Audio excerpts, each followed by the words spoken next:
Good morning, guys. How you doing?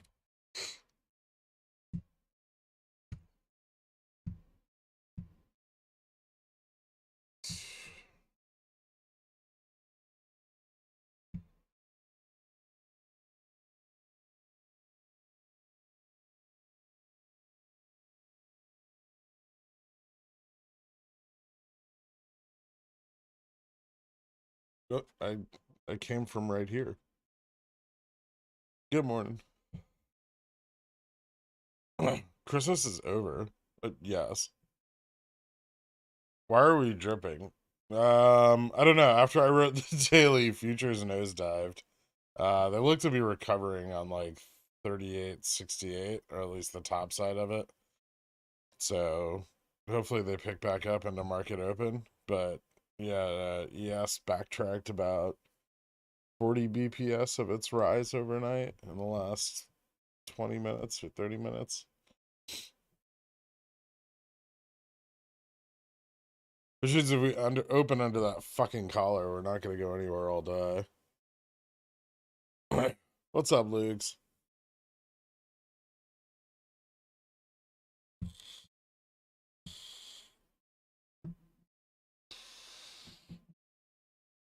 You okay? You sound like your throat got visited by the composite man.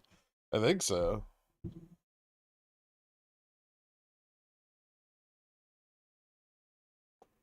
Maybe I just need some coffee. I'm feeling a little bit better, yeah.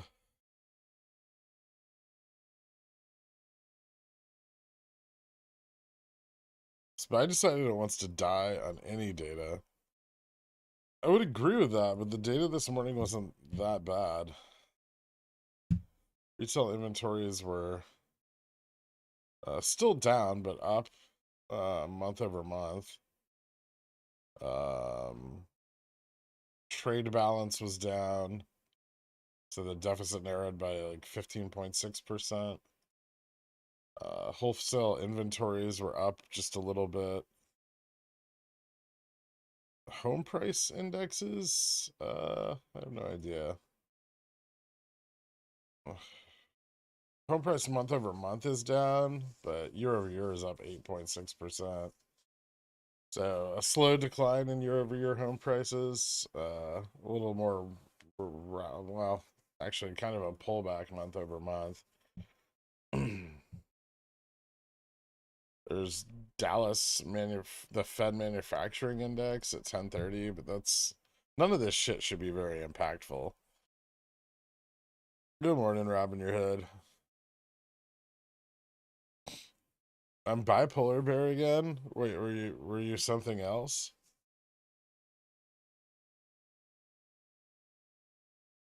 JP Morgan is behind this drop. I mean, I wouldn't be. Technically, they shouldn't be. I mean, it's just supposed to be a set it and forget it color. But I wouldn't be surprised. Happy T plus 5. Thanks, RPi Square. You're early? You missed me. Um, sure. Thanks, JC. It was okay. It was an okay Christmas. What did Santa bring you? Um, a damaged desktop that I waited 6 weeks for.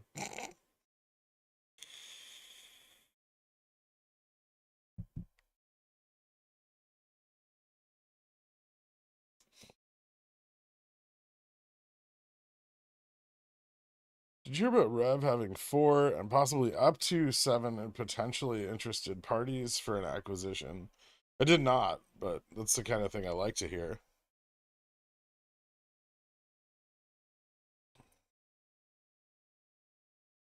Hi, Senpai. I hope you had a good holiday. What did the man horse drink?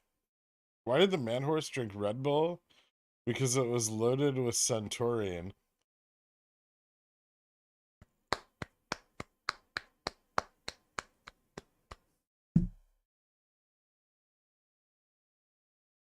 Congratulations, Chalky Sucky. You've done it.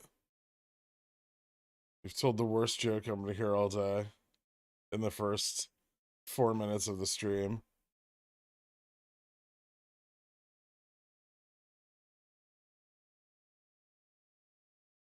Are you still sick? I mean, I don't feel great, but I feel better.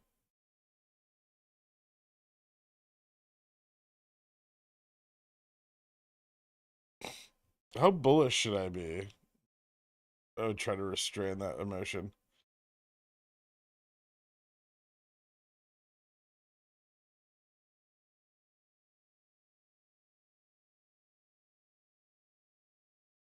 The joke would have worked better just saying taurine and trusting people to know how Greek prefixes work.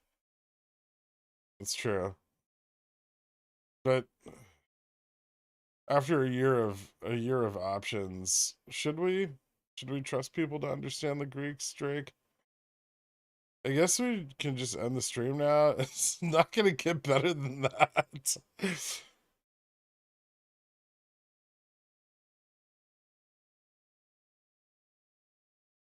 Did you get a chance to read through the Rev document? Yeah, I got through some more of it on the airplane. Um, it doesn't look great. I don't think we want the creditors moving forward with their plan. Because I'm pretty sure that they'll destroy shareholder equity if they do, while granting themselves a bunch of equity in the new private entity.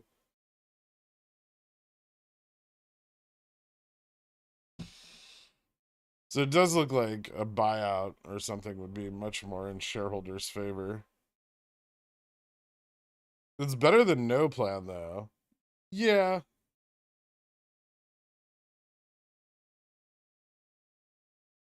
I still don't understand by what mechanism bankruptcy court is allowed to destroy shareholder equity, but they're clearly leaning on that hope. Rev has to announce a buyer by Jan 17th. There are 4 interested parties in the due diligence phase, so it may end up going through. I mean, that would be awesome. Ew.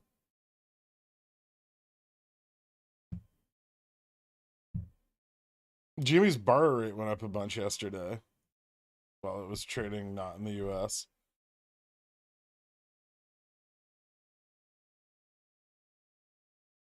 Good morning, Carl. How you doing, man?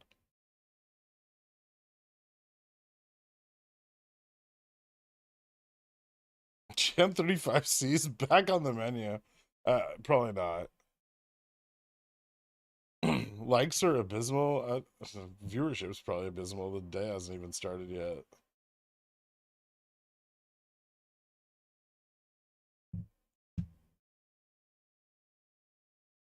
Time to buy some docu pets. You son of a bitch.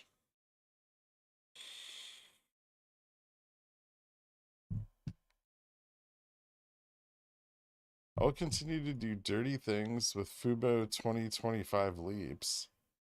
You can't stop me. Well, I wasn't gonna try to, Carl.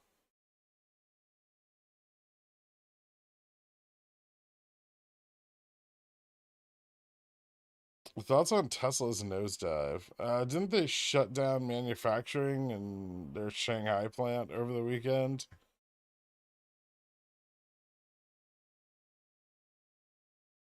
I mean, I've been saying Tesla was overvalued for the last over a year now. Um, I don't know. I'm out of Tesla. I sold out of the last remnants of my holdings last week. So, it'll probably go lower.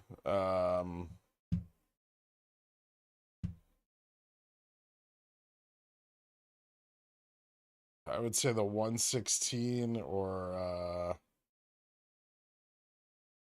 like 110 levels would be the next key points to watch.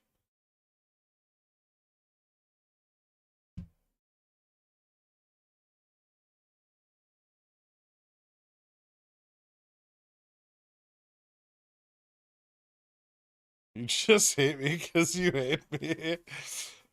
Uh, Popcorn trader, of all the portfolios that I could be jealous of, I'm least jealous of yours.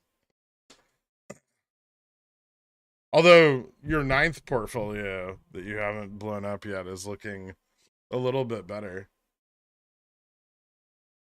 At these prices, why not get shares of what?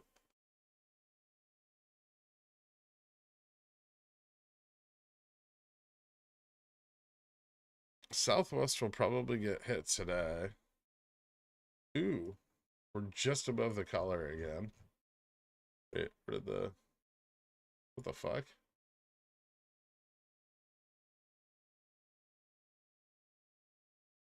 What was that?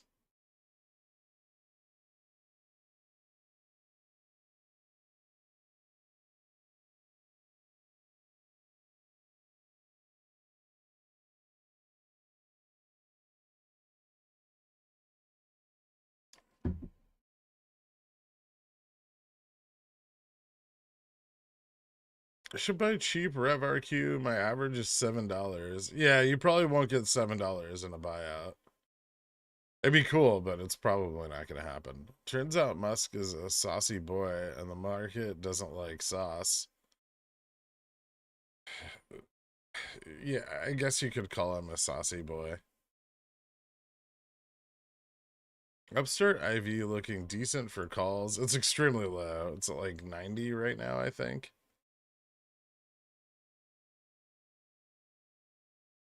I didn't get any gifts.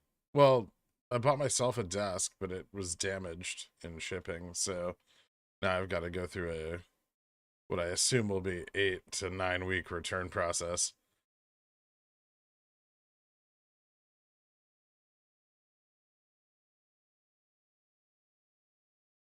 I was replying to Carl and his leaps. Oh, I think he's getting like 2x leverage synthetic longs, Drake. So he's, if I'm not mistaken, he's selling a $3 call and buying two, or selling a $3 put and buying two $3 calls for 2025.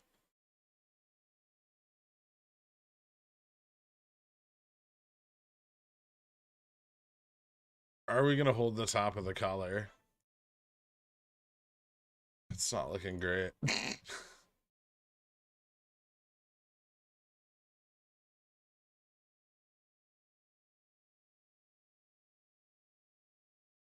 I love it when my straddle opens at just break even.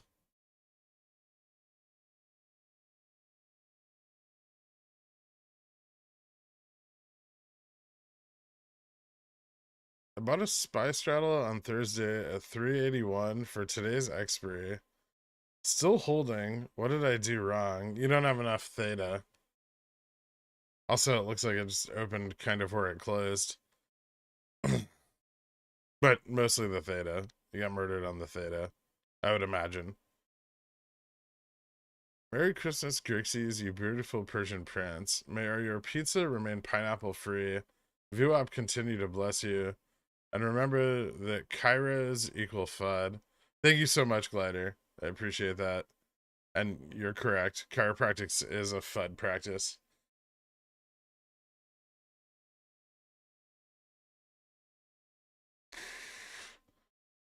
Did the desk actually fit in your room? Sort of. Yeah, I'm gonna have to move some shit around, but it's in the room with me now.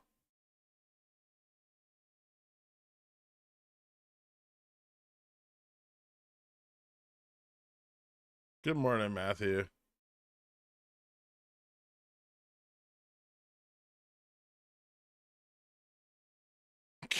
Heads up on when to full port into Jimmy 25C weeklies.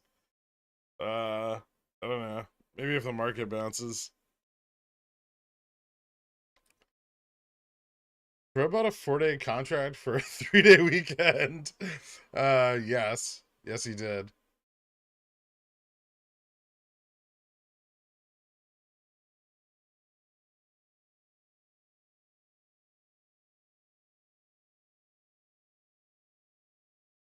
They settle the whole day or today or only in pre-market? I think it's all day today. I mean, it depends on several factors, but I would guess all day today. Let's see if the borrow rate continues to rise.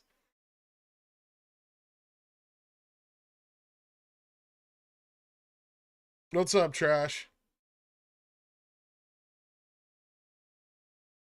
One said you were going full bull below 19 on GMA. I'm pretty full bull right now. I even bought some shares on this drop, which is rare for me. Oh goody. We're back below the collar. Fantastic.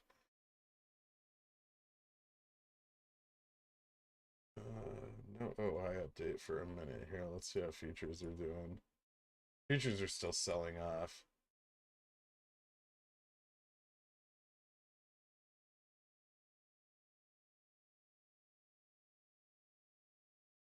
Find some support here at 3850. Probably not. Oh, maybe.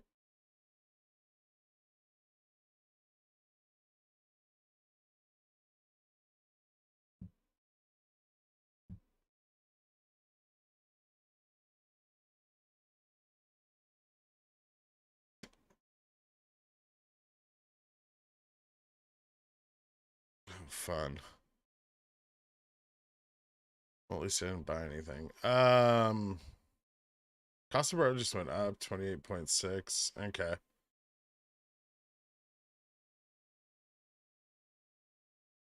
You're gonna sell if your upstart GME calls by end of day if nothing happens. They're not worth anything. Probably not.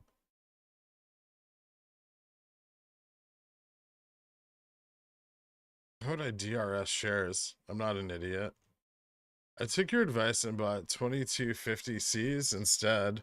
Weeklies are the best.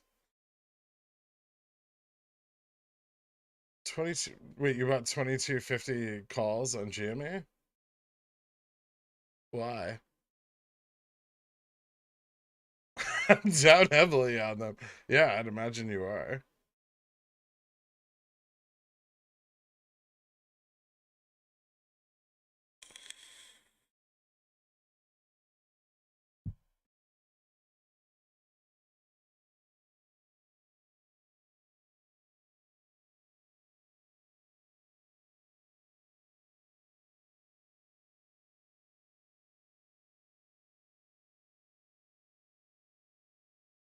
Can you explain? I can't math. Can you explain the time frame you theorize they can cover?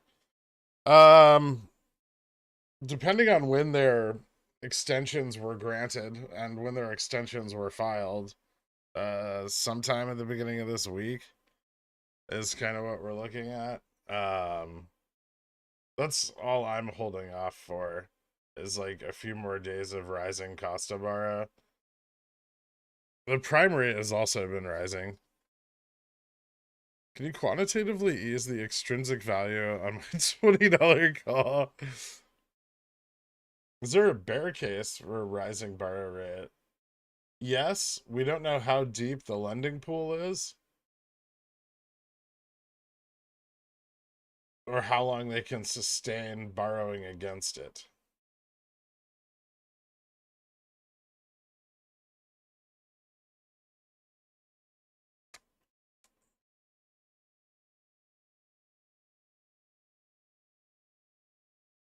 Can you check RevRQ? It's showing 0 volume on WeBull.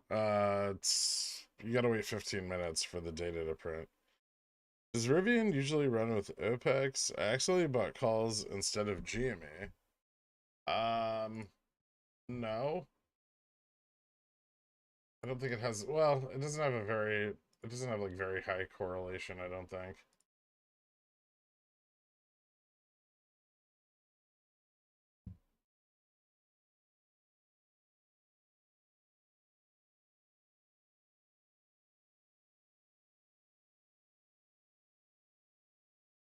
Rivian does not look great right now.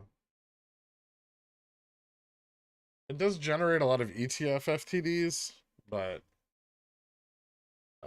right now it's just touching its low from back in May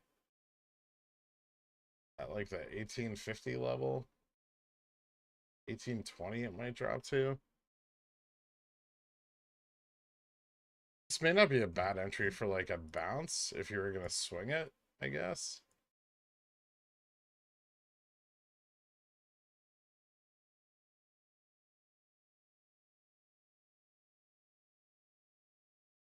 Although with Tesla dropping, this sector is not showing a lot of promise right now.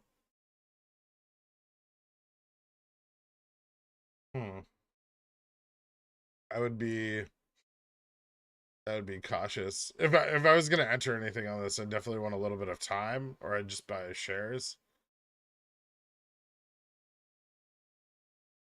It's not a terrible price though.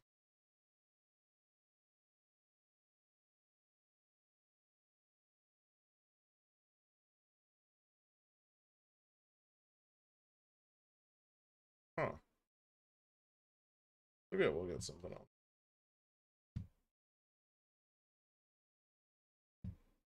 Alright.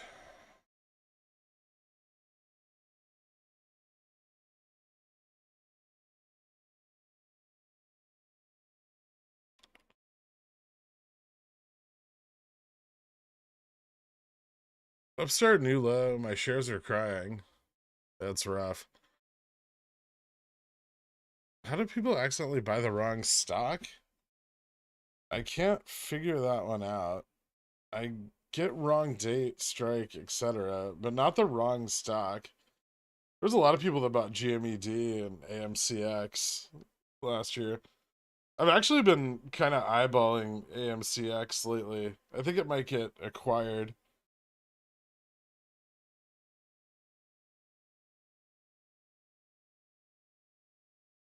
That's the like American movies classic like network, not the movie theater.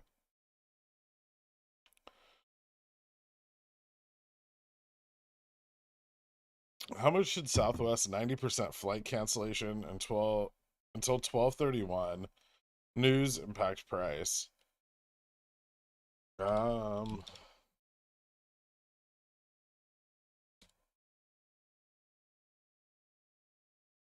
it's down like 5% today. I don't know. I don't know how much of the news is already priced in. It's kind of chasey, right?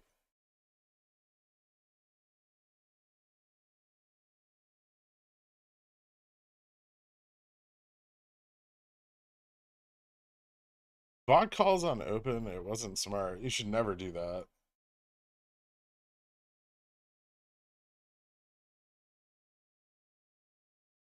Though I hate AMC, the IBKR cost of borrow being 104% is pretty noteworthy. That's quite high.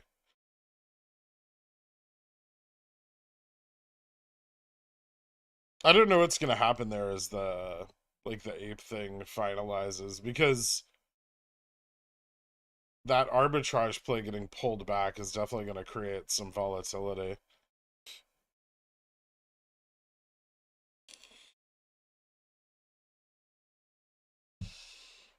Upstart, Fubo, GME, dead. Yeah. So's Netflix, NASDAQ, fucking Microsoft, Tesla, Meta. Docu. Docu's down hard today. Fuck you, popcorn trader.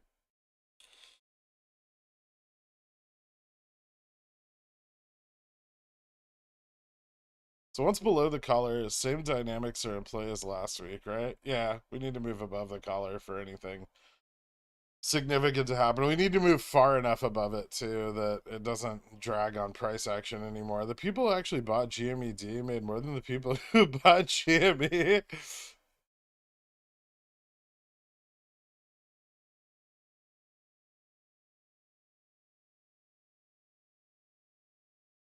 If FINRA rules are so clear, why am I still reading DD about what could possibly happen? Oh, their deferral rules are not clear at all. Well, it's not that they're not clear, it's mostly that they're not very transparent. There's zero public disclosure on what deferrals are being used, right? That's all private information. Upstart shorts dumb enough to know Upstart can do a share buyback? Or are they playing chicken with a buyback? Well, if you need liquidity, there's only two places to get it, right? You drop the price and get people to sell, or you raise the price and get people to sell. What's the deal with Upstart? It's very heavily shorted. Would it be a good time to average down some underwater GME Jan 23 calls or roll them out? I wouldn't I wouldn't look to average them down. I would definitely look to roll them out first. All right. Let's see how this is looking.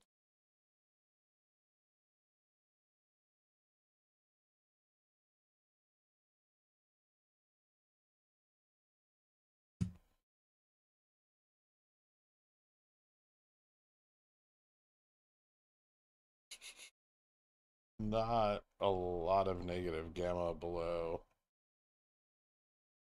38.35. At least there wasn't at market open. I don't have an update yet. I need 3 more minutes. Let's see if there's just like zero DTs piling on again. JPM collar expires Friday.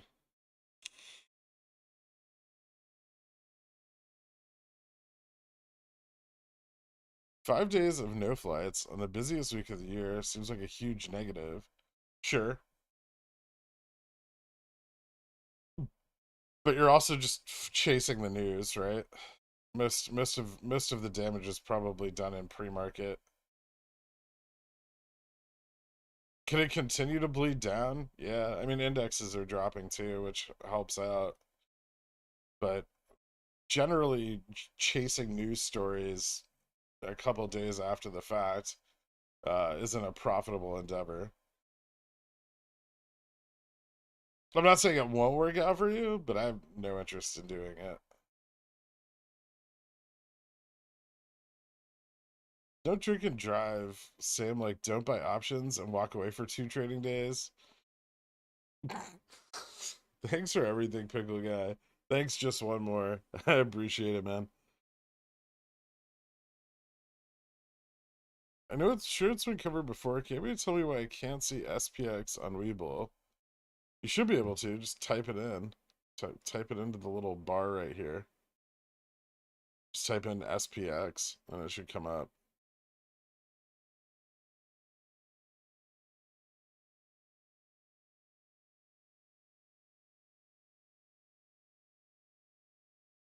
Any thoughts on fertilizer companies, Moss, Nutrient, etc.? Been watching for a while. Those two look like they may be getting ready for a turnaround. I wouldn't be surprised if they do.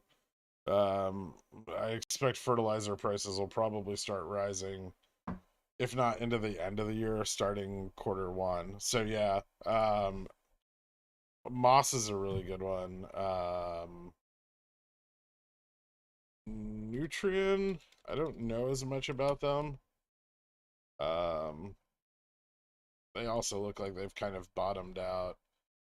I think pricing and fertilizer is going to be kind of cyclical.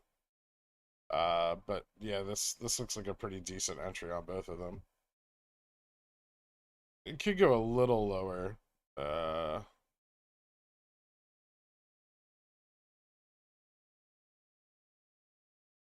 Probably not significantly lower though.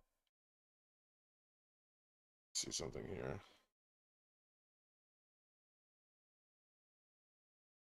It's like a yeah, like a 5% range to the downside to play around with.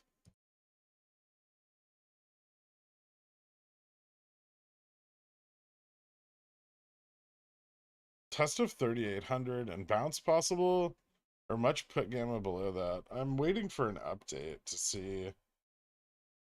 Well, before I buy any positioning for today for SPX, definitely. I still have my collar from Friday, or straddle from Friday. I don't know if I should hold the short leg or close it out just yet. Give me a second. I think I should have an update now. All right, so no, there's not a lot of negative gamma except at the 3800 level, but we slip much further, we're going to start to fall into a lot of zero DTEs that would not be great. The upside above 38.30 actually looks pretty good. So, and gamma here at 38.15, 38.20 is pretty flat. So I think if we can move above, right now, I would say if we can move above 38.25 and hold, or consolidate above 38.25, we have a good chance of testing the collar. If we can't move above 38.25 or we get rejected off of it, we're probably going to test 3800. I know it's a pretty narrow range to play, but that's what it looks like there is, at least for the time being.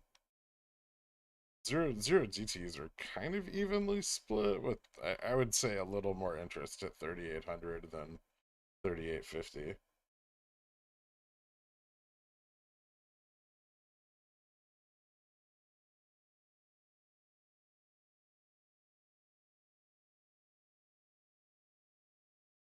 Fucking cat is the only green thing in my port. Cat's killing it. Yeah, they just don't give a fuck what the market's doing. Baba's up 5% today, which is weird. HSI was down last night.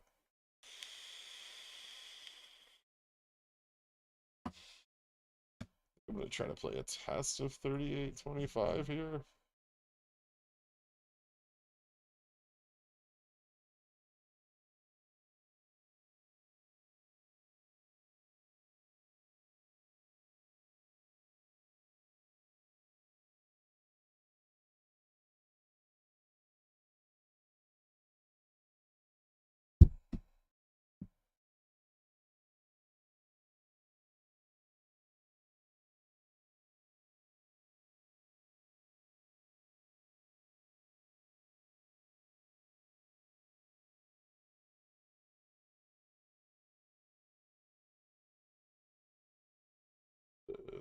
Drop here is starting to stabilize a little bit.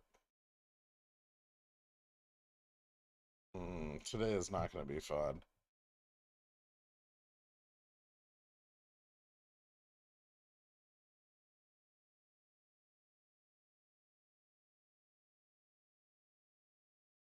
Tesla man every day down 8 to 10%. Yeah, just buy puts on it. It's pretty easy. No, Jimmy bounced off the bottom of the screen.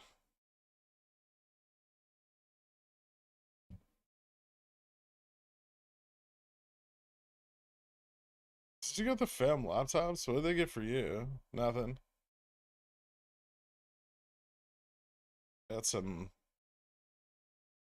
cologne and I got a fucking I got like a sweater.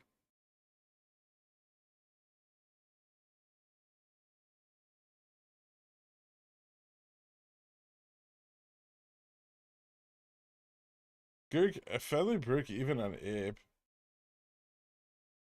Why did I feel you would approve or me full porting and being down 70k? Wait, what?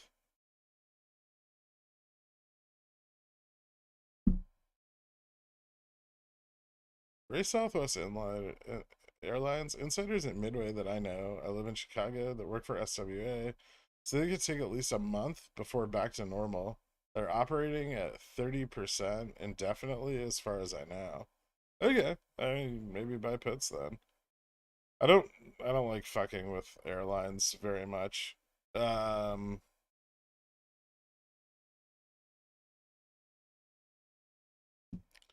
so let me get this straight. SPY and QQQ are near where they were at the beginning of November. Yeah, Upstart is down 50% from where it was at the beginning of November. Yes, that's about right. Upstart is heavily shorted. I don't know how else to explain that to you. When you buy heavily shorted stocks, there's a good chance that they will continue to be heavily shorted. Should it be? Probably not. Its long-term value is pretty significant, and the current price of Upstart is extremely low. Um, rapidly approaching book value. Uh, it's a great like buy and hold at these prices.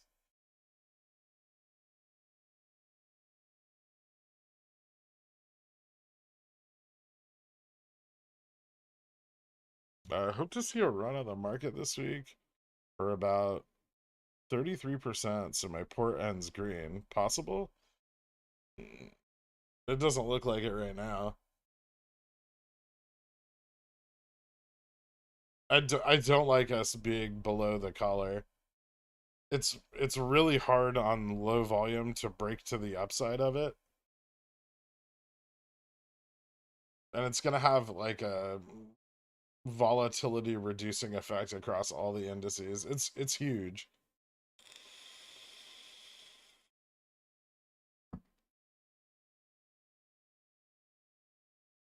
Do you think we've missed both the Nvidia and SPX best short entry? I don't think I missed the one on Nvidia. I sold bear call spreads on Nvidia when it was like, well, when they were in the money. So no, I don't think so.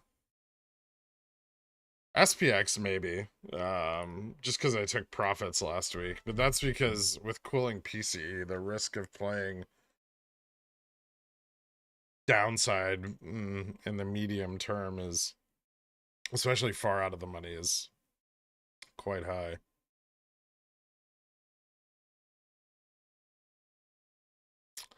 Yeah, I know China's pulling back the zero COVID policy pretty rapidly.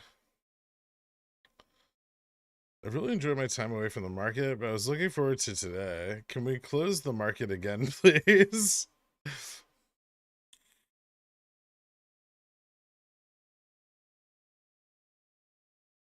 Bar rate for GME 28.6, so it's still rising. That's a good sign.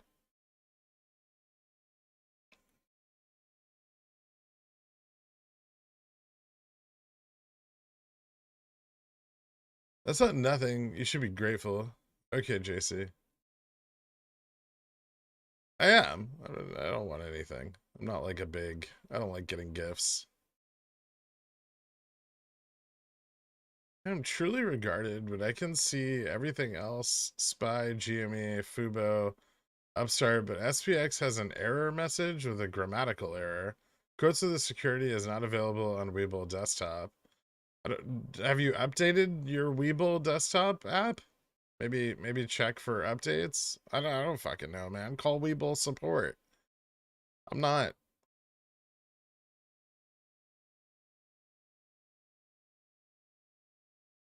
Aside from telling people whether to buy calls or puts, what's your favorite part of streaming?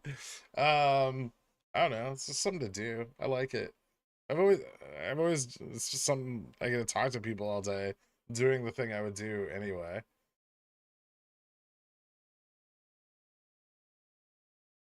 That's probably the best part of it. How can I buy calls on the GME borrow rate? Well, you can buy calls on GME. Me neither. That's why I didn't take it personally when you didn't want me to mail you a bluefin.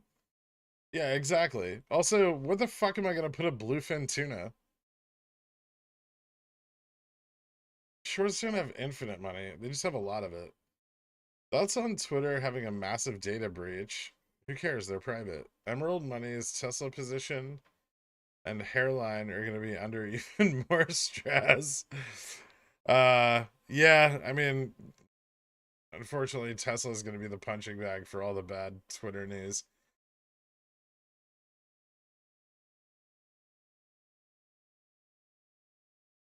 I get the message for SPX on Webull from time to time. It works sometimes, doesn't others. It's odd.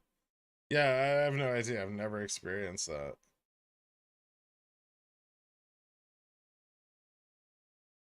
People do ask you about Webull functionality a lot. I know.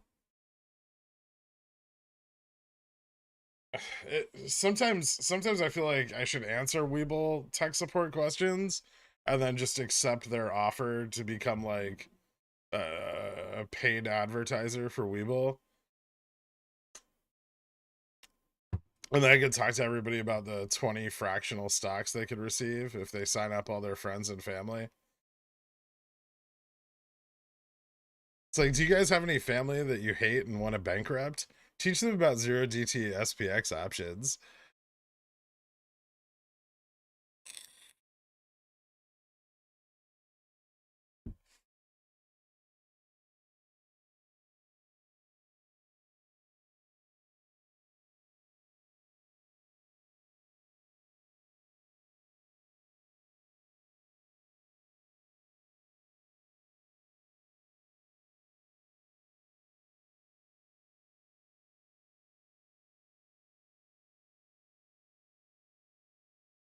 Puts on the bar rate would be puts. Puts on the bar rate would be calls. Can you please do a projection on price target for DJX by June 16th? I got some 330p when it was at 340. Also, the conservative PT for NVIDIA by March would be around like 90. What price could it bounce to for our last good short entry? I would watch like the beginning of 2023 for another bounce on NVIDIA. I'm not sure how high it'd go on a second rally. But if it were to pull back up, maybe like right now the 164 level, if it drops down to 137 though, I wouldn't really target much higher than 150. I mean, for farther dated puts, the current price is still fine in my opinion. Um, Obviously it's down significantly from the peak. I closed my bear call spreads last Friday because I was thinking we would start to turn around at the beginning of this week on the cooling PCE data, but not if we're gonna spend all day below the fucking collar. And the other stock was what? DJX. Oh, okay. You're just playing the short. Playing the short side Dow is a little risky right now.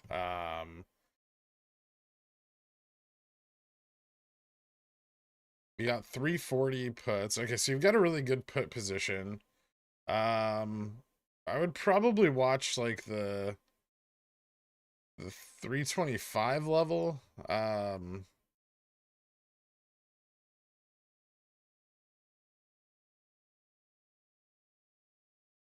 Hmm. I wonder how much yen is gonna affect Dow in the short term.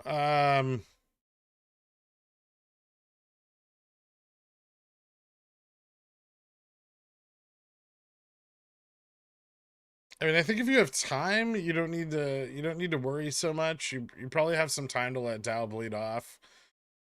It doesn't look like it's gonna rally super hard right now, but I probably would have taken some profits at 325. It could revisit that level in the next couple weeks. I don't know how much time you have. By June 16th. Um,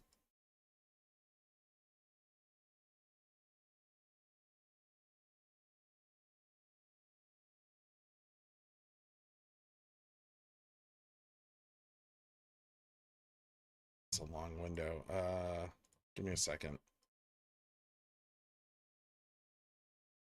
Yeah, I can't say I'm particularly fond of going short on this for that long, but remember that the Dow, like the indices are going to start to kind of separate from each other a little bit, especially as we move into next year. And Dow will probably outperform Nasdaq and S&P, but maybe it revisits like the 300 level. That doesn't seem out of the question.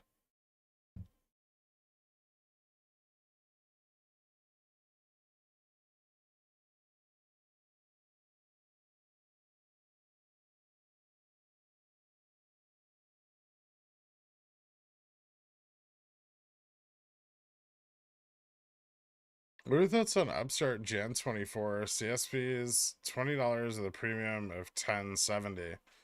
Not bad.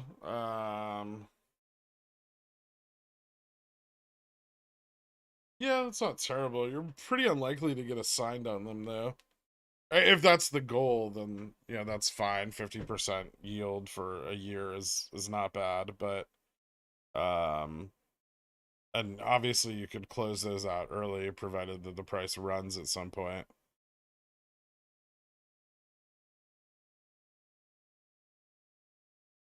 Could they spike the borrow rate on GME to cover ETF obligations by borrowing real shares? Yes. I don't know how deep the borrow pool is on GME. That's not something we have information on. Um, it could be quite deep after the split, but we do know that a significant portion of the float is DRS. So,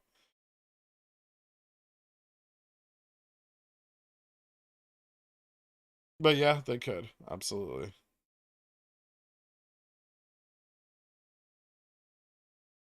How Croc's market cap is 6x of Upstart, above that of GME, and 20x of Fubo, when their business model is selling fugly rubber shoes. Dude, they're outperforming Tesla. I saw the Wall Street Bets fucking post too. Nice little dip for BTU. Ooh, what did it drop to today? I kind of want to pick up some of that.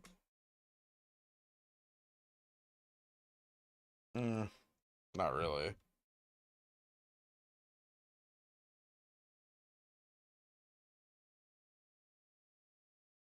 But that reminds me, what was I gonna buy on this? There's something I wanted to buy here.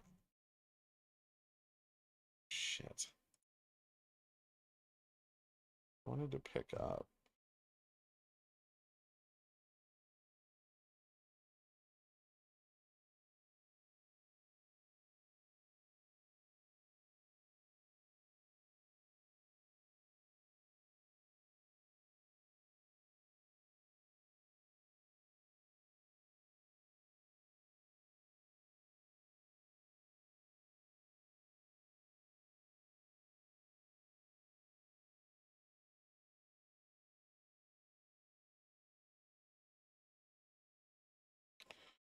Thanks. I was thinking SPX is going to go 3,400 level by end of March. Is reasonable to say that DJX will at least drop below 300, even 280.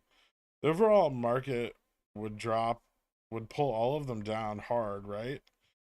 They, like I said, they may not perform equivalently, right? Like as more and more values bled out of tech, it's going to go and growth. It's going to go into value, which is kind of most of the Dow, right? So the Dow performance and S&P performance might not track as, I mean, they're already starting to kind of separate, but they may not track as well as you would hope.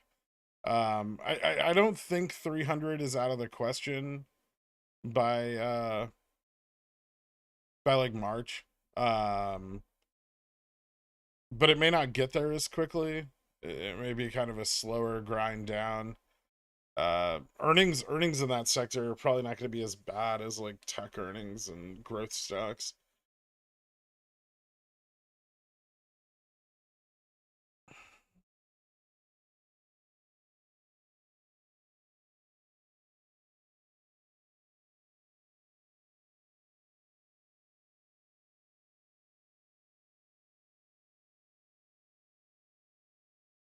The borrow pool is an infinity pool post split. It's, yeah, it's pretty big.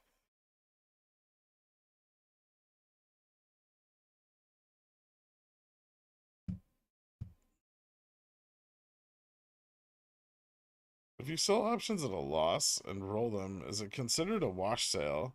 No.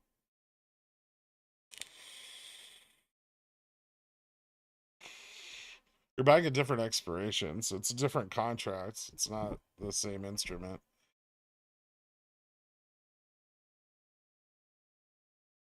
I had a pair of their fugly shoes this Christmas. They're comfy, but I will not wear them outside of the house. They're just gross and they make your feet sweat. They do not breathe well, even with the little holes in them. I don't know why Crocs are popular.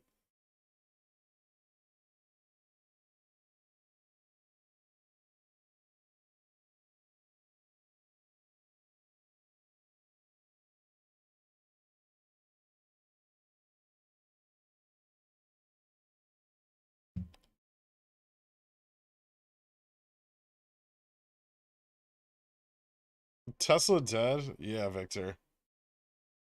Yeah, it is.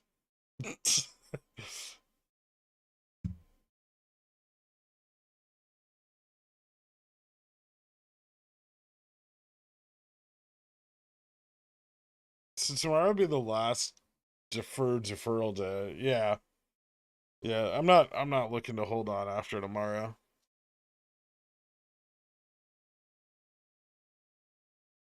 I can't decide whether to double down my calls or buy 3,800 puts here. Good question. I don't know. I think the downside for SPX right now is in. There's support here at the 3820 level, but we're not seeing a lot of put capitulation yet, so we're not really getting a drive up to like 3825. Do with that what you will. I have a couple of calls, but I haven't closed my shorts, the short side of my straddle yet, so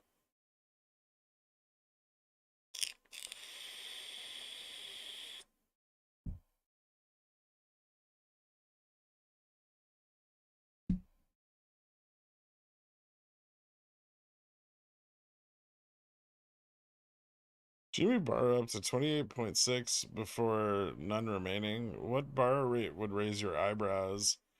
And what would you say? And what rate would you say upside has to happen? I'd want to see the prime borrow rate move above 10%.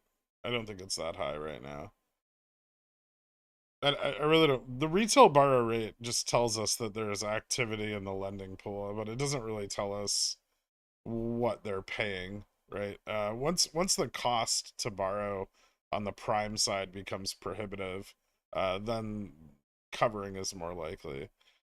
Has your outlook on Fubo changed with it being under $2? It feels like it's a no-brainer time to average down significantly. I don't think me buying more stock is gonna help me average down. But I have been taking a few synthetic long positions on Fubo for 2025. I think Carl also mentioned that he was using a similar strategy. So you sell $3 put for 2025 and you buy two $3 calls for 2025. And this is still, I think, a net credit.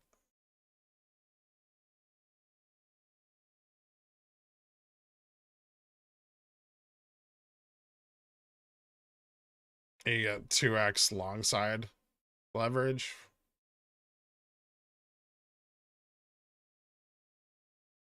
So I'm pretty fond of doing that. I've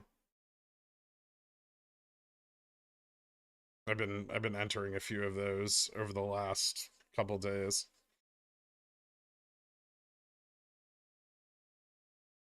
Nothing crazy, but other than that, I really don't have. I'd have to buy a lot of Fubo to bring my cost basis down any significant amount.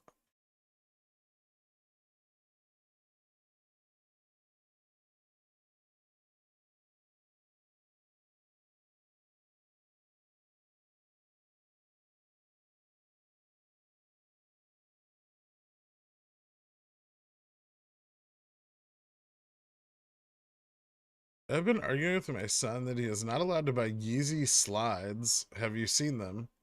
No. No, I haven't.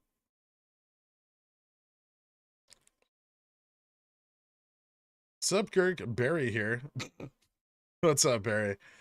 I'm just patiently waiting on my SPX 0DT 3835C entry. Feels like I missed it when it dropped to 3813 while I was at the elevator. Possibly. I don't know if we're gonna move up and test 3835 though. We might. Um, there's gonna be a little pull there. Getting above 3825 is important right now.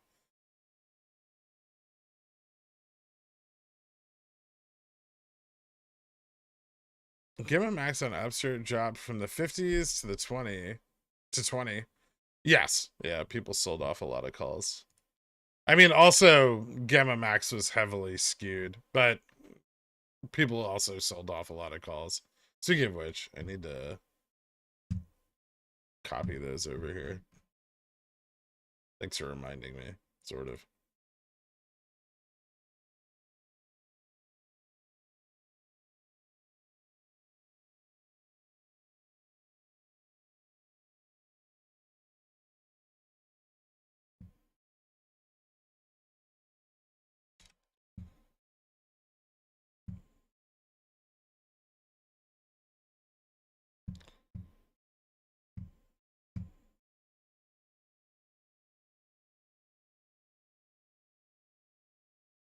Let's see, is this going to continue? I think so. So maybe pick up another call at 38.30, 38.35.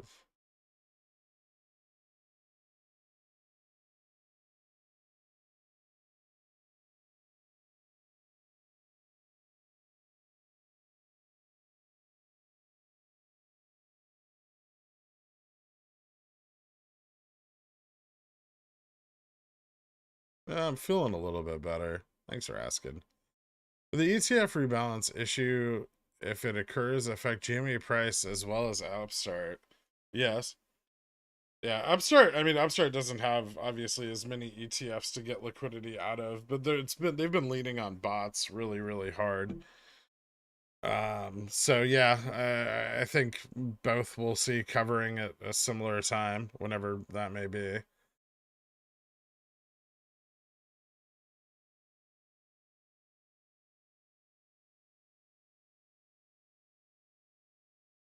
We may see closing of shorts moving into the year end, goes to Teddy on a lot of these, yeah. Especially since shorts are definitely profitable over the course of the year. Perfectly fine with a $3 cost basis on Fubo. We knew this dip was a possibility. Plenty of time on a 2-year play. I agree.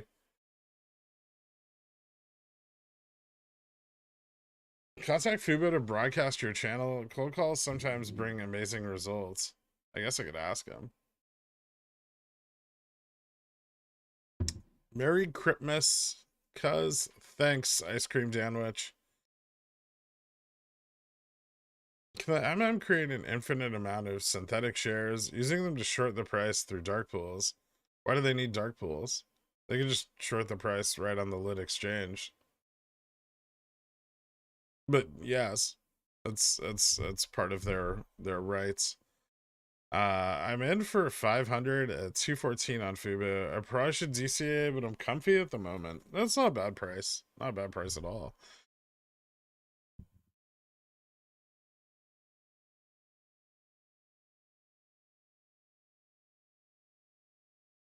Isn't whoever went long vol and Upstart getting wrecked right now? Yeah, they definitely are, because they did buy Jan 20s.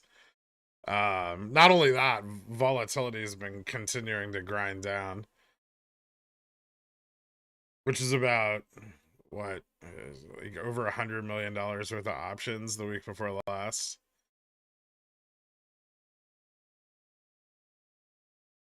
Please call up BlackRock and tell them to accidentally sell all of their clients short SPX positions. Thanks. SPX is moving.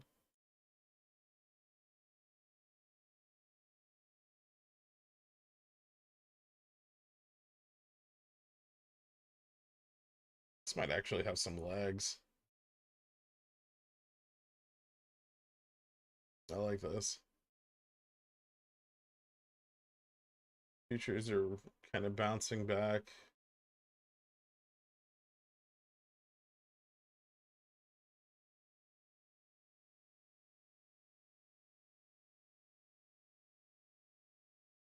This looks good.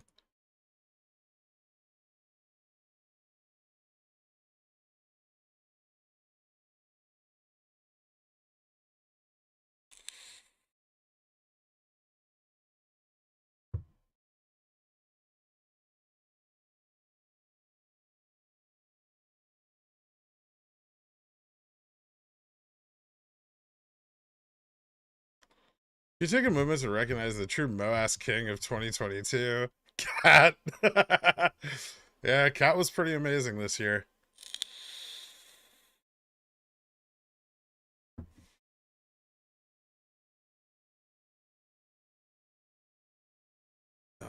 holding these feels so fucking greedy right now. Okay, that's 100%.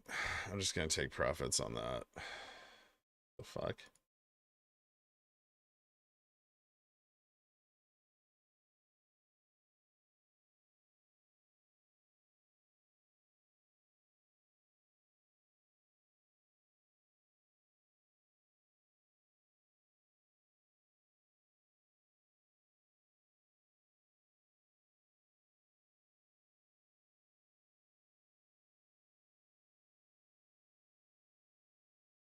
This. Oh. 1250.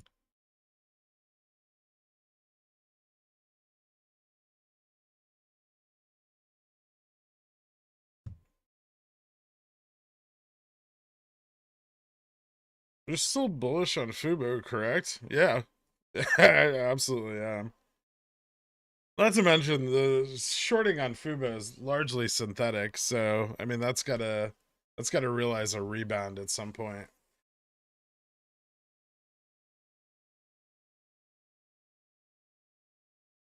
I mean, one of the core reasons that I looked at Fubo and Upstart so closely, right? These other, like short volatility positions was because they had value versus a lot of the other short volatility positions, which were dying companies, right? So, positions in Upstart and Fubo were also protected in a similar way that positions in GME are, and that the companies aren't going anywhere anytime soon.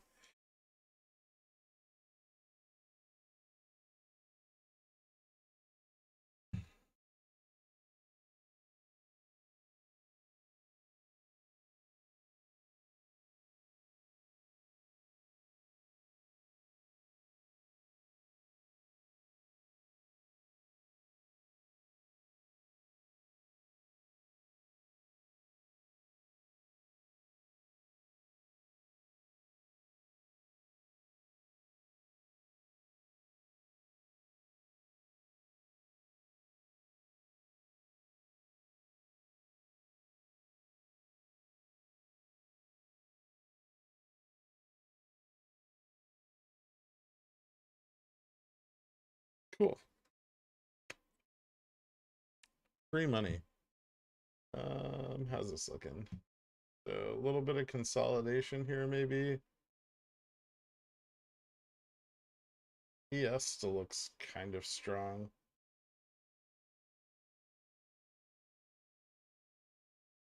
Might keep pushing up. Be interesting. 38.45. Hold on one second. I'm trying to look at the levels here. We start to get some bullish momentum here from the zero DTEs, but not a lot.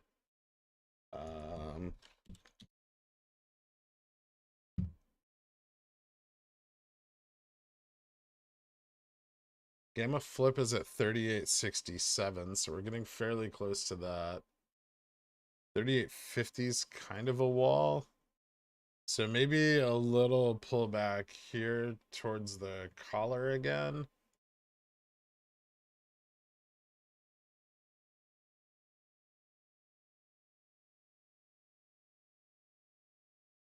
Or pull back to like, I don't know if we'll pull all the way back to 38.30. Maybe just 38.40.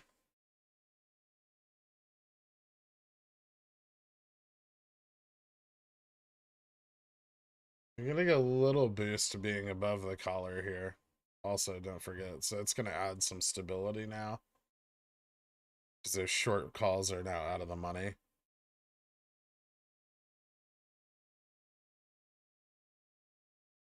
Fuck, that's a tough choice.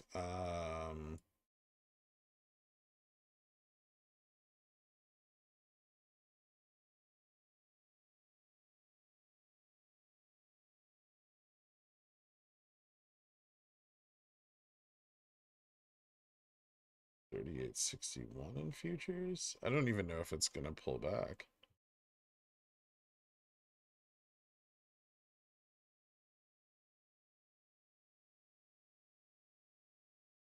Okay.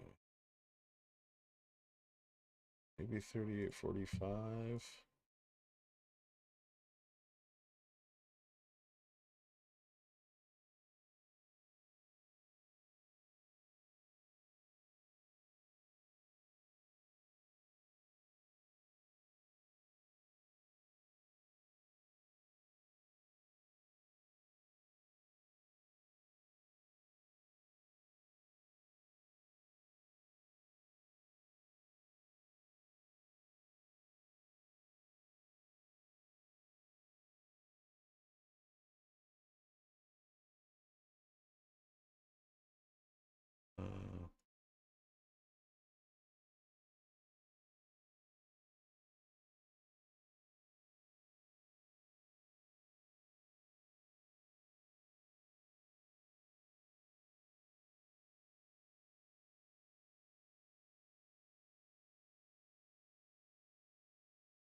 Alright. Are you playing zero DTs? Yeah.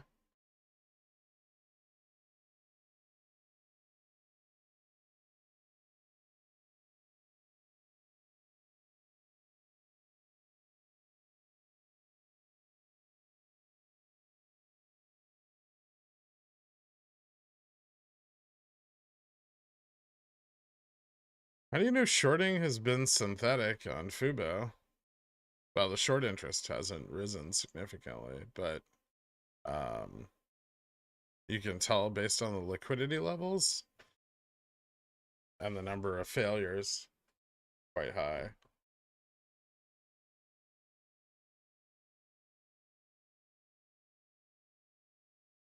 So you still haven't seen ETFs restore liquidity, correct? Not meaningfully, no.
Hmm.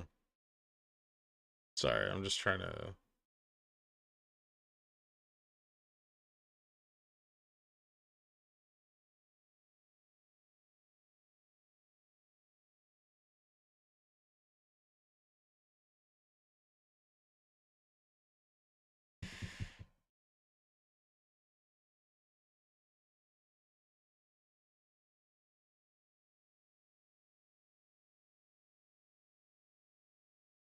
See if I can get a fill here on the dip.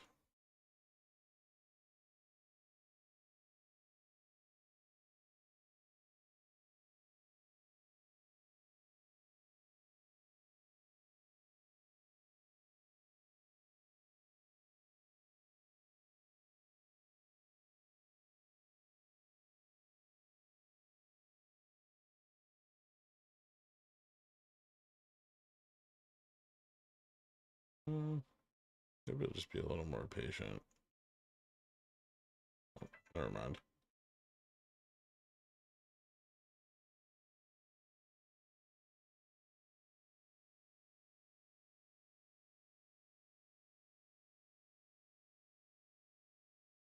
Okay. I keep seeing Fubo commercials out now, which has me bullish. I'm pretty excited to see their subscriber numbers next quarter. Is this SPX Moana? I don't know, but With the gamma flip point moving down, we might have a chance to actually break above it today, and that would be huge for this week. I gotta take a placket in the market rips. I should take plackets more often. Yeah, actually, if you could just go shit your brains out for about 15 minutes, that'd be great, dork.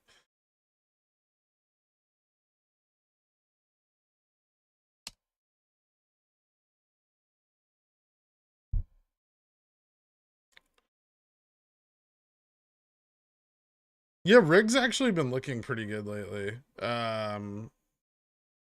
I took some profits like last week on a little position that I had. I don't know if five's possible. It could be though. Maybe more into like next year.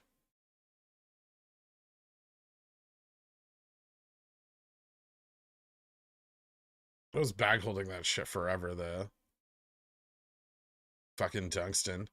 3840-ish consolidation here, and then move up to 3850s. Or is that just my confirmation bias getting the best of me?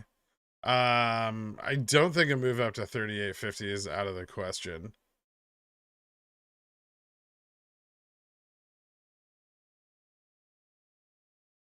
But I think we might fill this gap at the collar first, which is kind of scary because we can flip to the downside of that, and that would not be good.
We didn't get a lot of movement today, but the straddle was really good.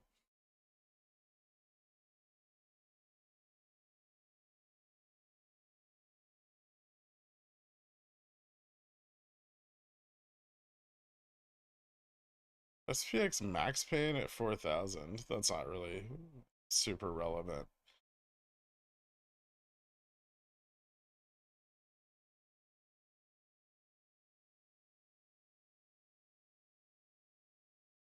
Why a position like GME in terms of debt-free positive cash balance is losing value? Because they don't make any money. They're not growing. No one's gonna value them at multiples without growth or profitability. Neither of which they've achieved yet. Does that have to do with the shorts closing? Good lord, if Active Trader Pro tells me one more time that US markets are closed for Christmas on December 26th, I'm gonna lose it. Hey, Jade, did you know that US markets are closed in observation of the Christmas holiday on December 26th?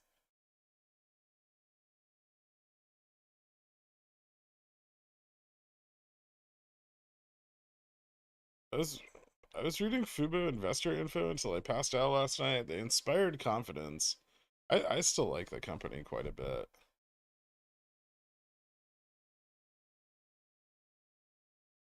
All right, SPX, you can do it. Fuck JP Morgan.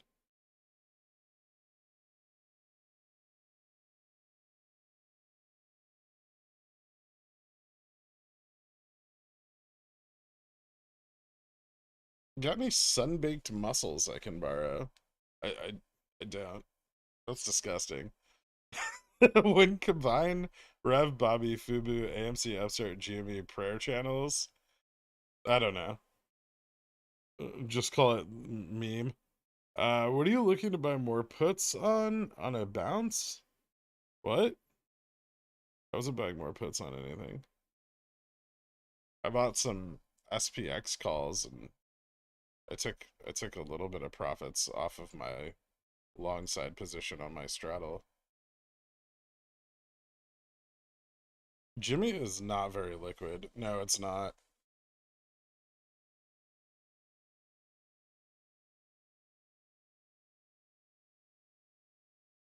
No, there hasn't been a lot more synthetic long positions added, Bruce, but the ones that were there are still there. For the most part. A lot of just long positions closed out last week.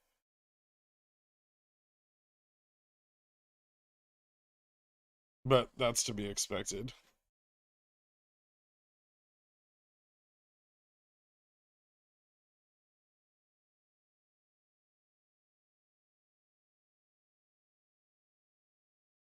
What's the last day to sell losers this year for tax purposes? December 30th. Fundamentals and PE, same like analogous to extrinsic and intrinsic value of an options contract. One could consider that an analog dork. Why ATP such a piece of shit? Can't they hire one of those now unemployed Bitcoin tech kids to redev it for like $9? Uh, you know, Fidelity's been promising to overhaul Active Trader Pro forever, and they have not.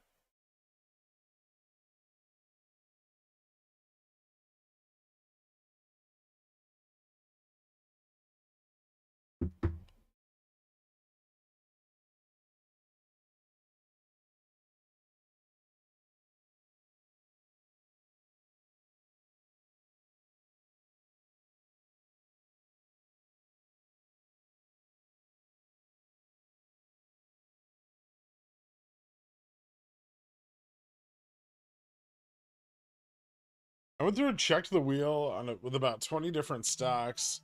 Jimmy pays about double per contract. Yeah, Jimmy's still one of the best wheel targets you can find. Not to mention the amount of research on it. The fucking support and resistance levels are, are very well defined.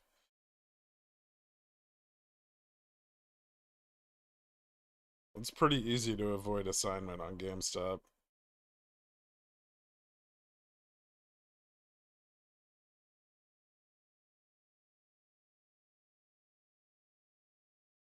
Yeah, it's cash they're sitting on to, well, to buy whatever, but yeah, mostly stocks. No, today's the 27th.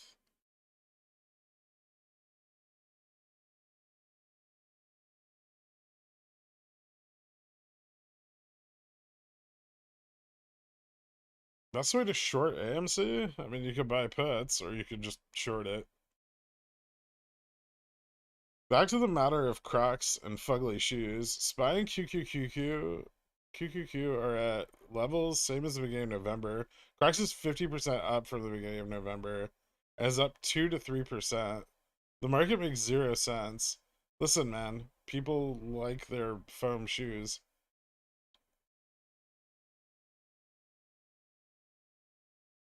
What's the difference between a collar and a put wall? I mean, the top of a collar, well, a sold. The top of a collar is negative gamma below, positive gamma above. A put wall is just negative gamma below.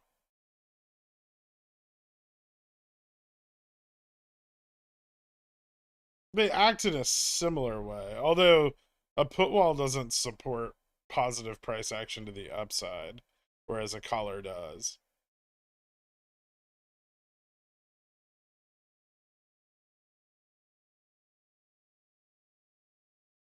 Tesla's getting absolutely destroyed. I'm kind of shocked that there's no bounce. And it's super overvalued. Even I think it's still overvalued.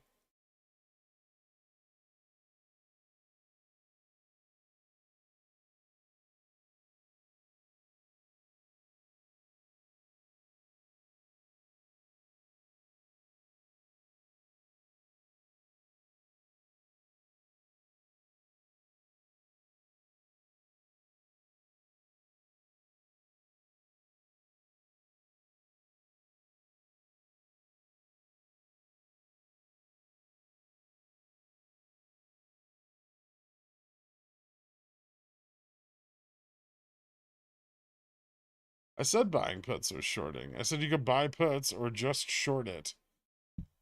Like long short, borrowing stock and selling it with the promise to buy it back at a later date.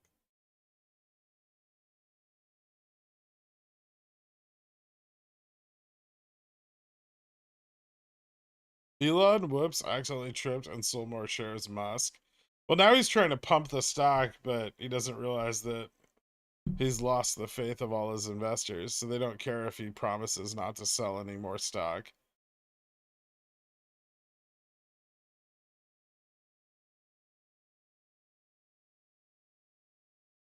If GME no move today, would you assume they got the holiday deferral to Jan 10th? No, I'd wait for tomorrow, but after that, maybe, it wouldn't be Jan 10th, it'd be like, well, Jan OPEX. What's interesting is XRT is still not back on Reg Show either.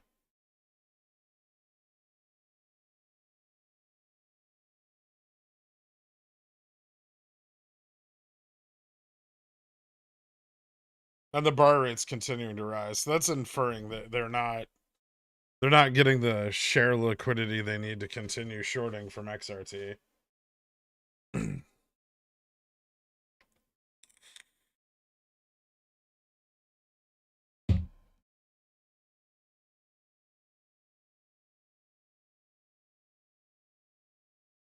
Not gonna lie, I'm thinking a fair valuation of Tesla is around or below 100 billion market cap with the current economy. Um, yeah, I could kind of agree with that.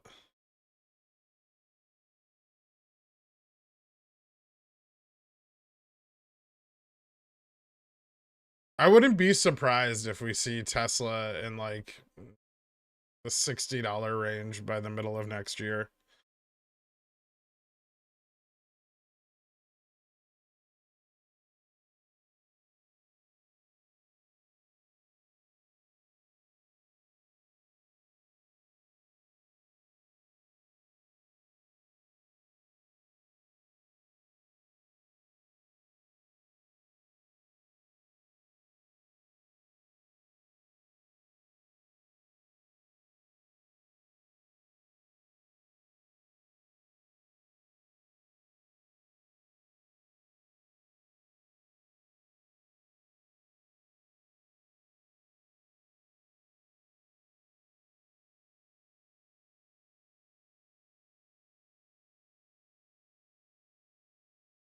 Really trying to break up here. Hold on.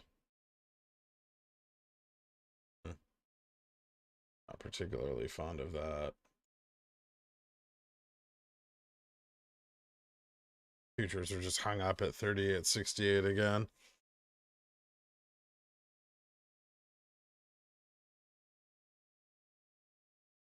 I would be concerned that this is going to break down.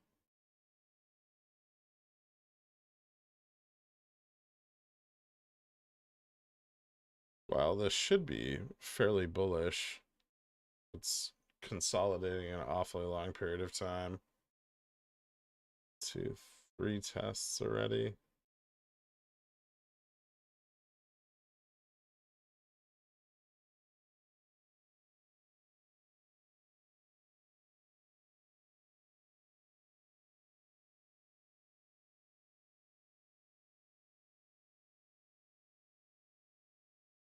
Mm.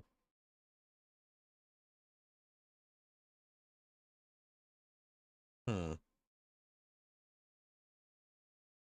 Check DMs. What do you got, Dork?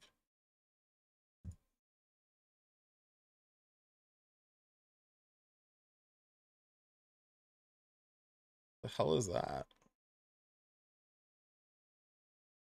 I don't even. What are you showing me?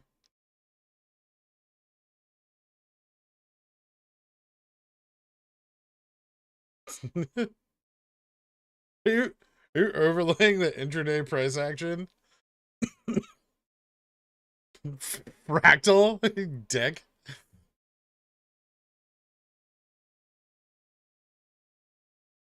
Hey, look at that. It's kind of cool.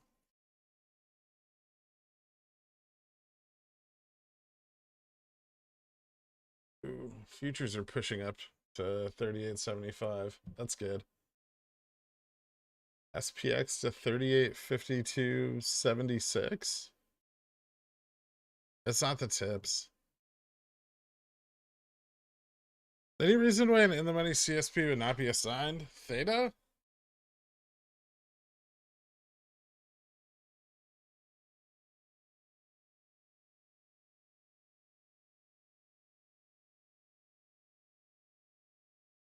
SPX has already been above the collar. Um,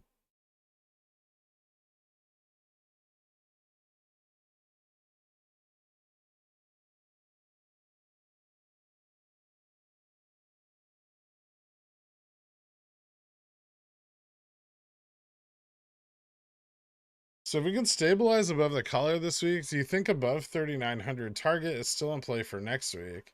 If we get a small rally, it's most likely going to peak on the week of Jan 6th.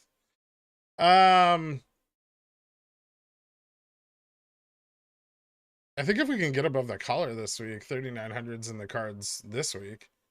3,900 to 39 like 50 in the next like couple days. But we need to move away from it significantly. Like we need to get above the gamma flip point, which is at like 39.67, 39.70 right now.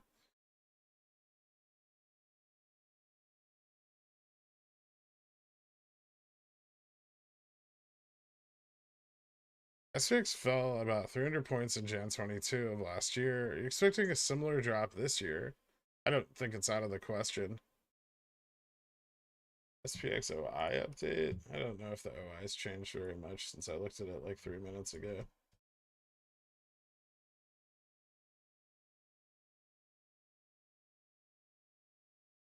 Gamma flip point moved up a little bit, 38.72 now. Not very strong to the upside. But the zero DTEs are picking up a lot of interest on the call side. I still think 38.50, maybe 38.60. Gamma flip point's going to be kind of hard to cross. There's just not enough interest yet. So, unless something breaks here and we get some serious put capitulation, I think it'll be hard for us to see an upside greater than 38.60 at the moment. Do you ever find out if what you had was just a good old fashioned flu and not COVID? No.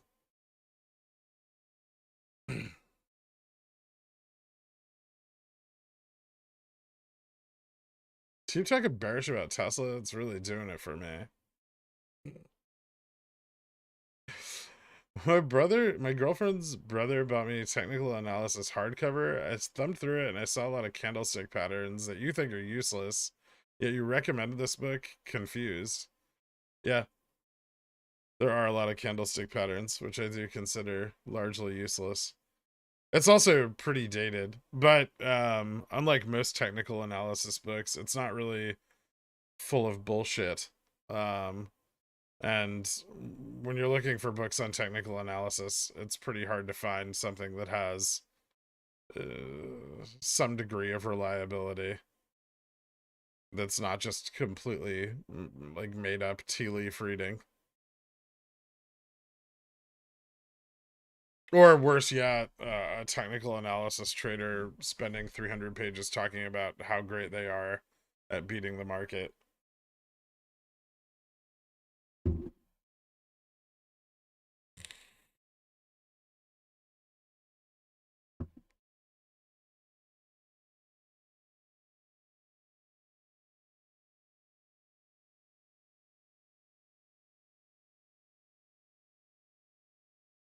I really hope that was the end of the stop loss hunting.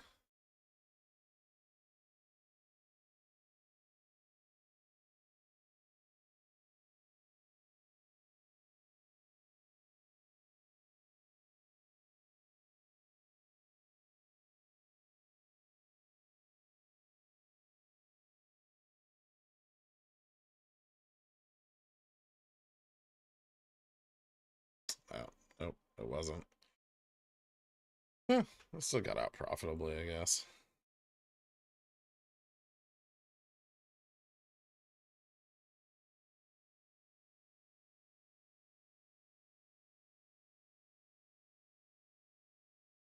It's gonna come back down to the EMA. Alright, that's broken down.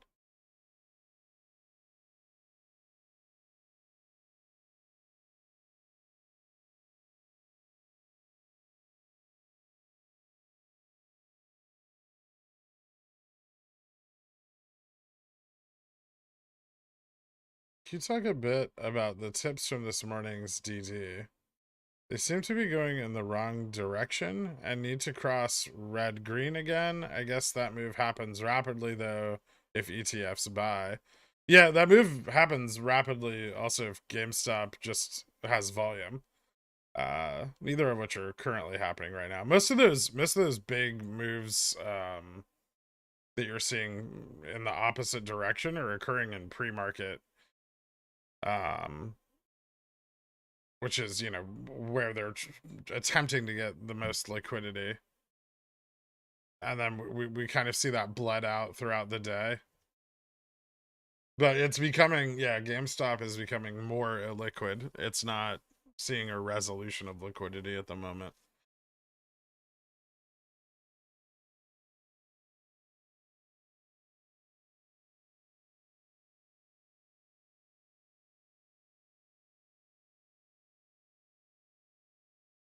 You do that every day with SPX. What?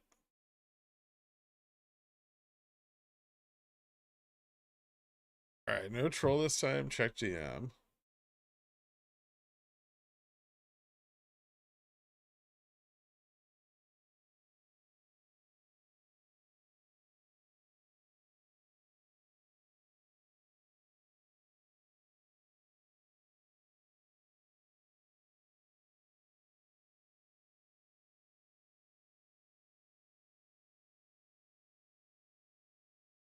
Interesting.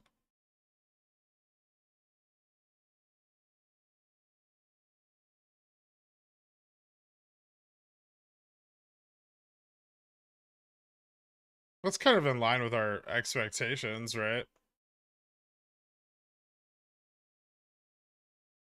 Although a 10% upside move would be kind of nuts.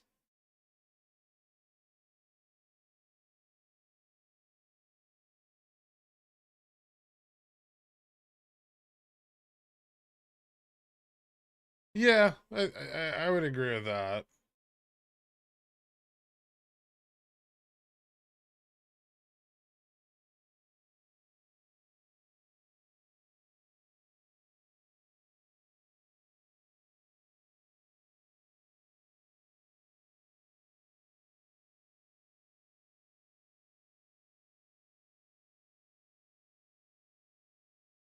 Celsius.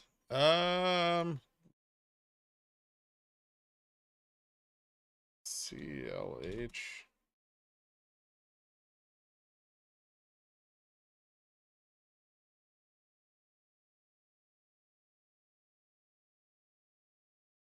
It was around $3 back in March of 2020. And it's now 108. Yeah, they grew very rapidly.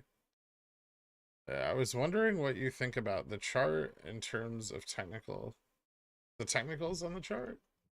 I think the current run or like peak at like 122 is about dead. It'll probably drop with the market. I know consumer staples are doing well. Um, but they missed hard on their last earnings, and I'm not entirely sure what happened. The huge miss on their last earnings. They went from profitable to extremely negative EPS with declining margins. Did they have like liabilities go up? Oh, their liabilities went up pretty significantly. Maybe they had some debt maturity. I would look into that. Their book value per share dropped to 78 cents. It might be a decent short, actually. If those margin problems are going to persist.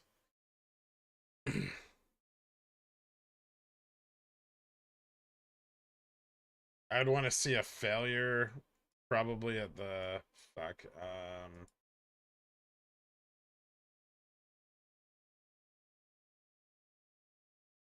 Depending on how long it takes to get there, I'd probably want to see a failure at like the $95 level.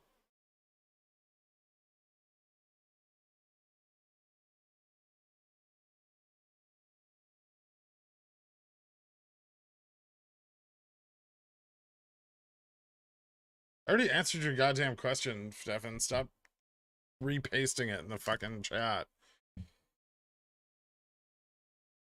Thanks, Alex. I didn't see the CNBC segment from Harry Balsack.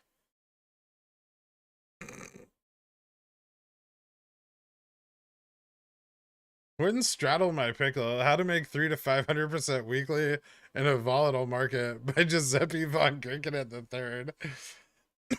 Dude, straddles are just great right now. SPX is net negative gamma almost every day. Straddles are just, and we're locked up against the JPM collar. If you can land straddles at 38.35, they're phenomenal. At least for the rest of this week.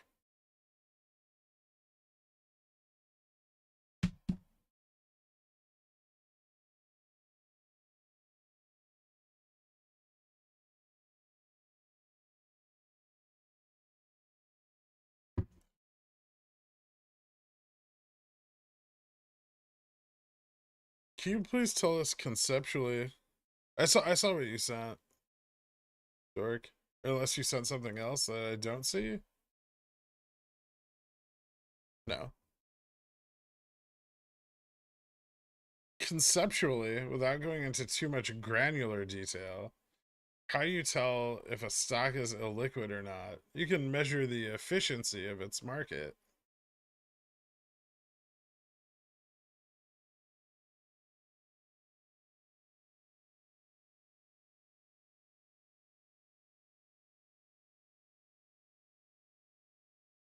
So just posted in Discord, GameStop is selling a plushie Adam the Gorilla, making fun of Adam Aaron. Or lauding his business prowess.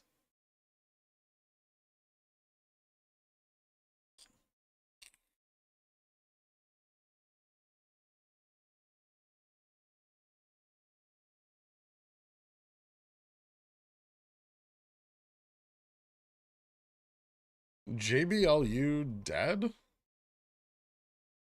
Maybe.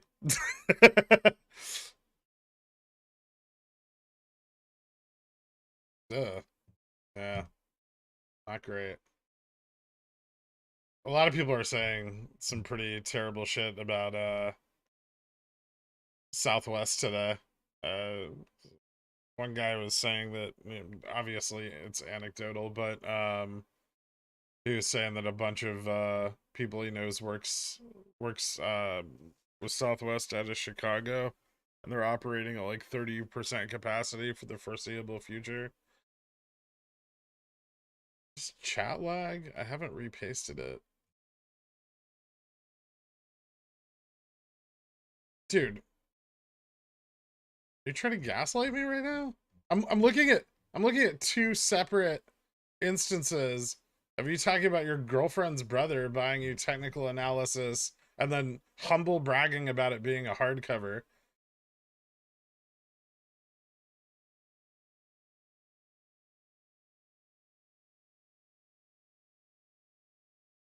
$850,000 shares returned on Fubo? That's a lot.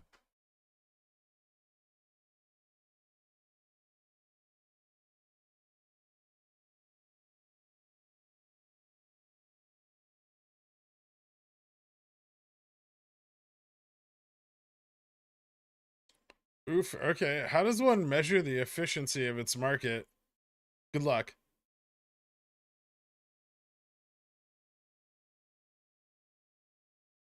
Conceptually, can we get some centaur pics?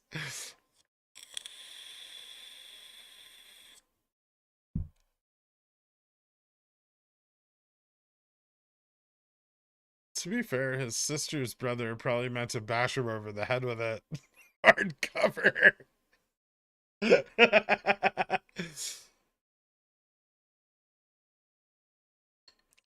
I just pirated my copy like an adult. Nice. But does it have a hardcover? Trash.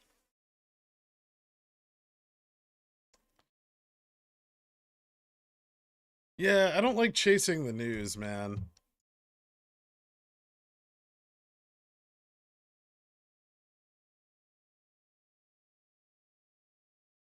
Also, it's just gonna drop to $30 and then stabilize.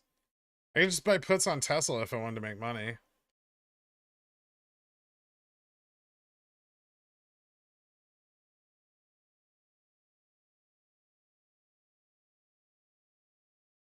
Does that mean I might get assigned on my Fubo 150 CSPs? Or we're gonna see Fubo's price start to go up.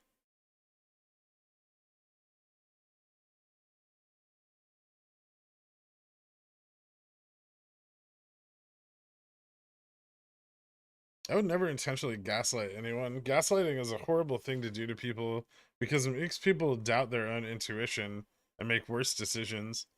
Thanks, Stefan. I'm happy to know that you care about me. It's inside my computer, and my computer has a hard case, so yes. Interesting. Yeah, that would be a hard cover.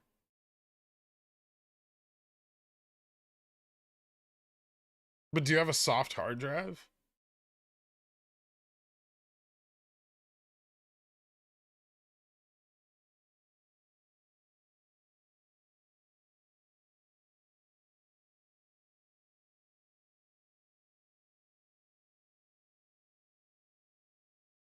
I think he's gaslighting you on gaslighting.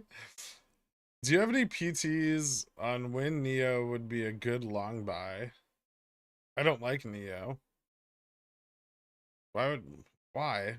I mean, if you want to invest in EVs, just dump money into like GM or Ford.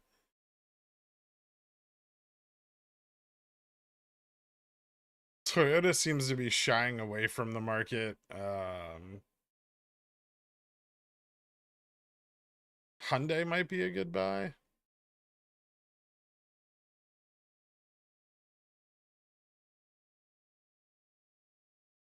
The humble brag of hardcover equals it's worth going on my bookshelf.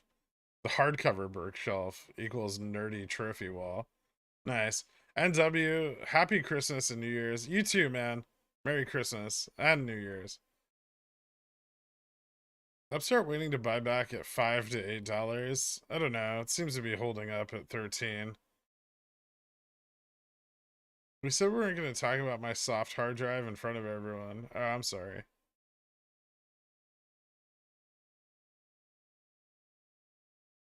Are you low-key throwing shade at Carl with his low T? Do you have a soft hard drive, low T? I'm always throwing shade at Carl. That's how you keep him cool.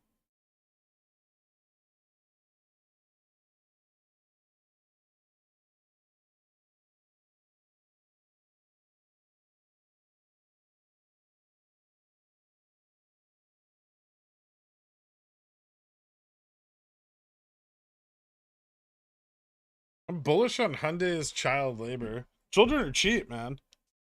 And if they're like teenagers, they can work hard too. So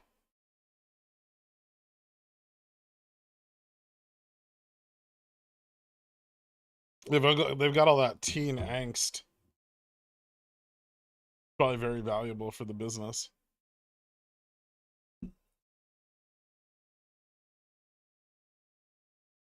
Toyota's been working on hydrogen fuel cell vehicles forever. That doesn't mean anyone wants to buy them.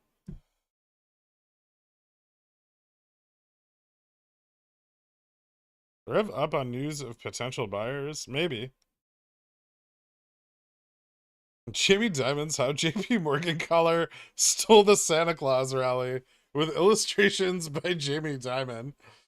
There's nothing quite like trading at 38.35 for the entirety of this week.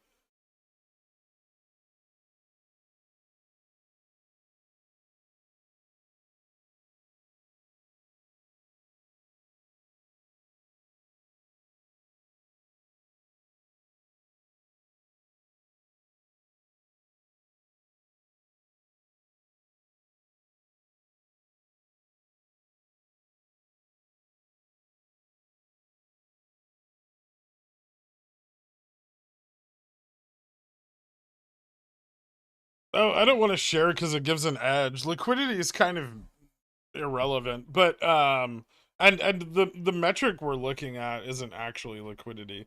Um it's just easier to define it that way. Uh I just don't want to share it with him because I want him to go look it up himself. Because Stefan's always looking for shortcuts and it drives me nuts.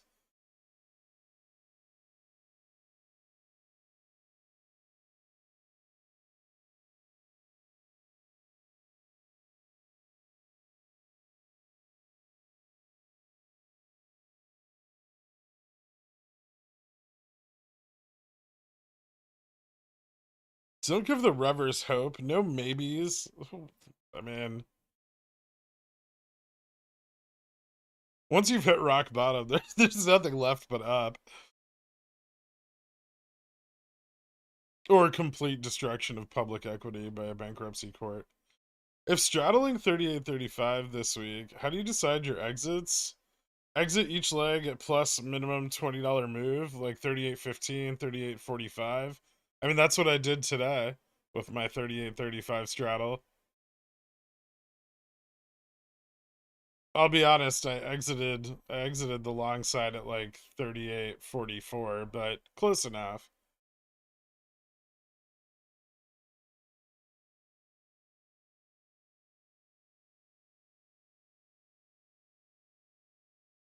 And then I'm probably gonna just re-enter that straddle at some point before the end of the day.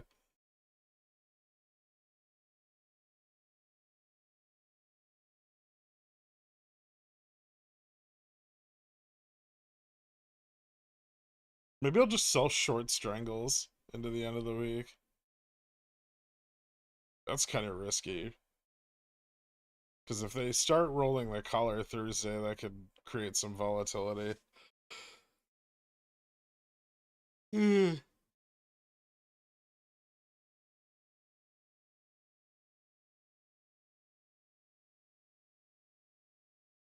What's their roll date? I know they roll before the expiration. Wonder if I can find it in their paperwork. JP Morgan Fixed Equity Fund.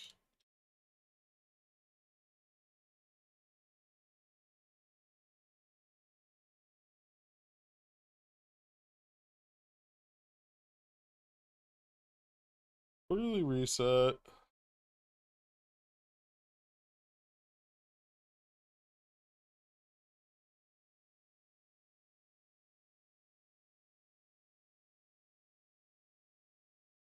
That's. I need the current year, you fucks.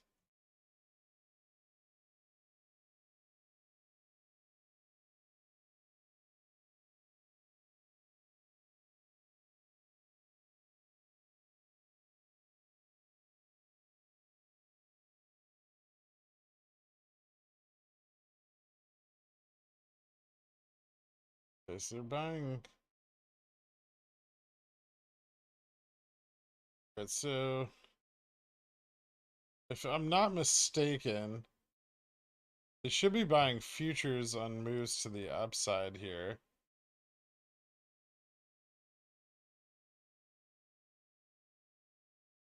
Hmm.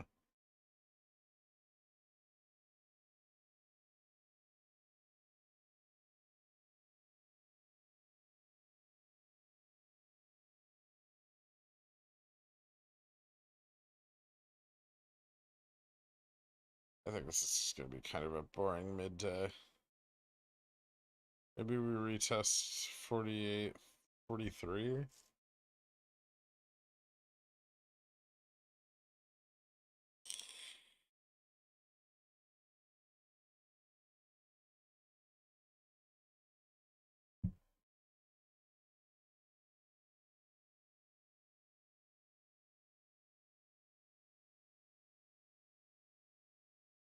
You think I put in shortcuts is extremely far from the truth of how I am in real life. I think you're always looking for shortcuts.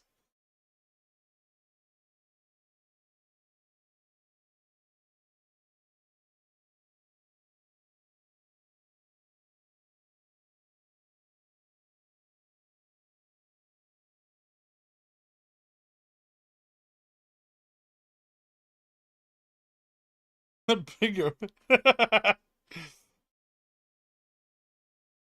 Nice trash.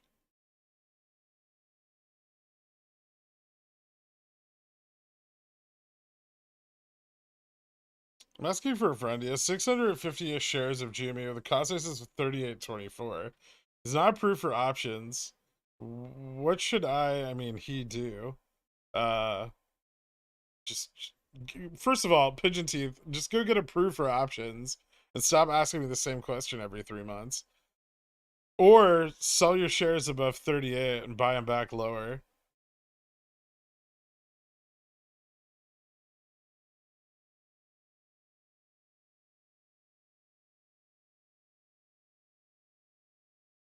GME equals not a lot of FTDs, yet is a liquid.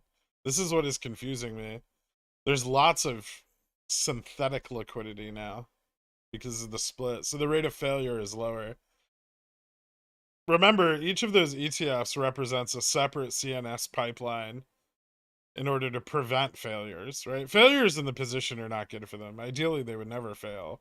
They would just short volatility and they wouldn't have any failures to contend with, right?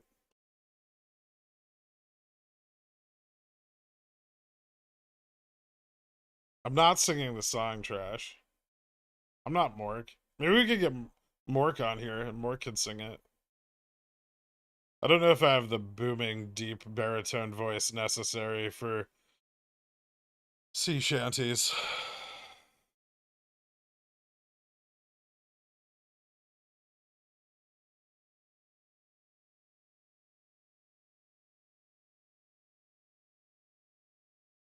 Everything on the screen is gonna rip. Uh,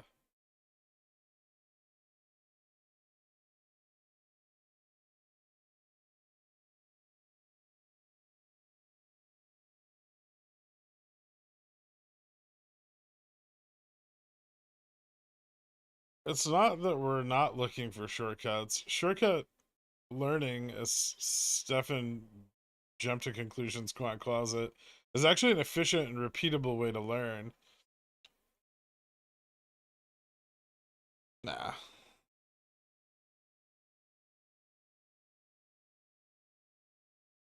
Now, what percentage would the borrow rate be indicative of a run if it continues to increase? I'd like to see a prime rate above 10%. The retail cost to borrow, I have no idea what that'd mean.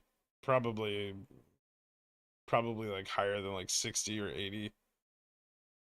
Although I really don't know what the correlation between those is. They seem to not be correlated at all. The only correlation is if one is going up, the other is as well.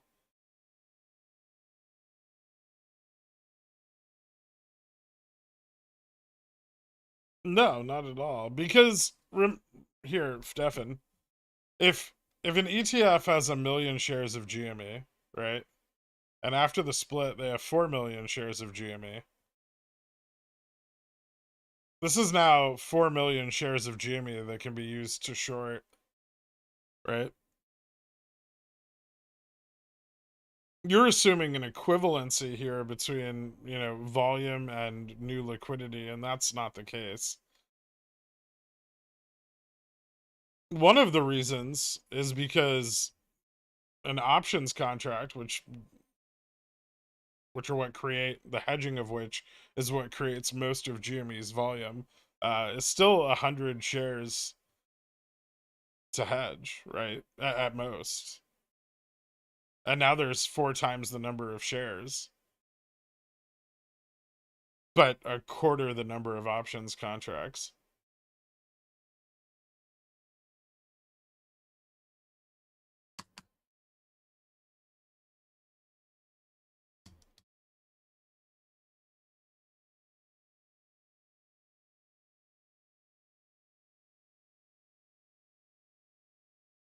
Yeah, this year was pretty good for a bear market. I mean, I think if you survived it, you're probably killing it, and if you ended the year profitable, you did really well.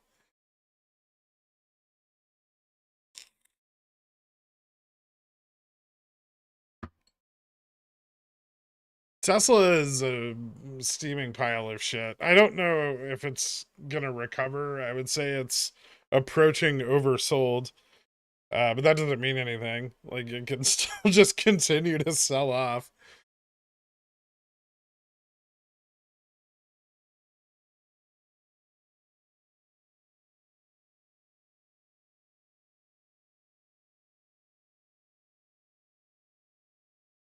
At what point does the SPX 3850 leave the realm of possibilities for today? A pullback below 3825?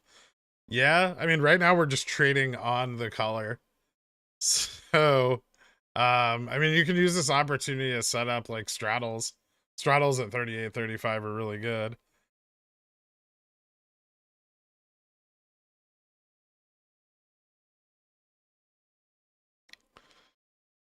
No, Jimmy has a pretty solid floor, actually. And we've reached it. We're at where its floor is. There's going to be volatility in this range, but there's still a lot of buyers.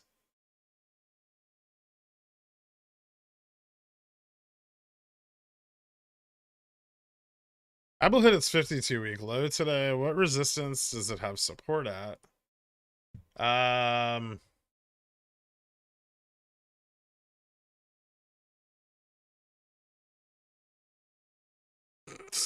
uh, Good question.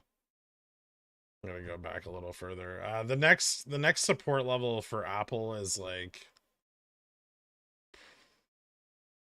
123. There's a little bit of 125, 123. I would say that range. I mean, obviously, those prices are very, very old. You're talking late 2020. Um, but yeah, 120, 125. There are also psychological supports. I don't know if I would expect their earnings to be better, but I mean, they may have found a floor here at the 52-week low of like 130.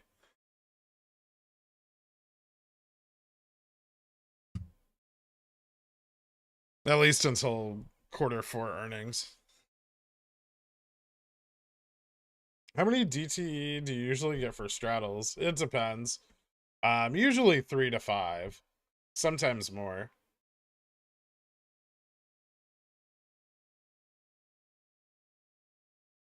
I've been like the 3835 straddles on the collar, especially for this week. I've been buying a little bit more theta on, because if it moves to the upside like overnight, I want to keep the short leg open at the collar, because I think it'll pull back below the collar. And that way I'll have enough theta on the short leg to just leave it open.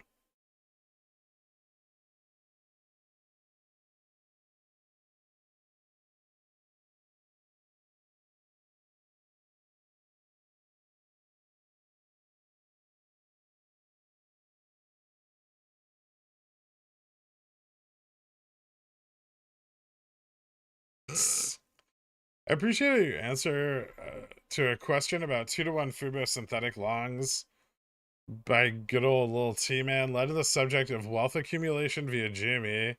Appreciate the wisdom. Thanks, Mr. Madman. At what point is Tesla looking at panic selling sub 80?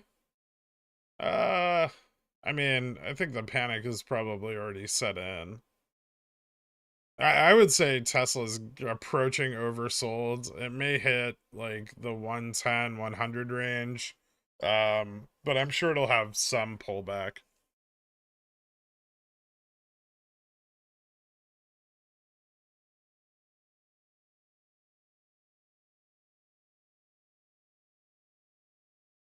It's almost like we just have to ask the right questions. Sometimes.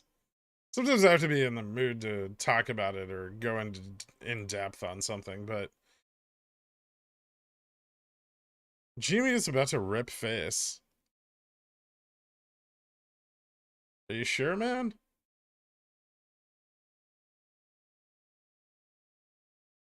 Made 2K on CCs with Jimmy, lost 2Ks and 2K on calls with Jimmy. That's kind of usually how that goes.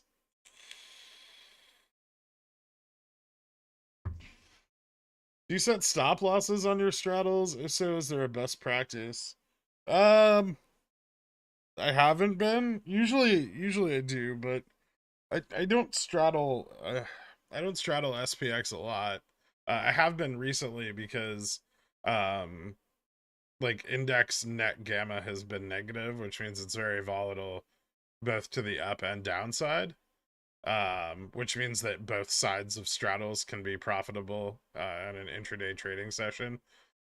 So generally speaking, I'll leverage the side that's winning until there's a failure, and then I'll either roll up the downside closer to the money, or I'll just like if it hasn't moved up too much, I'll just leave the downside in place and wait for it to realize value.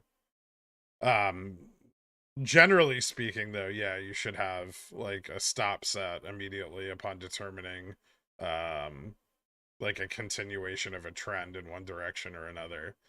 Then you would cut the loser, and then you can add leverage to the winner um, in order to increase profitability and offset the loss from the hedge. There's a lot of different ways to manage a straddle. They're very adaptable, um, which is a really big advantage in a market that's as choppy and kind of volatile as the one we're currently in. You need to practice, but there's a lot of things you can do.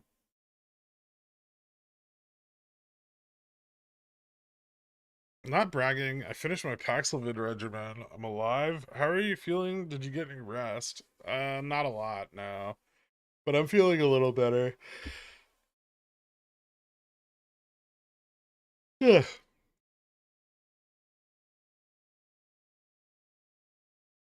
Stefan is not a quant. Well, at least not officially. Maybe in his own mind.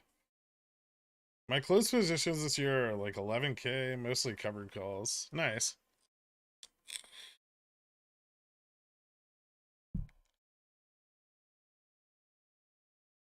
Keep talking bearish on Tesla. I'm adding this to the list. I take it you have some Tesla puts, trash. You spoke about the Fuba sell one $3 put, buy two $3 call strategy. Thoughts on that for Upstart $20 Jan 24s?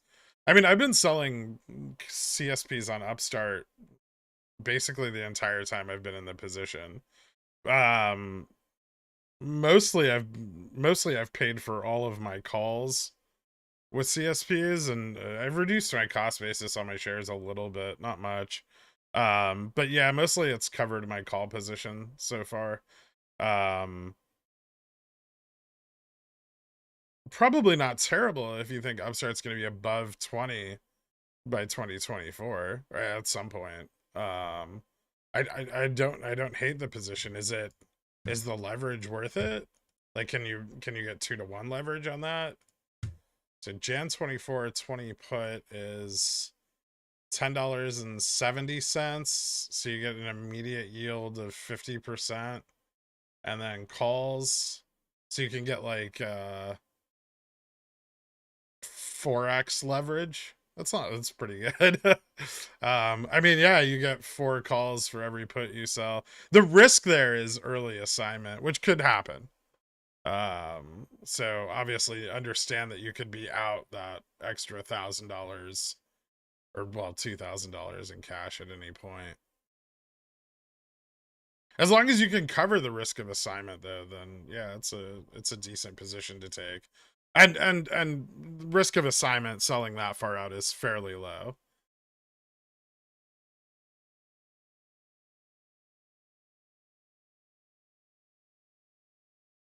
Why did Pickleman hate Tesla so much? It's overvalued. I've been saying it's overvalued since like November of last year. I've been pretty much short Tesla the entire time. I've been selling deep in the money covered calls like every 3 months. All of which have closed out of the money. The company was simply worth too much. It was trading at like a PE of 230 at one point, which is fucking absurd, and assumes that there's going to be no competition in the sector whatsoever.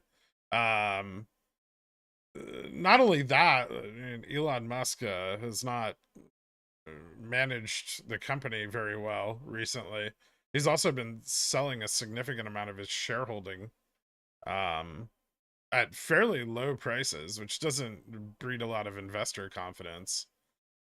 I don't think Tesla's gonna like fail, but I think their valuations need to come back down to earth.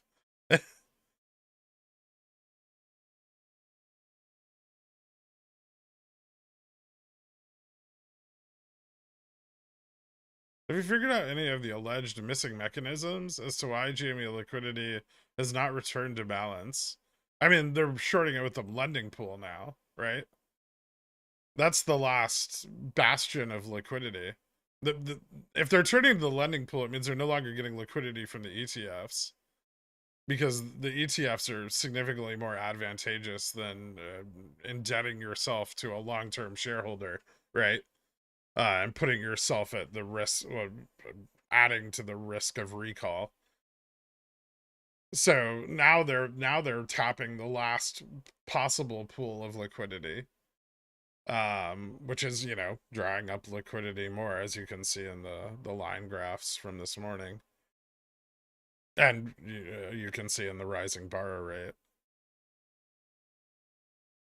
So it's still dragging out, but it will return to mean eventually. Any chance Jimmy breaks 20 this week? I'm a little desperado.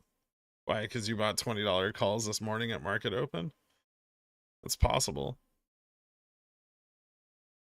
We can see the collar roll early. Like, that would be a big shift.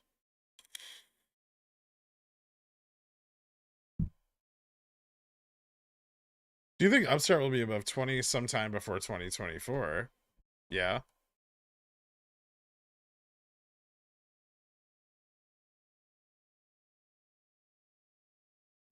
Okay, I learned my lesson on shorting cat. I just closed my puts at a 5% loss, but I still have open Feb CCs at 10%. Okay. Are CCs even really worth it on cat? I guess if you're selling that much theta, they're not that bad. Anyone saying, why do you hate insert any stock taker is thinking too emotionally with stocks? Usually. There are some stocks that I just hate, like General Mills.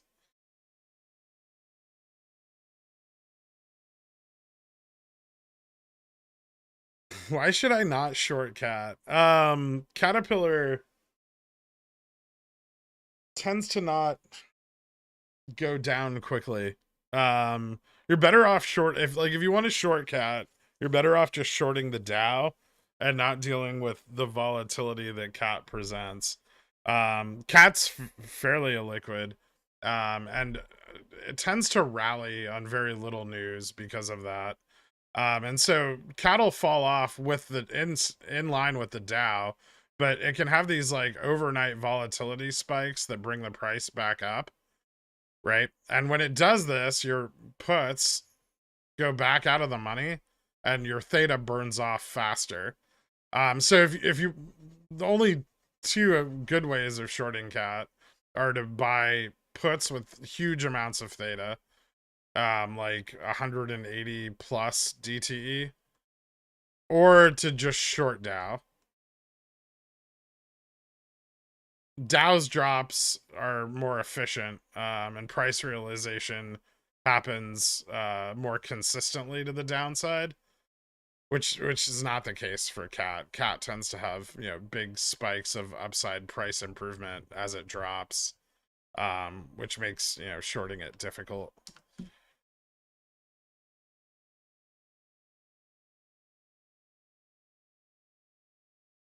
Decent chance Jimmy Gamma Max moves up tomorrow morning. It might. I don't know. People might be buying calls at this price. No, I bought them later than market open, but I have weeklies from 20 to 25 on Jimmy because I was told there would be a run, and I trusted the pickle man didn't have his fingers crossed. I didn't say there was going to be a run. I said there could be a run. There's a big difference between there will be a run and it might run. And if you bought weeklies, I kind of hope it doesn't. Why do you hate Jimmy? Because I have to talk about it all the time.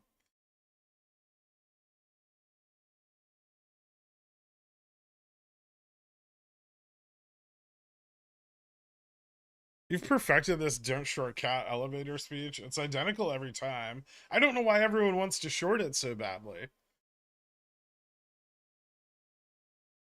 Like how many days in a row does the market need to be bleeding red and Caterpillar's up like, you know, 0.33% for people to just stop trying to short it?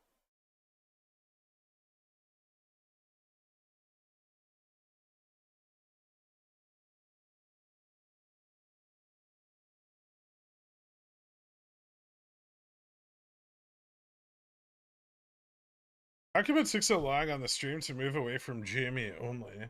Well, GME was, I mean, very, very interesting. But even through most of this year, it's only been the last couple months where GME's gotten pretty fucking dull.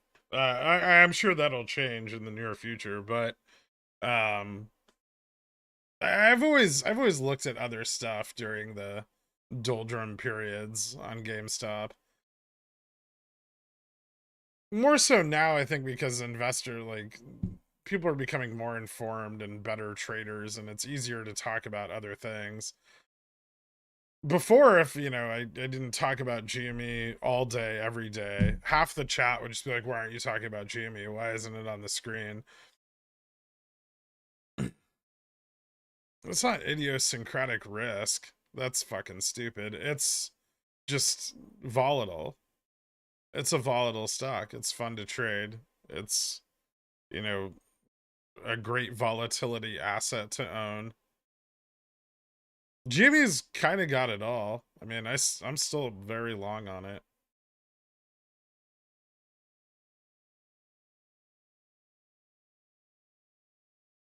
I can't speed up the stream if you're watching it live, Bipolar Bear. I would just have to go faster.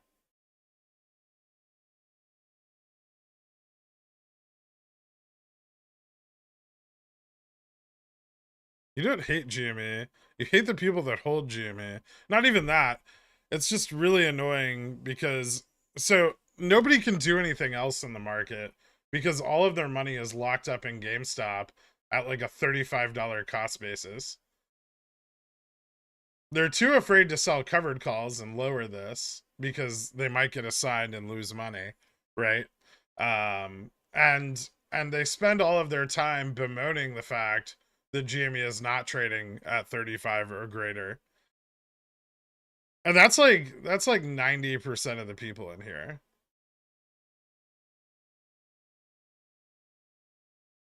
The rest of them you'll you know make money on other shit. Like SPX was pretty good today. I made decent money on it.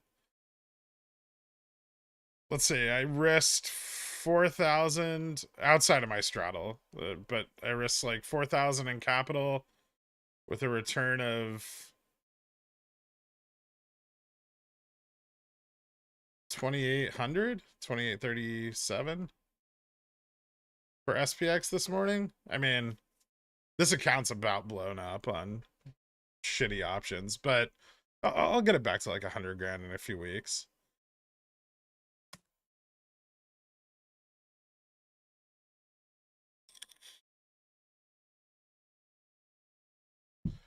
I don't know how many of you guys are making like $2,800 a day, but it seems a lot better thing to pay attention to than whining about your GME shares or Fubo shares or Upstart shares being down in the near term. How does one turn 4K into 100K? Slowly.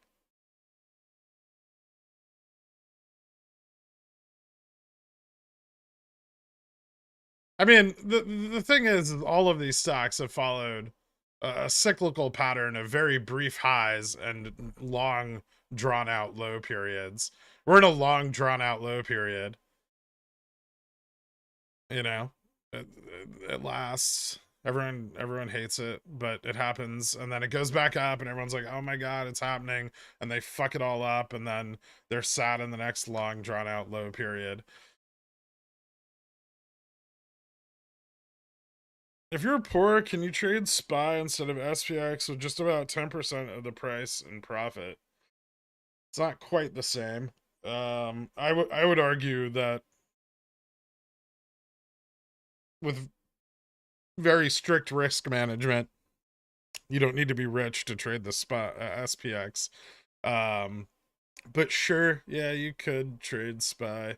It's not as good, but you could trade it.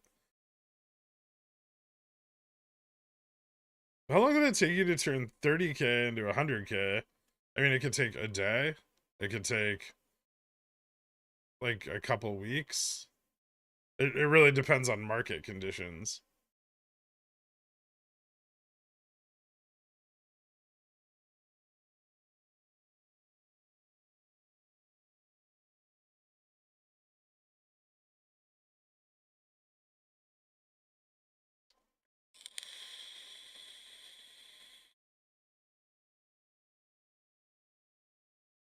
There's a PDUFA date coming for Bibs lecanemab on Jan 6th that may affect Sava. What?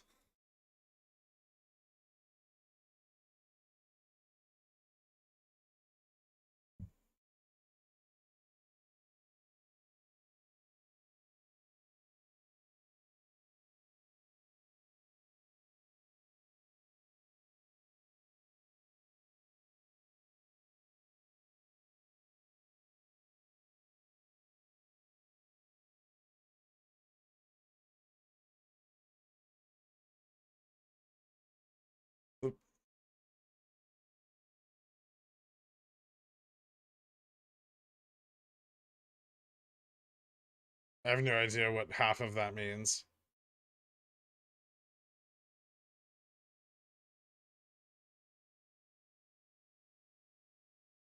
Watching you trade SPX is like dark magic. Really? Most of the trading you see me do on SPX is me buying calls at the money on small bounces and then selling them. I don't really think it's dark magic. It's pretty fucking simple. I don't even do it right. You're supposed to set stops when you buy into the call. I just don't have that much risk consideration on this account. People want to play what they're familiar with. They love GME too much, but you've made them familiar with Cat. Yeah, but Cat's like a great swing trade sometimes, but it's a terrible like intraday trade. It's an awful short. Like it has issues. It's not just the perfect stock that you can trade up and down all the time. Technically, I'm up $174 today. How does that make you feel? It makes me feel like you didn't buy enough weeklies, popcorn.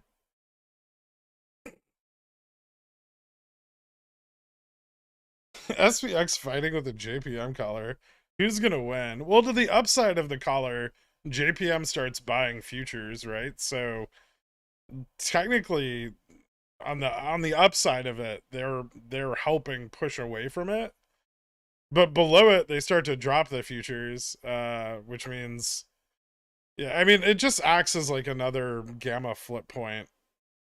I think it might actually be bigger than the real gamma flip point right now because everyone's latching onto the collar for their delta neutral positioning.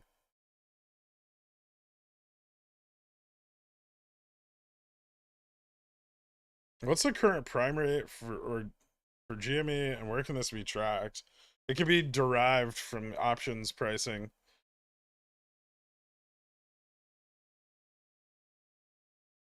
When it goes back up, Girk will get so many subs, and the stream will be full of sub music, and the exuberance will make me puke. Yep.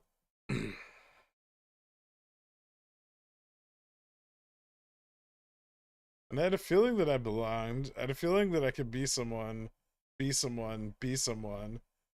Me reflecting on my Girk port year to date. Thanks, Boof. You made 2,800 on SPX options? Yeah, like right here on the stream. I mean, I made more than that, but on the stream I made 2,800.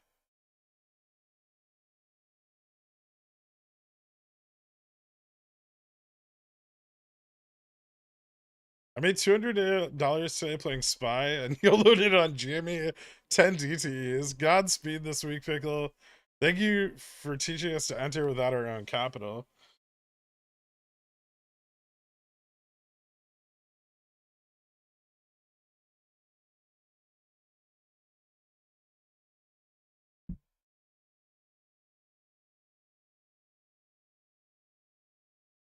What broker do you think is easiest to get options trading for? USA. Easiest to get approved? Probably like Webull or Robinhood. Robinhood approves like everyone. They don't give a shit. Tasty Works. TDA I think is pretty easy. Schwab's pretty easy. Fidelity and IBK are a little harder. Cat is perfect when it's under 169. Yeah, it's probably gonna be a while before we see that. Cat's a good quarterly trade. Yes.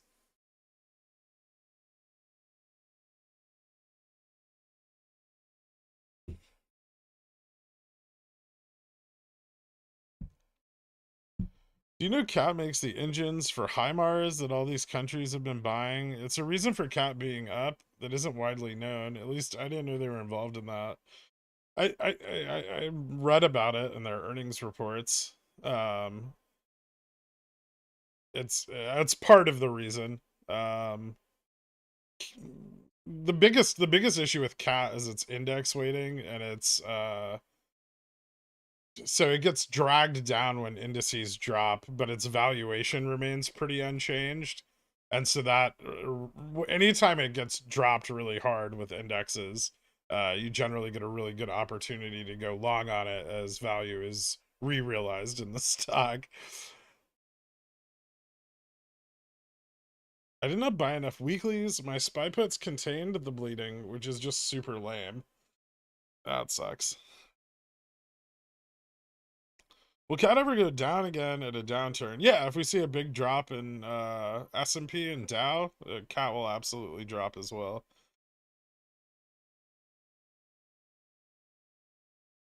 Hey, Pickle Man. Merry Christmas, my dude. Merry Christmas, man. Times are tough for Jimmy right now, but at least we have the borrow rate to keep us warm. I hope you're feeling better after being sick. A little bit, yeah. I'm starting to get better. Thanks for asking, man. GME Gen 25, $60 calls, 0.33 Delta with 90% IV. It's a decent price, yeah. I'd like to be in the game, but I feel like I just lose constantly with GME because of Theta. I mean, if you can afford it, which most people can't. This is where the problem comes in, but especially with OPEXs where you want a decent amount of leverage. If you can afford it, you can just get all your OPEX exposure with leaps, right? I think most people are just kind of greedy. I am too. It's I'm not defending myself here, but you know, you don't get a lot of leverage if you're buying all of your contracts very far dated. But they are absolutely a great way to just set it and forget it and wait till the stock runs, right? Um, if we don't run sometime soon, I will be converting in all of my long positions on GME to leaps probably for most of 2024. So, or 2023. So I'll be targeting like Jan 2024 calls, especially if we stay at these prices much longer. Because the theta loss is just becoming a bitch, and the OPEX covering is all over the place. If there's no consistency in it, it's much better to just have tons of theta, and try to get as good at entries as you feasibly can, and then you're in a position where you can just react to any type of covering event. FDA will say good to go or say not enough data and takes longer for a final decision on B2B's lecanemab. Oh, okay. That could be pretty significant. Interesting. And you said that's in the next couple of weeks. Maybe I'll be a little more cautious with my CSPs.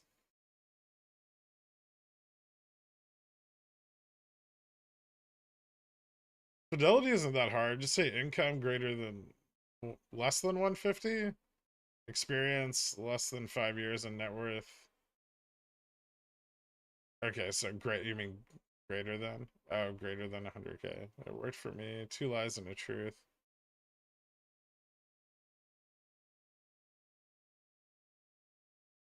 Yeah, I mean, usually Fidelity and IBK are kind of sticklers with letting you reapply. I think that's where a lot of people get burned. Is they answer honestly the first time, not realizing that they can just say whatever they want.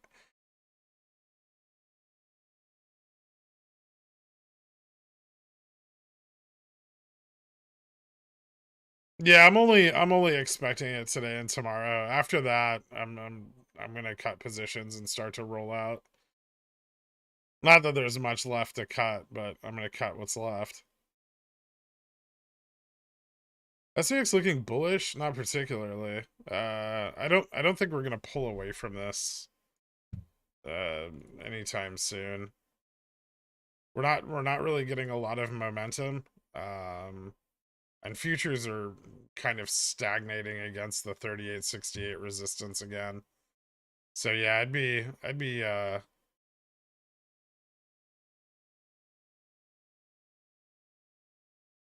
wary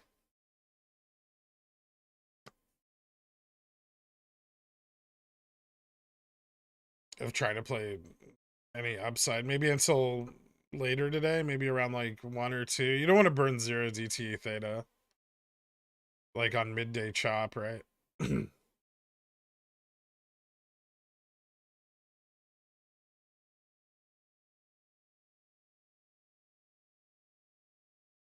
What's up with the liquidity tips? Well, since they started hitting the borrowing pool, they're crossing back towards illiquid again. So everything's becoming more illiquid again as the borrow rate goes up. Any chance of UNH going past 700 by the end of 2023?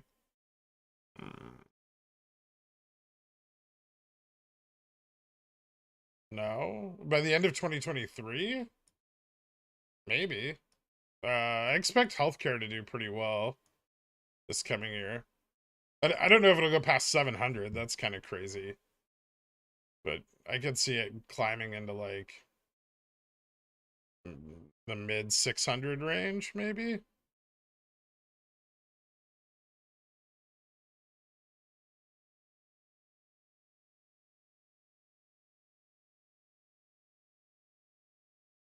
Jimmy looking at me played more like cat. I'm considering that, yes. I was 100% honest with Fidelity, and they said, "Here you go, sir." Let's all say a prayer to leave you out. This price stays put on GME. Your boy is waiting for 40K to clear right now. I mean, yeah, it's a decent buy-in price. Still interested in T long? Yes, very actually. They just inked a deal with BlackRock to expand broadband coverage in the US. So yeah, I am. I picked up a pretty decent sized position there.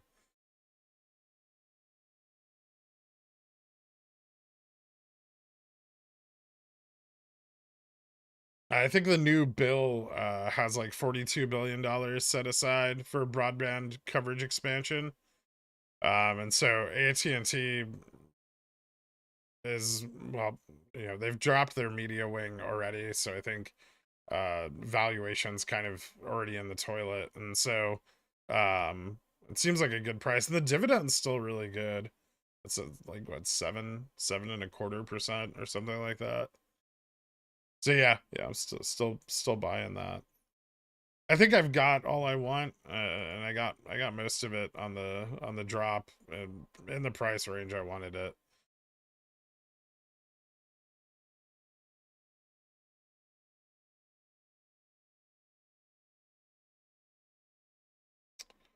When trading SPX with less capital looks something like buy on a bounce or dip at the money, very close to the money, 0 to 3 DT, set immediate stops at 3%, sell at first sign of changing trend or consolidation. Thanks for all the advice you share with us. Yeah, generally when you're 0 DT trading SPX, you want to look for um like hard turnarounds like here where stop loss hunting is hit an apex, right? And it's almost better to watch these on the options chart, so you can look at the specific strike. But let's kind of see one there. This is one sort of as well. And then you would enter with like a 5% stop in place, right? And then a take profit set at like 20%. Um, as you can see, you can do this a few times before you've even uh put yourself on the back foot. But yeah, with low capital, generally when you're trading SPX, you want to have a predefined stop when you buy into the contract. And that's where, options charts are really useful if you have access to them with your broker.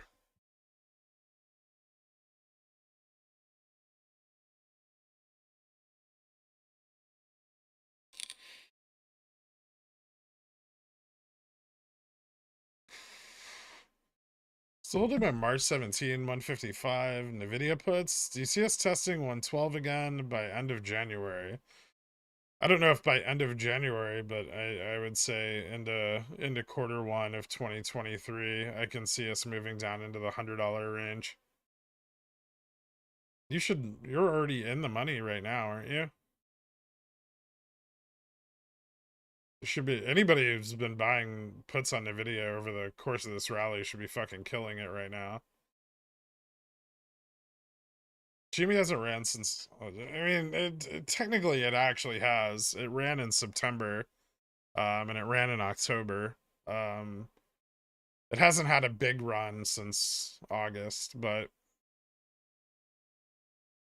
the volatility shorts also pulled back on it and exited all of their positions going into the split.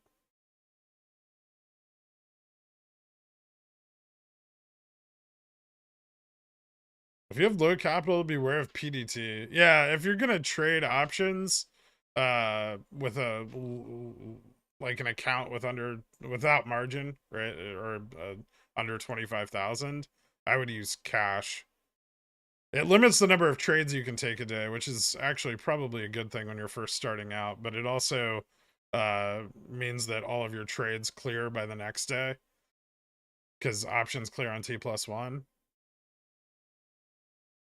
So you have like 5,000 in your account, right? You can trade all 5,000 in a day, right? But you have to wait for it to clear and settle the next day. But you don't have to worry about PDT. PDT will fuck you over.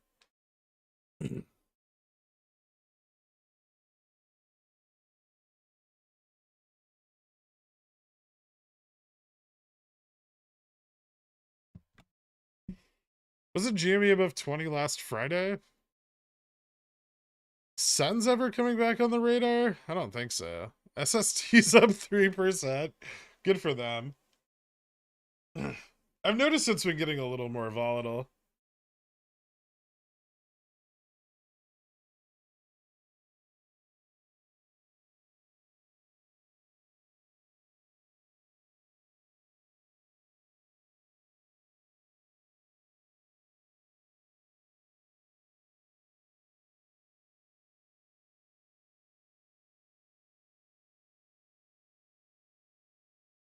As of last Friday, I think XRT had $1.6 million.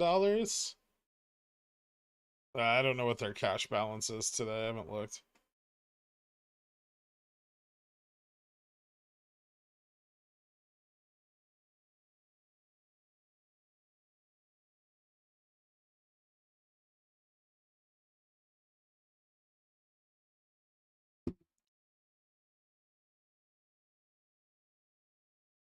How's Upstart looking? I'm feeling bullish on GME's bar rate, but I'm not sure how to feel about Upstart. You know, Upstart's bar rate's just as high, if not higher, right?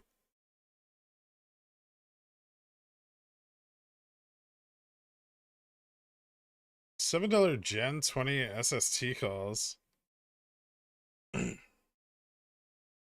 Okay. I think Upstart's prime rate is higher than GameStop's. I think it's like 13 to 16%, something like that.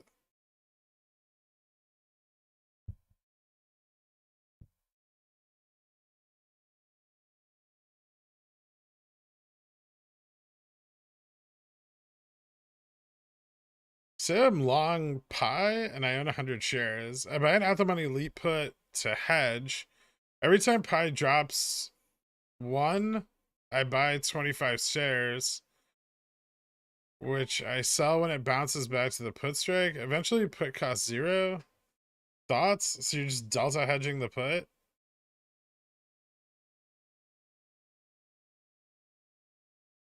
I mean, I guess you could do that. It seems like an awful lot of micromanagement for one contract.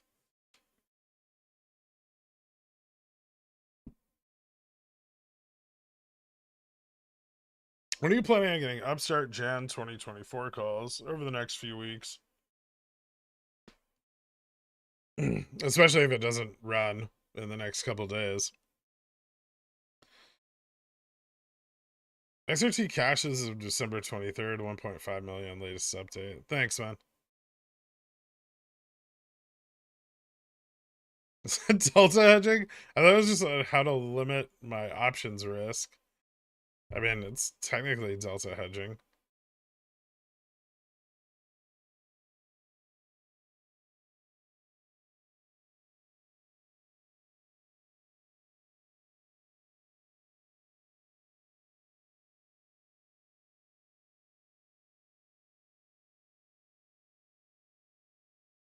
One thing I find interesting about GME is there hasn't really been much insider selling of the stock. I figure it means the board is bullish. I think the board is, you know, fucking what, 70% below their cost basis? Super fucking underwater. More? Yeah, trapped, buried. The fucking CEO shares are at like $223. Well, pre-split.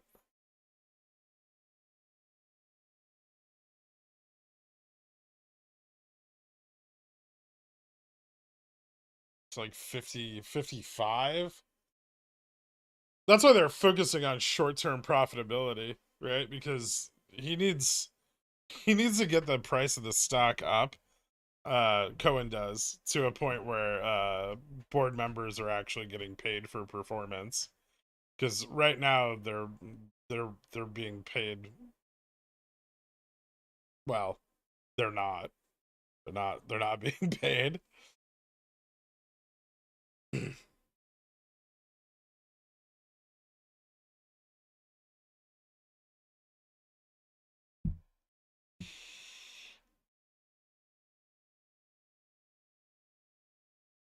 If they just thought the stock would be worthless, they would cut their losses and sell. They would also quit, right?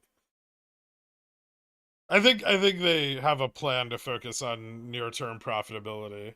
I think that'll see increases in GME's stock price over the next few quarters, which I think is what they're planning on. I think they'll stick to that for the time being, which will offset growth potential a little longer, but that's fine.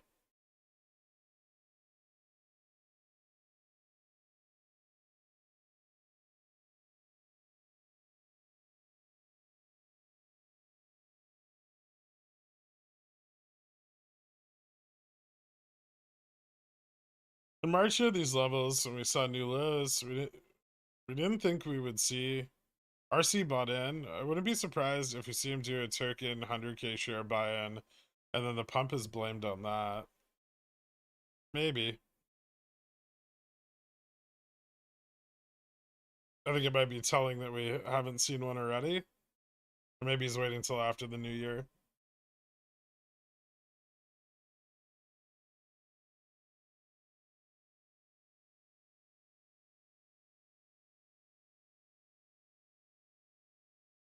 So the CEO is a $55 bag holder. It makes me feel better about not being below $20 yet.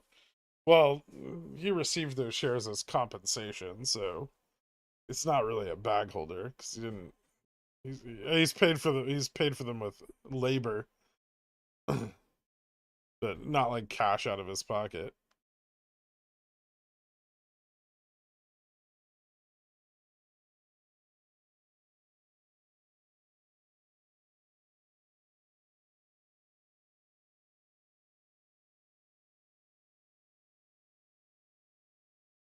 This is probably a good entry on SPX.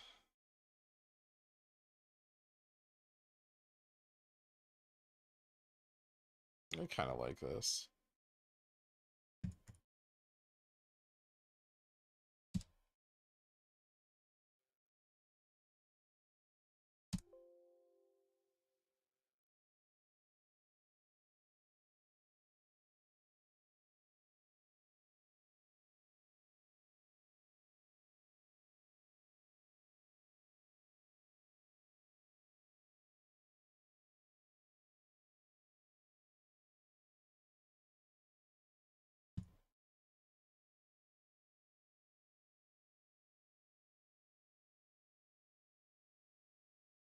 Noon now.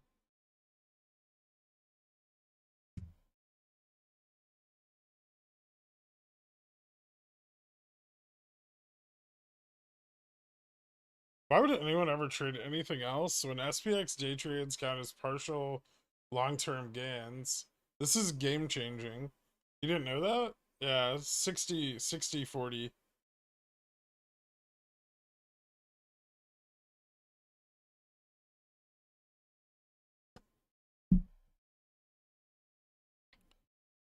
Wish I got more Christmas money from grandma to buy this dip.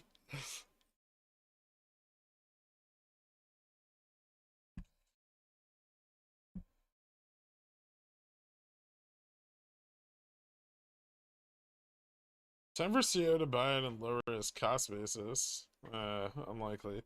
RC focusing on short-term profitability, also because his meeting with Icon probably gave him some pointers as how to remove shorts. That's not a bad way to get rid of him.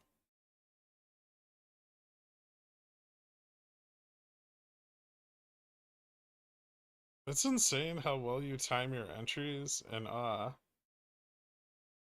we'll see. This may not break up. I might just get stopped back out. You take your shirt off when Jimmy provides forward guidance? Yes. If Jimmy picks up any significant long-term multiple, I can definitely take my shirt off. I have enough shares that'll be worth it. RC focusing on short-term profitability because of how much cash they burned creating their NFT marketplace that profits $10 a day. Yeah, the NFT marketplace was a big fucking mistake. Terribly timed and probably won't provide any shareholder value for quite some time, but it's there. I guess it's a thing we own part of. There were things that GameStop could have focused on that would have driven a lot more profitability and been able to expand their margins much sooner, but unfortunately, that's not what they went after.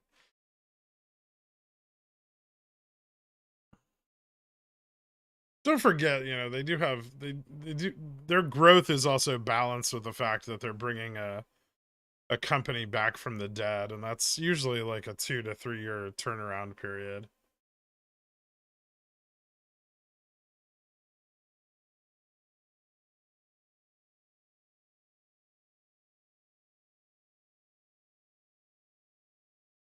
Yeah, I still think long term it has potential. I just don't think anytime soon.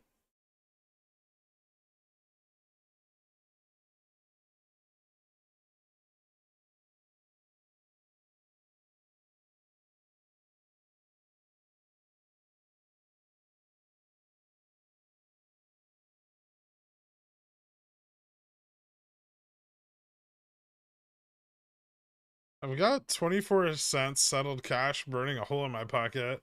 How much is a piece of gum nowadays? A little bit more than that, 8 Ra.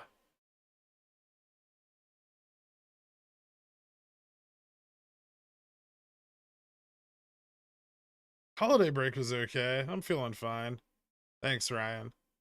I think NFTs are going to be ridiculed for at least the duration of 2023. I agree.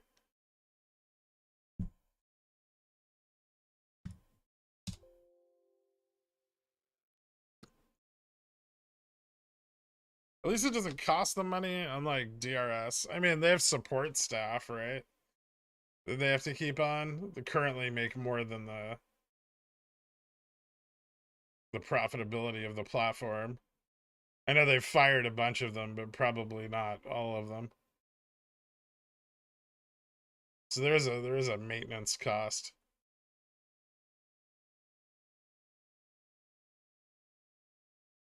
At least the marketplace brings some publicity to the technology.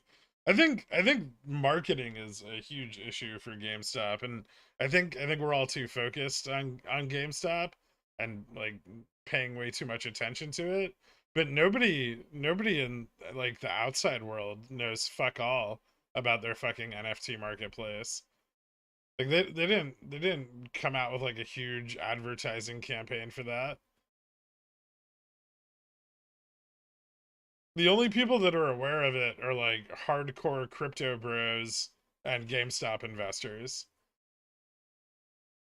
So it's not been promoted to any significant degree. Actually, no GameStop shit has been promoted at all. Their marketing is fucking atrocious.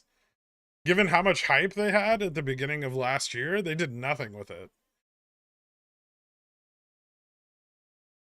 I can go poll like fucking 30 random people and ask them what developments GameStop has made as a company in the last year. And they're gonna have no fucking clue what's happened to it since it ran in January of 2021. To be fair, I mean, Cohn wasn't great at advertising Chewy either. I think most of that spread through word of mouth. He's not. I think it's apparent that he's not well versed in running a public company. I mean, the amount of hubris to think that you could get away with not providing guidance for 2 years on a turnaround plan, especially after losing, $200 million worth of shareholder capital investing in a fucking dead JPEG marketplace is not a good look, right? And if you're trying to attract actual investors and not just shitheads who work at Taco Bell. You need to have a plan and you need to follow through with it, and investors need to know what that fucking plan is.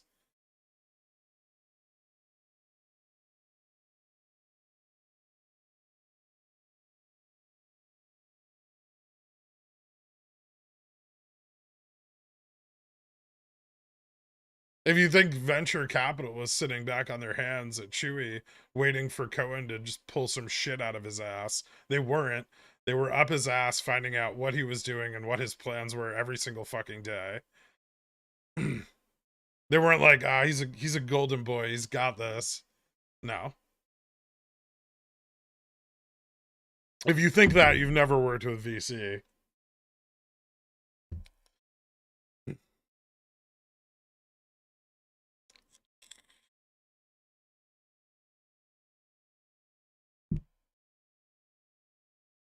I mean, they're not dead. They make money. They're not super interesting right now, but they make money. They have revenue.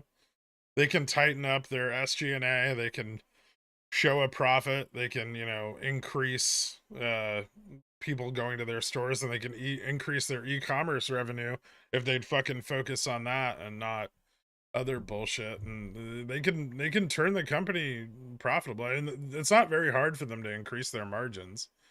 They just haven't put any effort into doing so. SVX gonna do it now? Yeah, a little bit. I don't know. I'm up on my calls from a minute ago.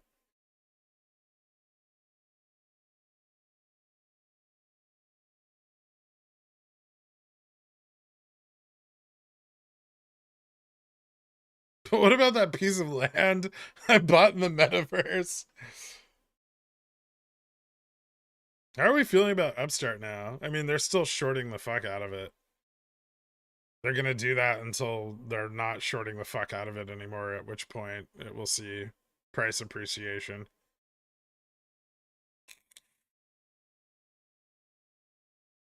Imagine RC watching this stream. I hope he fucking is.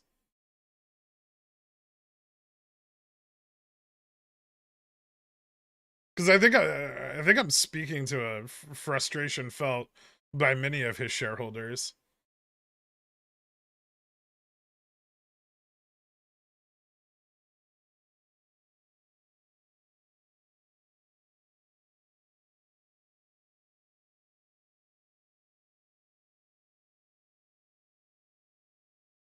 Can you depreciate land in the metaverse?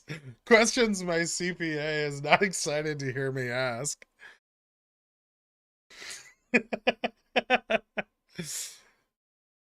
I don't think the IRS has an allowance for that, popcorn trader. What do you think of the theory surrounding The Office that Michael Scott may be a bit of a silly guy, but he's actually an amazing manager? Their branch always number one, it seems. Yeah. Well, for a while there, I just assumed that they were the only branch until they started adding more characters in like season 3 and 4. So I thought it was like a joke that they were number one because they were the only sales branch.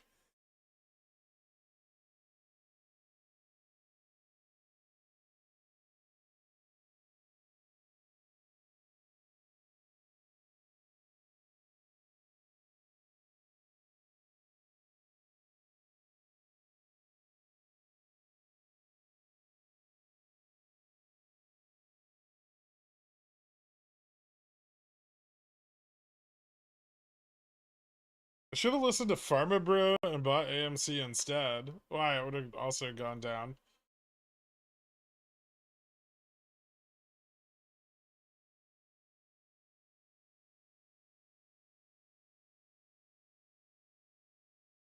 Picture this Airbnb in the metaverse. Ugh, what a waste of everything.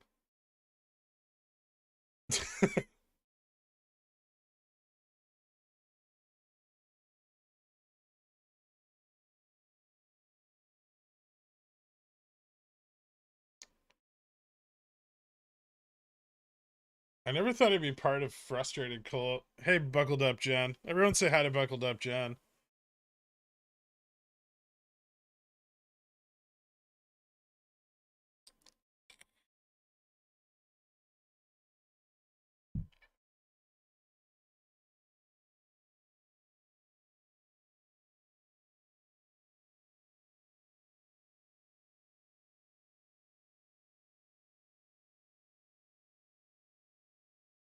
Tinfoil. RC doesn't want Jimmy to run because he knows all his loyal bag holders will sell when they have a break even cost basis. So instead he shorts it to keep us holding his Montgomery Ward bags.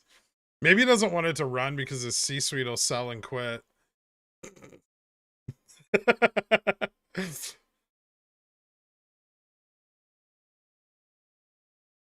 you were my CPA, you'd be very, very, very concerned for my mental health. Maybe.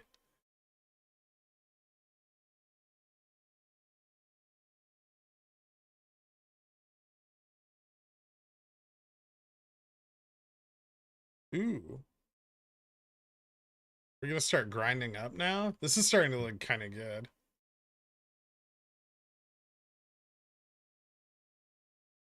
Tested the earlier high from today. Rejected, right? Well, close enough.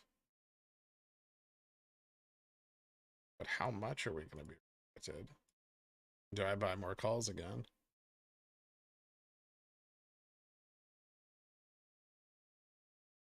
It'd be really cool if we could hold a range outside of the fucking collar at some point today. All right. So we got a 11:48 update. Okay. Well, we've got some bullish zero DTs to the upside that keeps selling off every time we test the upside. But I think if we can hold the EMA 30 for a bit longer here, so this trend,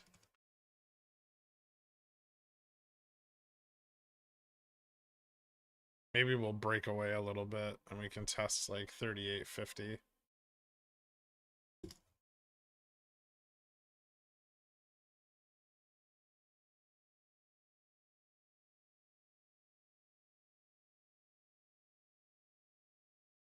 What's your next support resistance line after 38.43?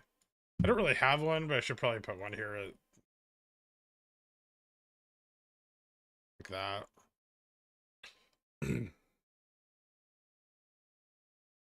That'll be the next key resistance to break. If we lose ground here, it's going to fall back to the collar, though.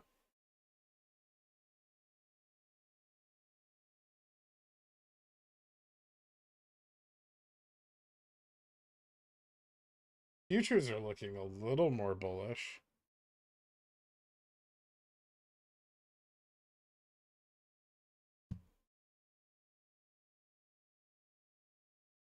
That might be a good entry, actually. 38. Slip a little more. 38. 38.45.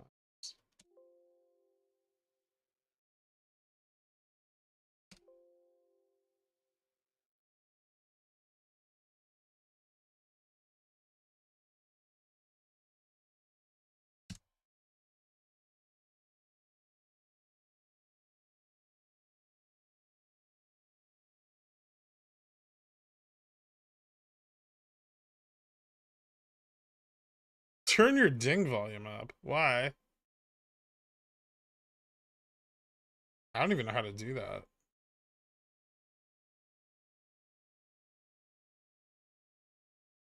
Did you see the Dodge Colt grill I posted in Discord? I did not. Is that your daily driver?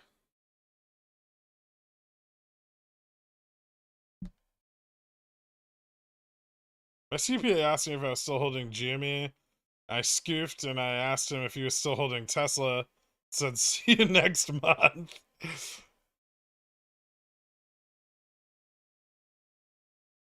No, but you can write off a certain amount of your taxes if you're down 8K on the year.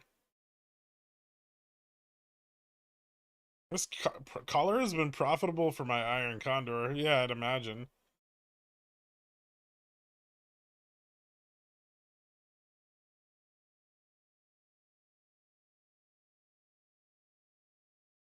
Are institutional options still positioned long on GME or do they paper hand? No, they're still long. Yeah, the long volatility positions are still there.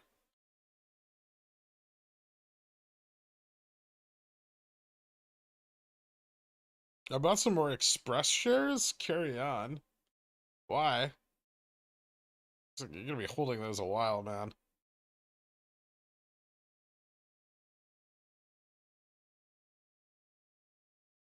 Yeah, same for Upstart. Do you ever buy further dated SPX options? Oh yeah, usually. Usually I have swings in place on SPX. I have some positioning right now, just not a lot. I don't like the chop right now.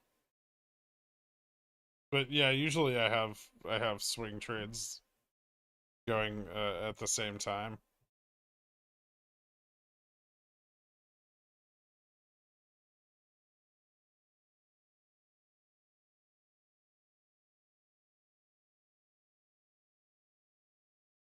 It was 2 shares, and I'm diamond handing them into an early grave.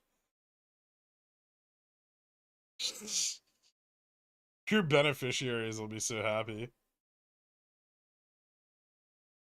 Ah, gross.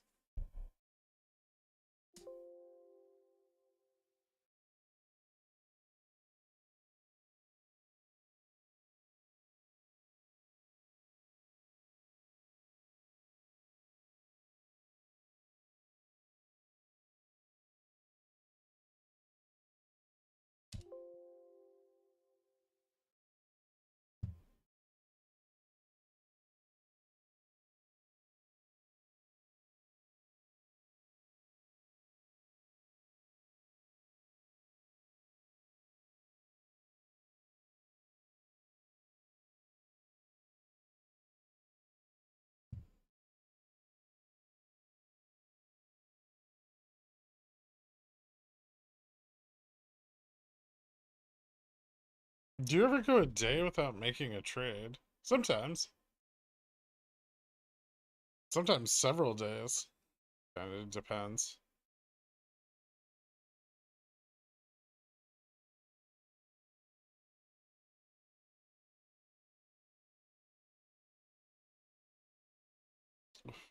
There is no guaranteed run, Popcorn Trader. Just because you've guaranteed yourselves things doesn't mean they're gonna happen.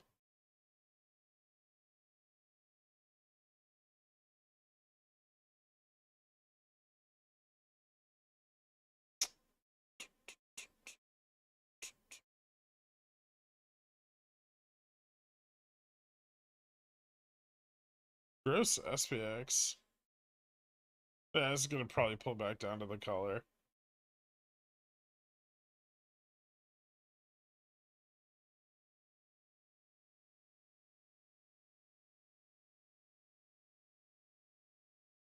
What do you think is next likely for a run on Upstart? If we don't see one in the next couple of days, I'm buying like Jan 2024 calls, so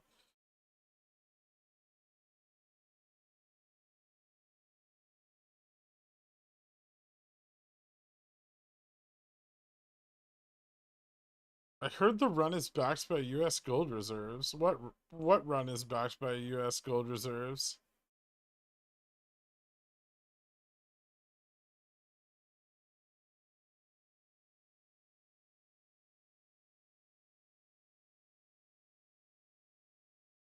Kirk, I hope you had a nice crimbo. Thanks.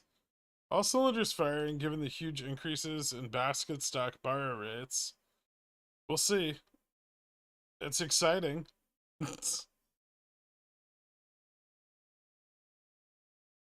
Historically, it indicates a run is going to happen very soon. History doesn't always repeat itself, though. If you were a run, when and where would you guarantee yourself? I wouldn't play. Is that a ticker?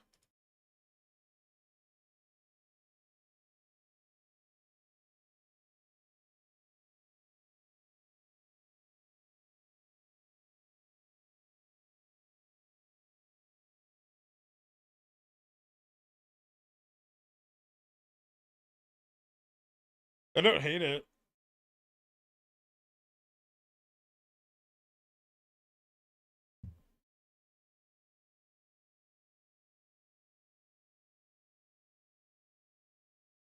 I mean, I hate Dave and Buster's, but I don't hate the stock necessarily.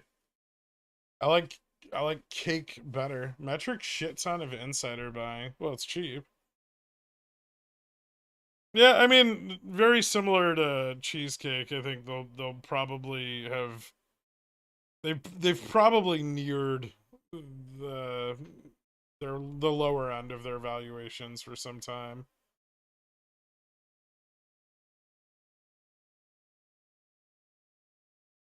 I think we're starting to see a lot more support across all of the services and well, restaurant industry specifically.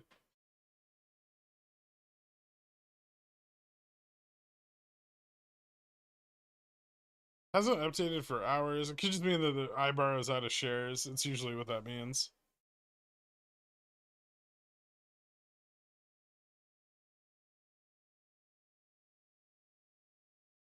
If you were past performance, would you indicate future returns?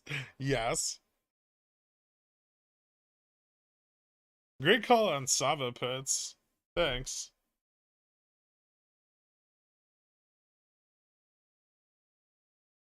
How's it doing today?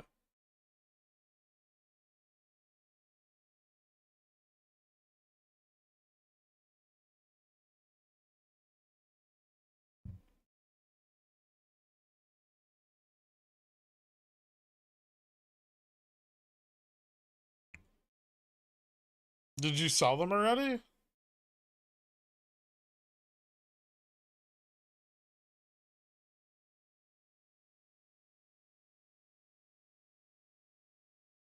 Because I haven't, and now I really want to sell 25s.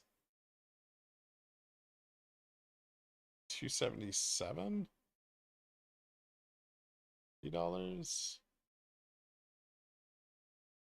Hmm.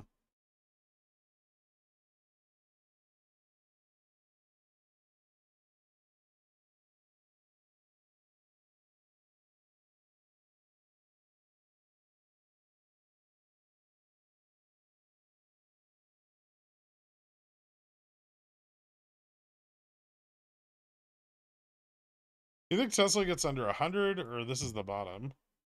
I can see Tesla going under 100. Like 90?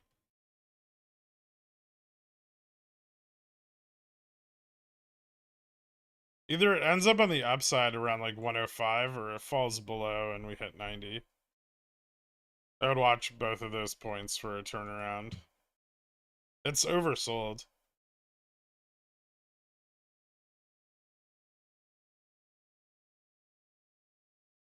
EPAM long dated put time. Mm, no, I'd probably be cautious with that. How long dated?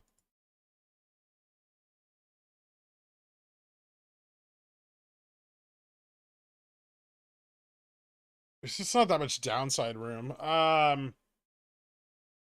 It might not be a bad opportunity to get some calls on it, actually. We have earnings coming up in early mid-Feb. I don't expect their earnings to fall off significantly, by the way. So this might actually be a good opportunity to go long. I don't really know if there's much opportunity to go short here. There's just not that much room.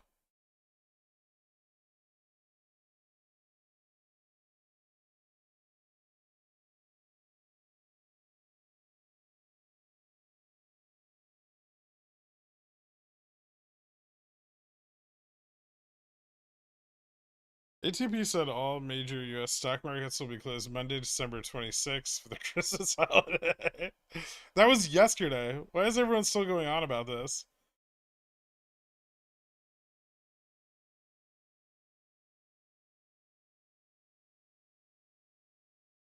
What sort of run are you expecting? Like a jog around the block, 5K, or marathon? Like 5K. I said they have 25,000, and then maybe it's just not changing. It's a possibility that no one's really borrowing today, right?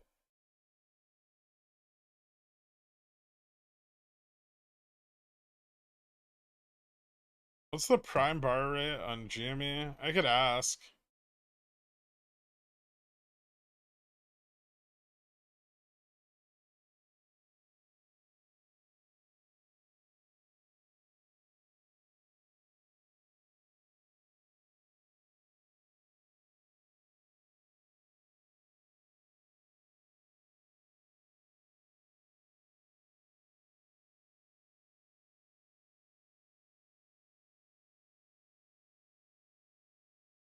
Yeah, EPAM options are super liquid, but if you set orders, you can get fills on them. I've done it before.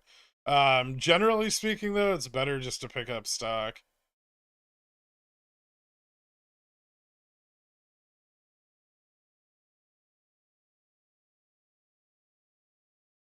What has changed in your upstart thesis is making you move to 2024 if no run this week? Just price decline? Well, I don't have to worry about theta, and they're cheap as fuck.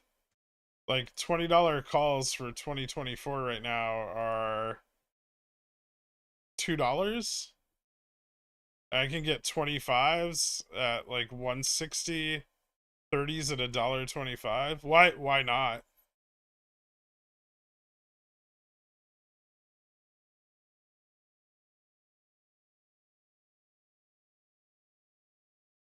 And regardless of what happens with the short position by buying 2024s, I get enough time to realize stabilization in the credit market and increased profitability on their earnings reports too, right? So I get coverage of both. I get coverage for a near-term run and for a long-term price improvement.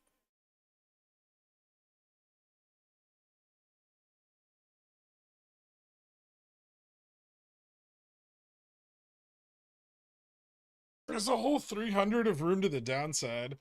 Yeah, they make pretty good money, man. Have you looked at their financials? I wouldn't target too much downside on EPAM. Their revenue's very consistent.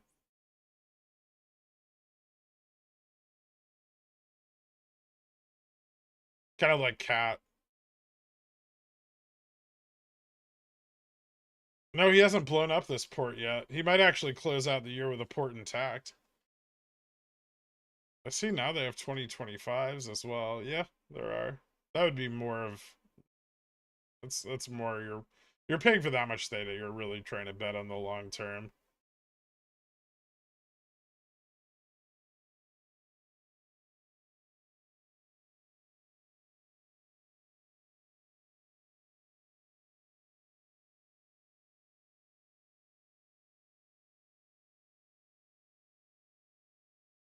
But yeah, I mean, I would probably just buy like March or Feb, but they're fairly illiquid. If you've looked at they're getting a bit better, but they're still pretty illiquid. Whereas the 2024 strikes have pretty decent liquidity. So not only do I save money on the spread, synthetic shorting can't last forever. So I know at some point there will be near-term price improvement, and I think the valuation of the company is going to rise fairly significantly into the latter half of this year. So I get to cover all my bases. It seems like not a bad deal for an extra, you know, $40-$50 a contract. I don't even think it's you're paying that much at this point. What's a March?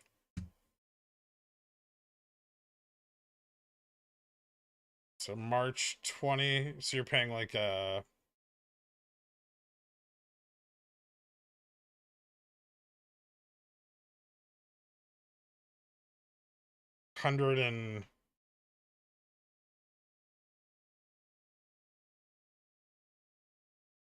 160. Well, roughly.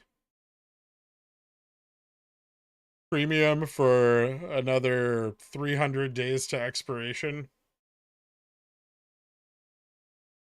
And you're shaving off 22% on the cost of implied volatility. You get 4 times the Vega and double the Delta. It seems worth it.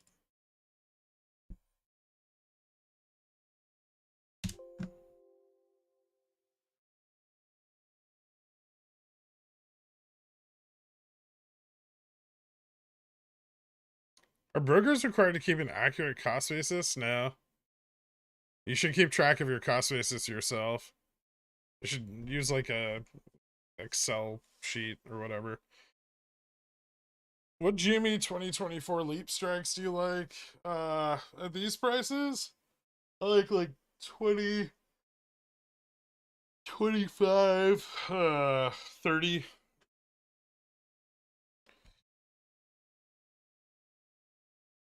2250s probably aren't bad. Yeah, not as big a fan of those. I like 20, 25, and 30 though. They're expensive. Theta's not fucking cheap on GME, Jesus.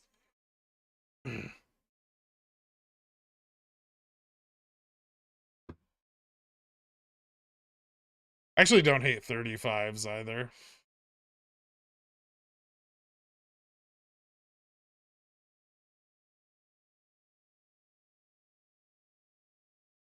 And you can buy like hundreds if you want volatility exposure. And just volatility exposure.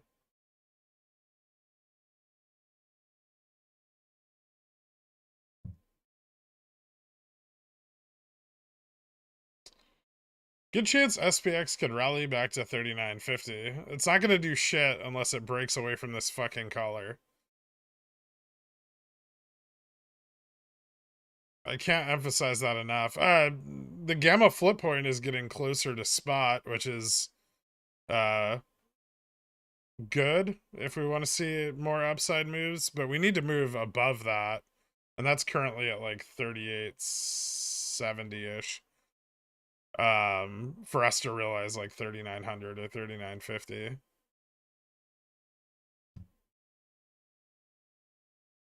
And all this chop at the collar is just gonna kill any bullish momentum that would have gotten last week from the positive data. And then this week doesn't really have any positive data. Maybe the jobs report, but I don't expect that to be very good for us.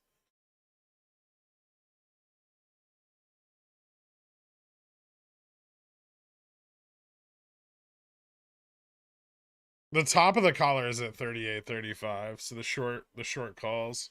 I think the rest of it's at like 33.90 for the puts, like the long puts, and then the short puts are at like 28 something, 28.70 or something like that.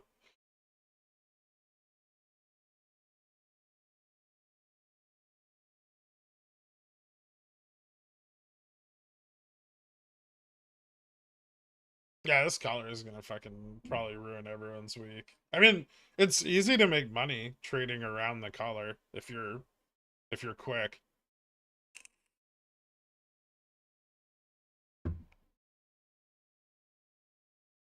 Because the upside of the collar, right, price action pulls up naturally, and the downside of the collar it pushes down very rapidly.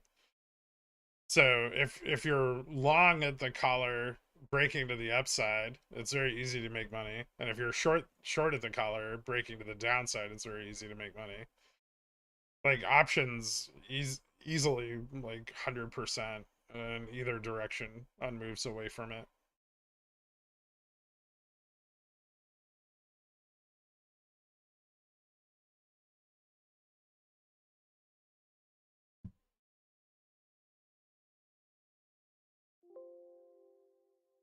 So I mean, you gotta kind of take what the market gives you in this instance.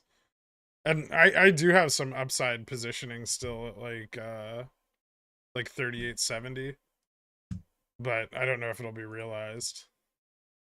Jimmy's yeah, okay, so Jimmy's prime rate's around 5% right now.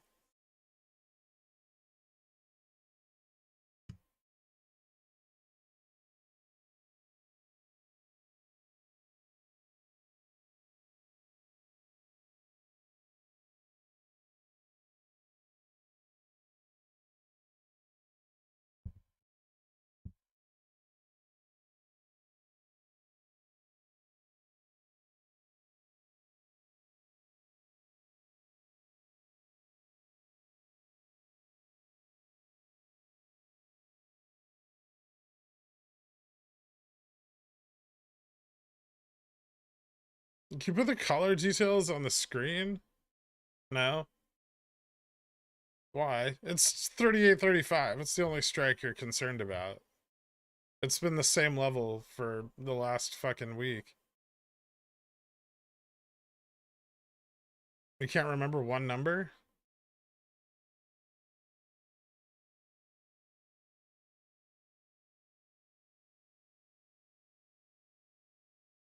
Felt really good about my junior upstart position until we didn't run last week. Now I'm too far underwater to have any value rolling.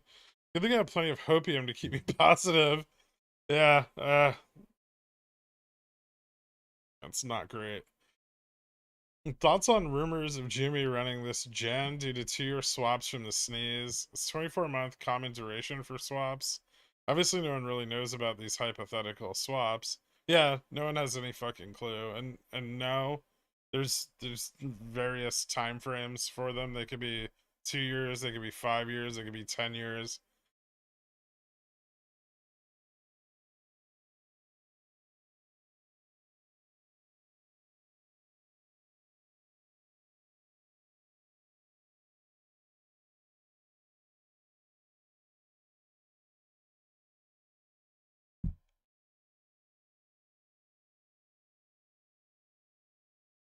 Is there a way you can think of the upstart shorts carefully closed without rocketing the price? No.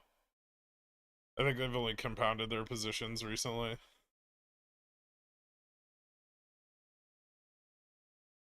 You're saying when SPX is near 38.35, it goes up higher quickly? Or if it's at 3,800, it'll go to 38.35 quickly? No, I'm saying if we fall below the collar, like we are right now, we will accelerate away from it. If we bounce above the collar, we will grind up above it. So slow incremental price increases above the collar, rapid price drops below the collar.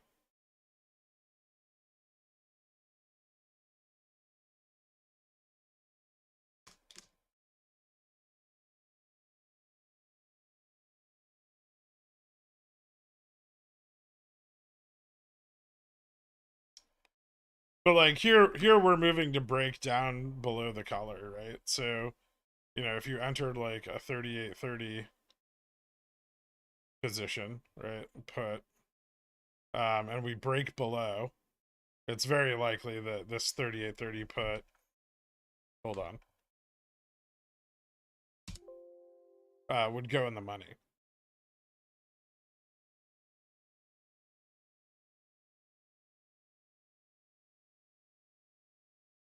And then, as you break above the collar, right, like here, for instance, like a 38.40 position becomes very likely to go in the money. So if you bought 38.40 here, you test and you go in the money here and again there, right?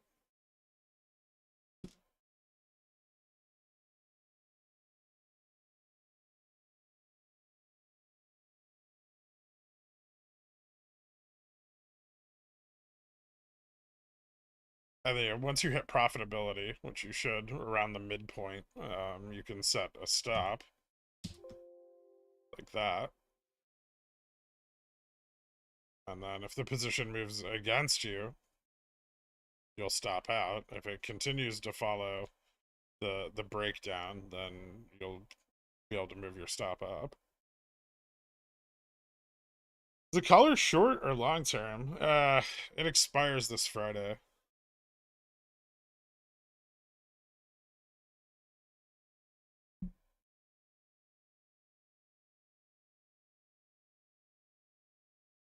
Selling anything for tax loss harvesting?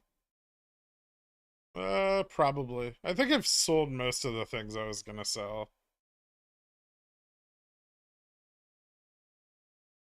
My mom tells me you're wrong, but then again, she also told me about the Tooth Fairy, Easter Bunny, Santa, and won't stop going on and on and on about Jesus.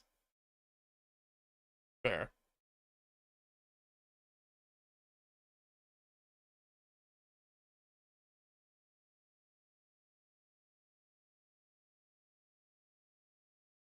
Hmm.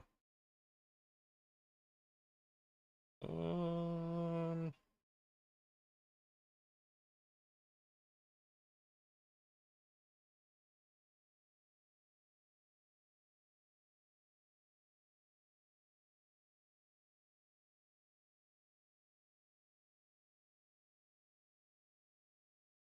See how dropping price action accelerates away from the collar. JBD is shorting everything. Probably.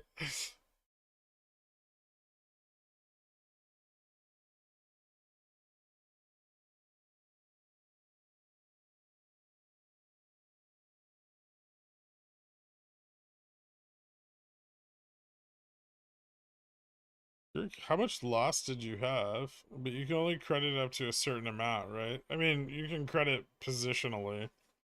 I'm up for the year, so I'm not gonna be able to claim much in losses.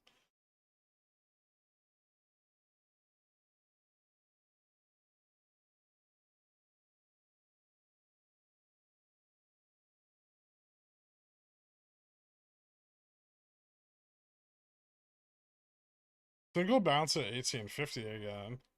Maybe. Oh well, we can't go lower than 0. Nope. There will be a bounce at 0. There will for sure be a bounce at 0. I mean, at 0, I'll buy all of the float.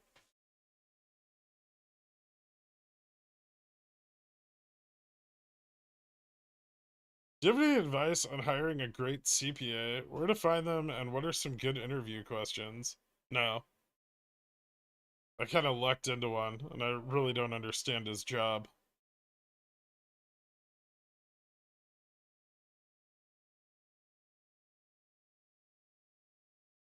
I'm full porting at 0. Yeah, same.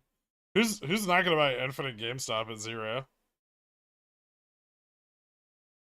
Downward from the collar, same like magnet to the downside. Downward from the collar, same like JPM selling off futures contracts.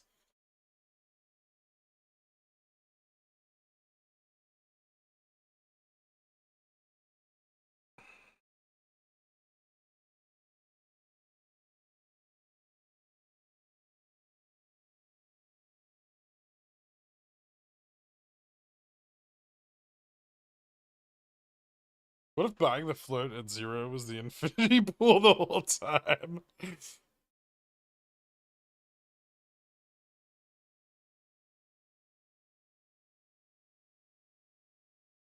I would probably double my GME position at like $5. I don't think we'll get anywhere near there, but if we ever did.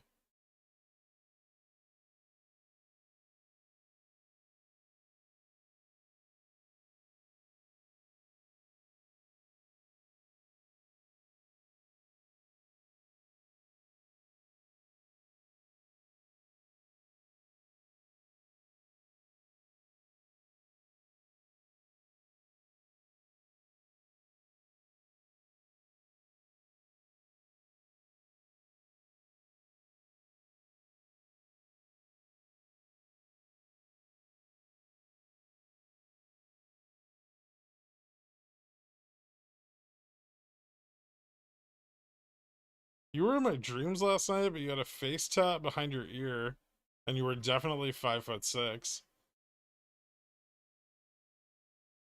Wait, I had a tattoo of a face behind my ear?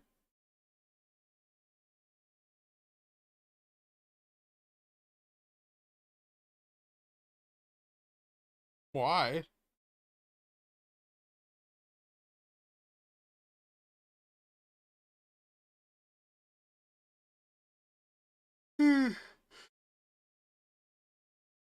Ugh, goddamn support. Alright, I need to move my stop down. I feel like we should fill this gap. We're so close to it.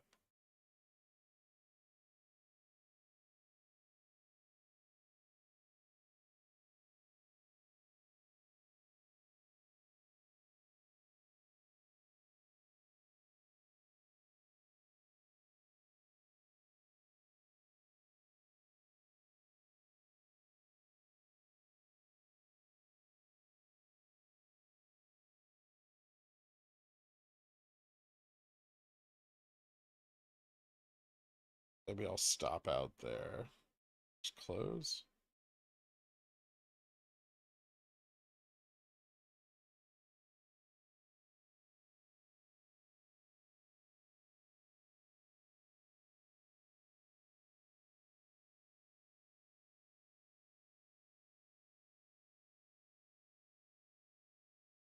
If we ever go to $5, you can straight up have my shares because your daughter-in-law would have killed me $5 above that. Ugh. You are not my long-lost child, Pigeon Teeth.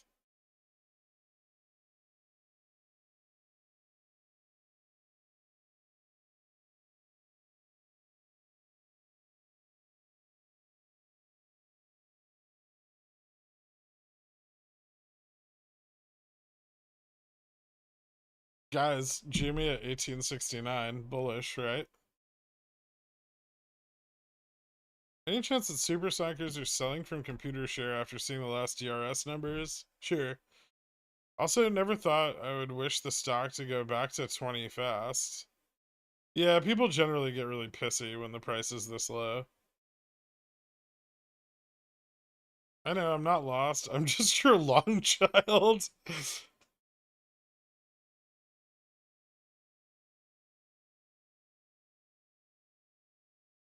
Demand zone.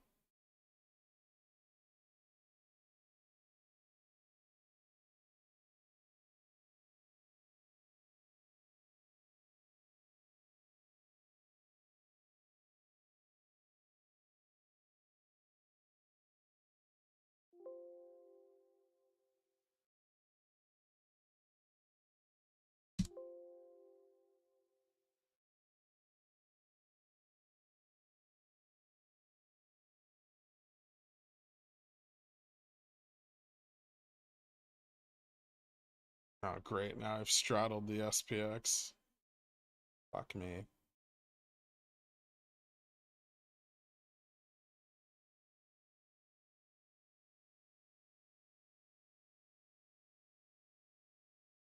Can you get a tips update, please? Nothing's changed. The fucking stock's barely traded any volume today.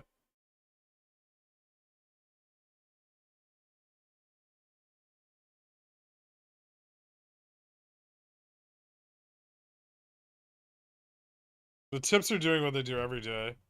Diverging in pre-market and collapsing a little bit intraday.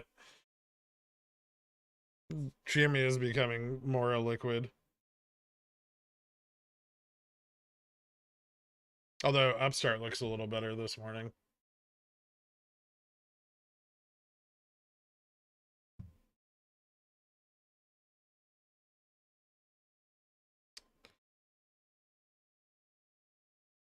We're running just in the wrong direction. Yeah.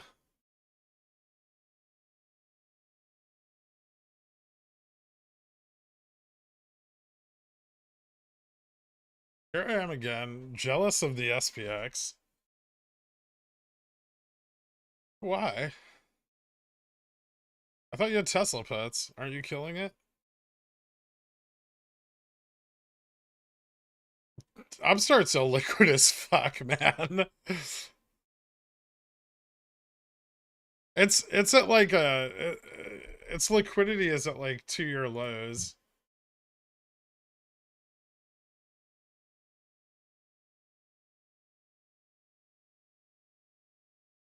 The last time it was this illiquid was November 2021.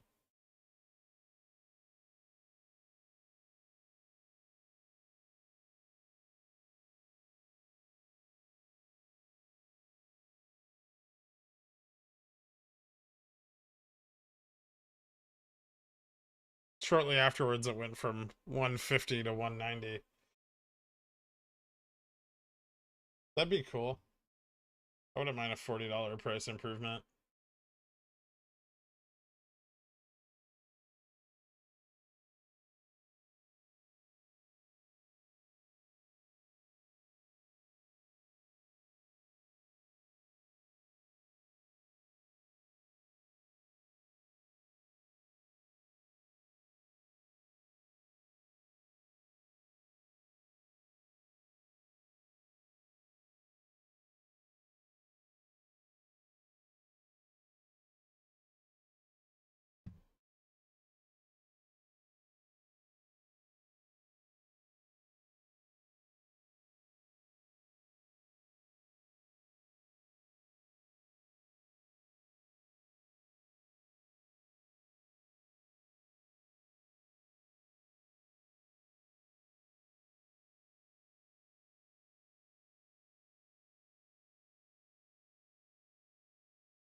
It's the first time when Jimmy Costabaro is rising without any upside price action. No. It generally rises before price action occurs. Thanks, Chris. Happy holidays, man. Why is GameStop dropping so low? It's being shorted.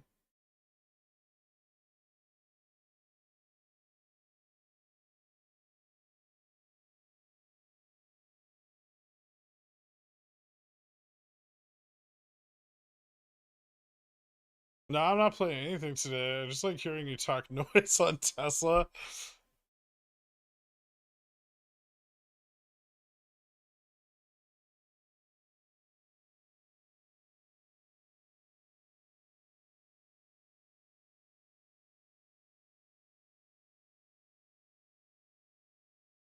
What do you think is a realistic buyout target for Revlon? Like $6 or $7 a share.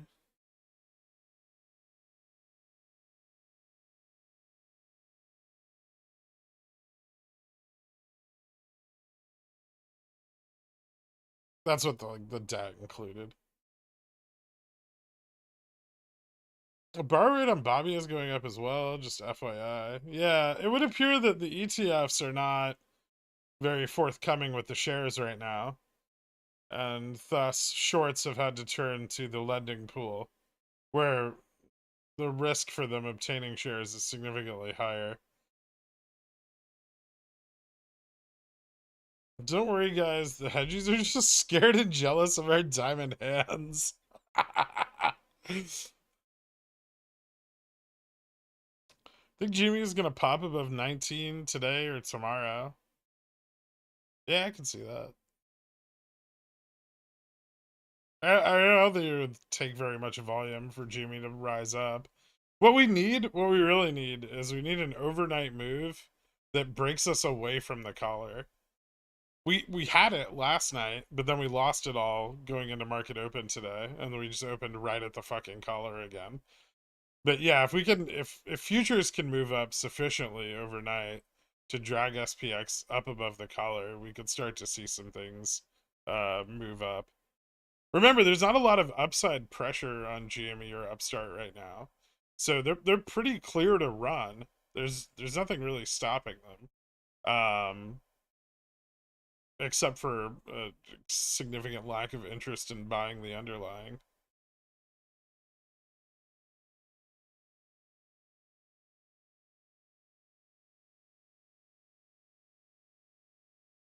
See, and now we go up above the collar again.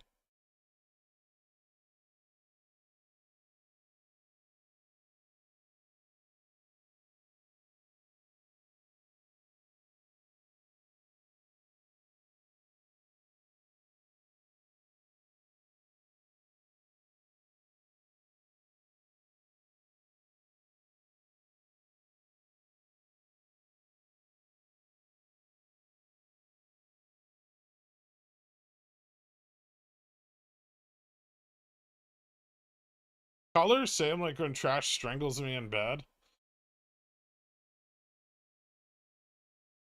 I'm not. Possibly, Carl.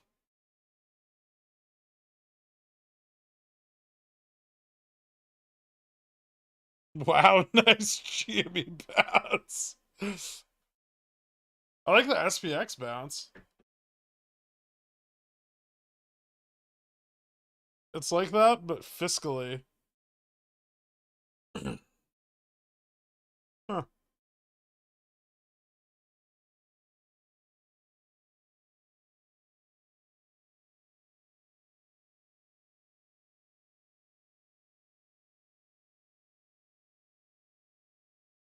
Oh, what a terrible day in the markets. See, this is the kind of day where normally I would just go back to bed.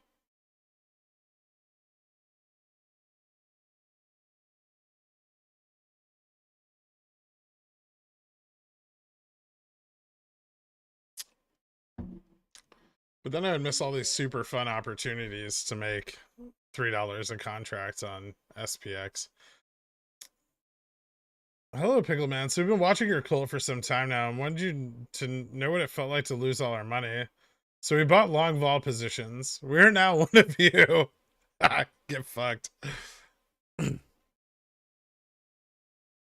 You called it right from the start that it was going to be a trash day. How did you know? Because we opened at the fucking collar.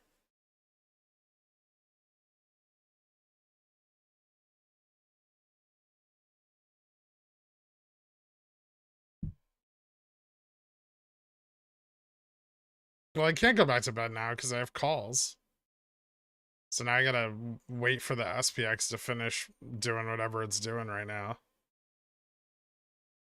And then I'll, probably buy another position. So I'll be fucking stuck in that.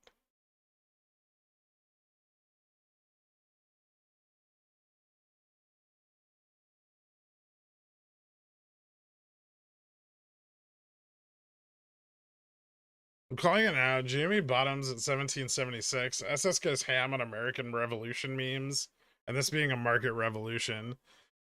Their version of a market revolution is slowly DCAing into a stock that they're underwater on their cost basis, though. So it's really not that epic. Whining on Twitter and to each other, which is the funniest part about the whole GME as a revolution movement, is that 90% of the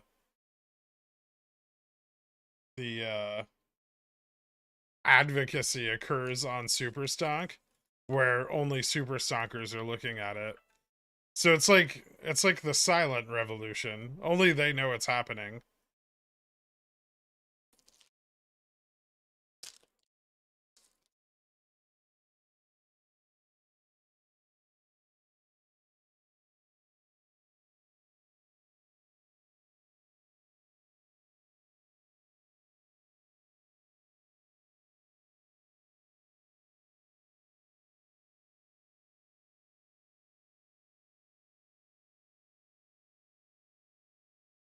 You can definitely go back to bed. You're just like my Japanese cartoons with us.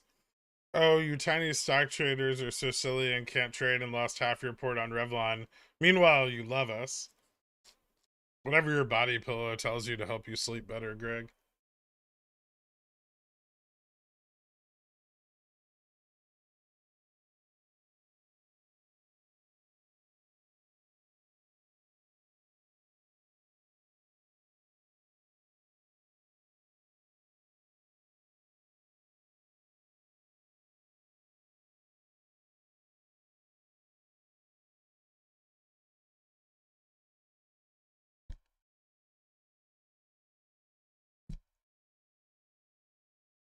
Are you gonna get stopped out or is this gonna keep going up?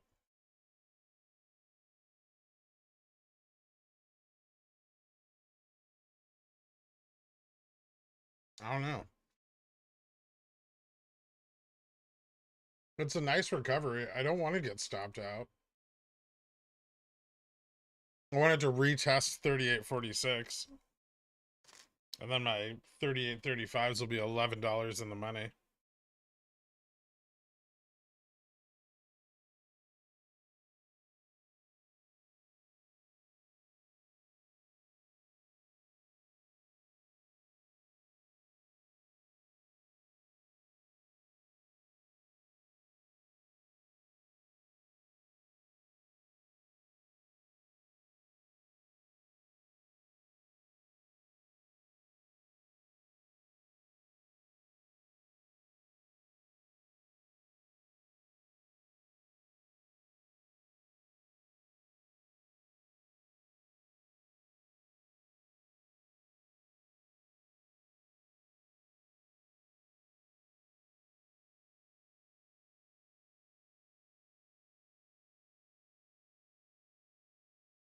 $3,800 end of day?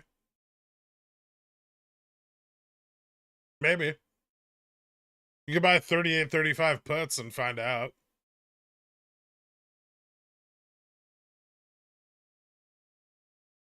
That's what I'm gonna do.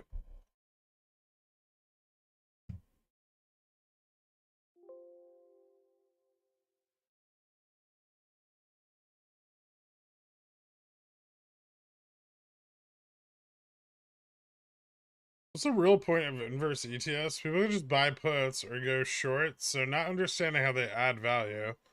I'm assuming something diabolical going on with them. No. They have a greater than 1x return. So it's like you're gonna go extra short.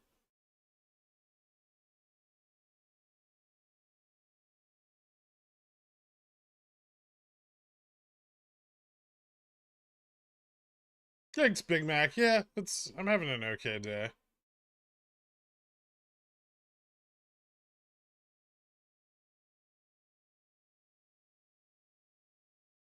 I think we're gonna spend the rest of the week alternating straddles between at 38, 35.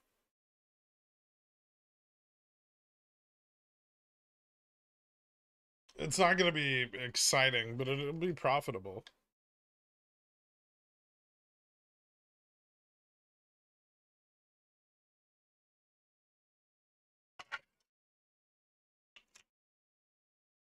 Right with the rev bounce, some buyout news, maybe. Jimmy was $20 on Friday.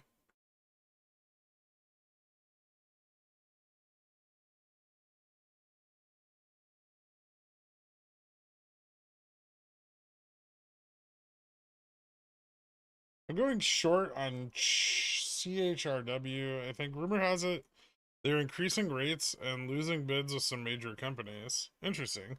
When's Centaur Body Pillow Shop? Is it shaped like a centaur, or does it just have a picture of a centaur on it?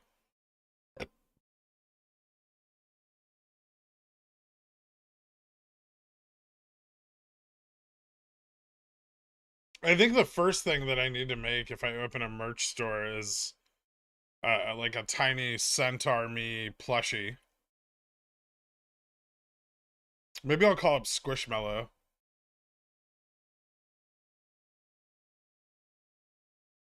Open a merch store right the fuck now. I need a centaur body pillow.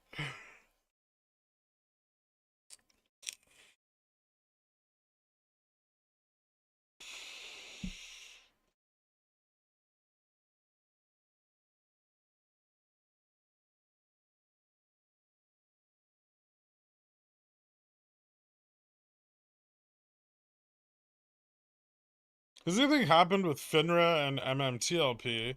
I could tell you what'll happen with FINRA and MMTLP. MMTLP shareholders will receive their shares of NextBridge Hydrocarbons, whose ticker I think should be NXTBG.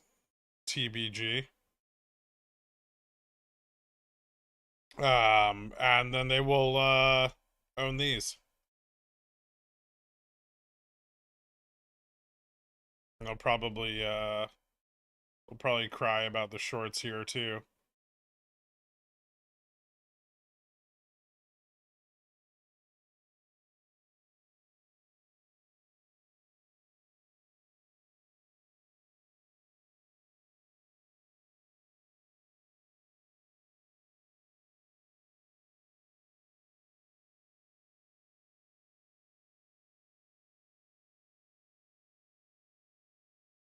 I I I think this would be a perfect name for it, you know.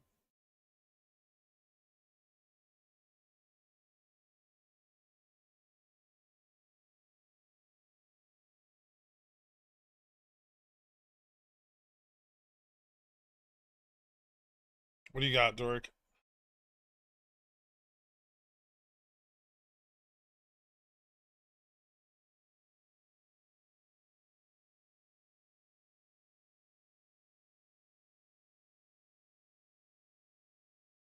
How dare you?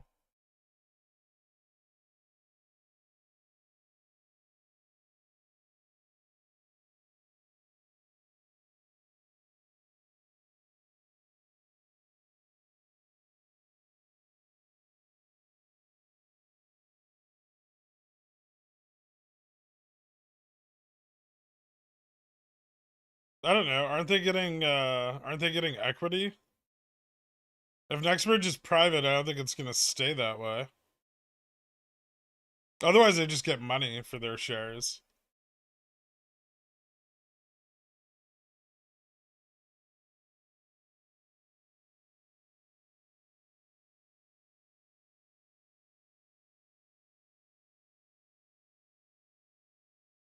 Matthew Hodge, you can actually just grab a duck from the park and name it Trash. That's what PieFi did with me.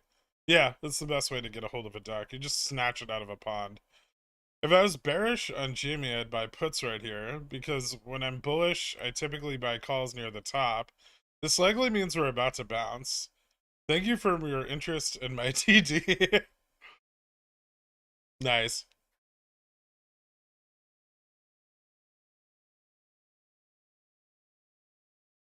I didn't, it don't, no, it's next bridge, not next bag. I know it looks like that.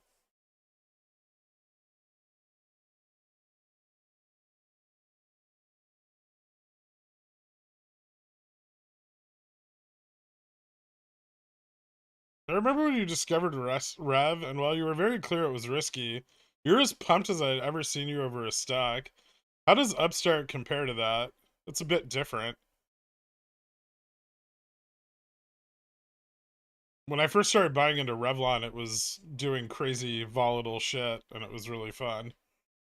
Upstart is not. Well, first of all, Upstart's not going out of business at all. But it's also not crazy and volatile yet.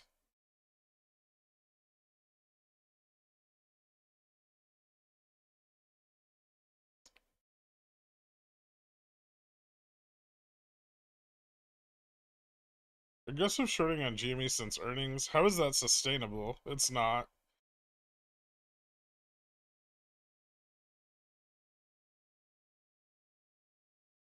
With the OPEX on hold, what is the goal? To keep getting it lower until some covering occurs. They're not going to stop shorting until it is being covered, right?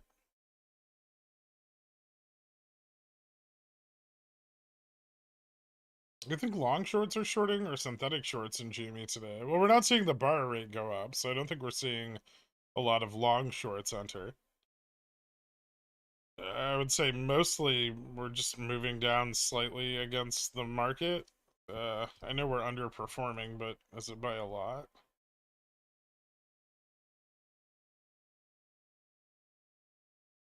Hmm. We're roughly where we were the other day, right? Close? Yeah, close enough. SPX is looking pretty bullish here.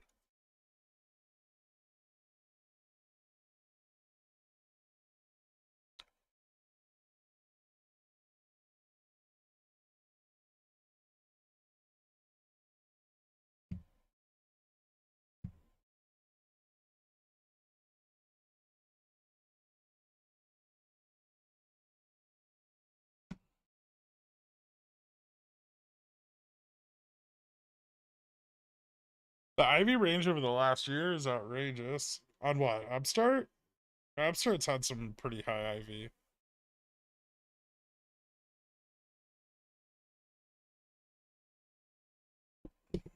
There's really not a lot of big covered call positions out on GameStop right now. It's not really being held underwater, it's just being shorted. Like most of the negative gamut of the upsides like lifted off last week.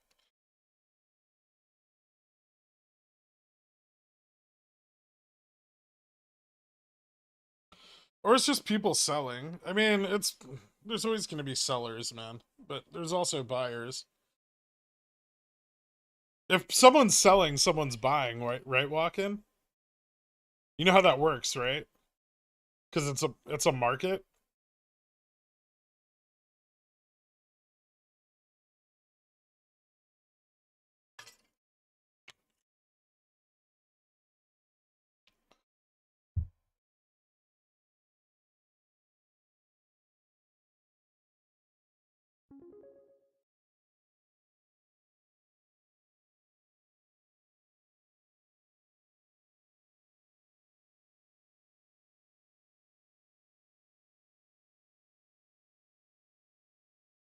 there any technical indicator you find most compelling for this hypothesis?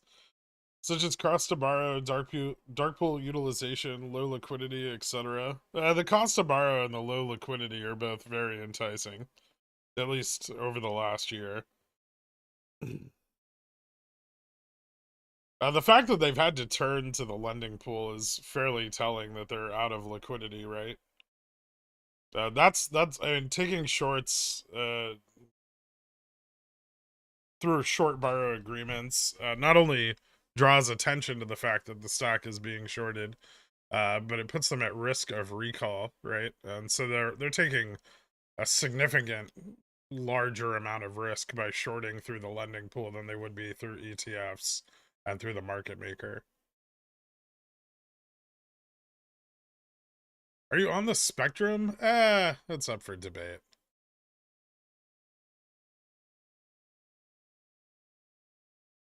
I'll know if Jimmy hits 35, I'll be up 20k. If Upstart hits 25, I'll be up 20k. Come on, boys, let's fucking go. Yeah, we just trade at $19 for 3 weeks.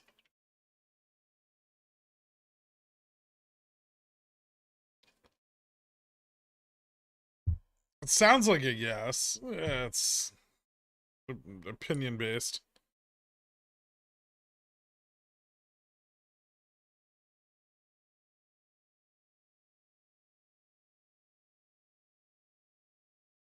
I'm not the biggest believer in autism spectrum theory. I think it's just kind of like a cop out by psychologists to diagnose things they don't understand under a broad spectrum of disorders.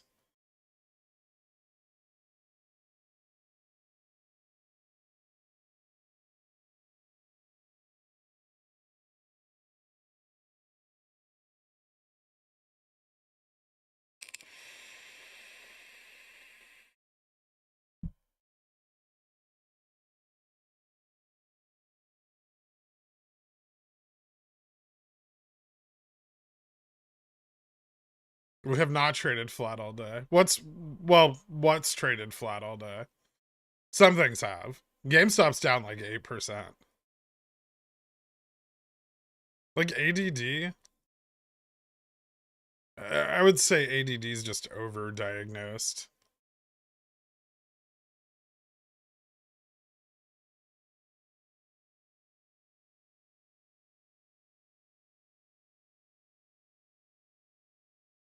Are your plums still tingling? A little less now that the fever's subsiding. SPX is super flat following the morning. I don't know. It's moving enough for me to make money on it. I'm okay with that. My dad diagnosed me as a mistake.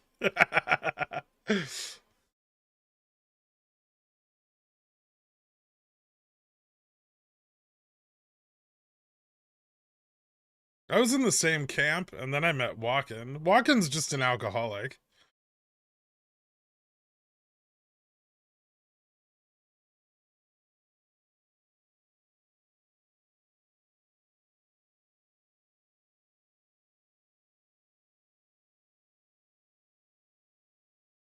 I'd say much of the DSM is just, this is how much we understand things right now.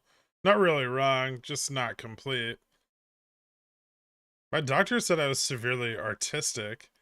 It makes sense why I prefer guitars to humans.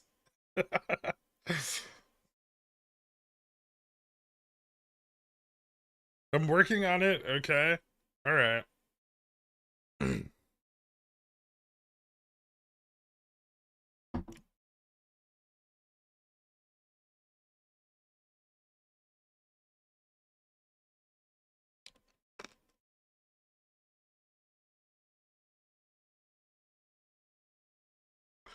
Pop quiz hotshot. Would you rather own 100k of an even split in Upstart and MMTLP, or 100k even split of Rev and Bobby? Well, Upstart and MMTLP. That way I could at least salvage half my money.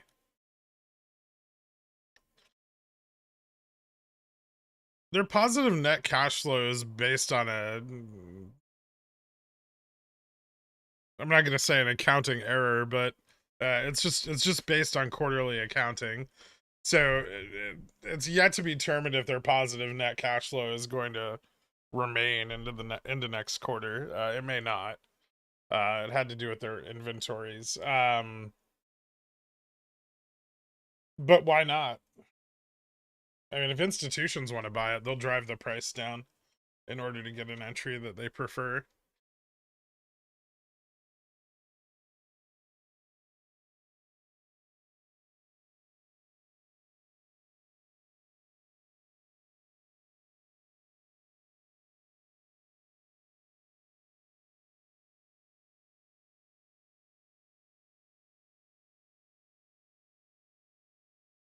Are you familiar with SPDN? Not really, but I know what it is.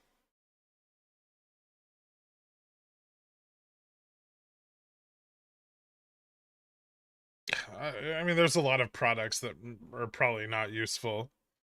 Darbwire. Just because it exists doesn't mean it's worth buying. Or that there's some benefit to it.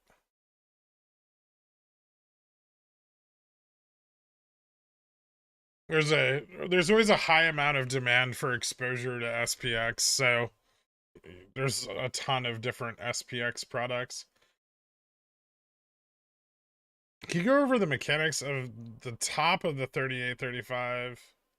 Of the 3835 top on the JPM color acting as a magnet again.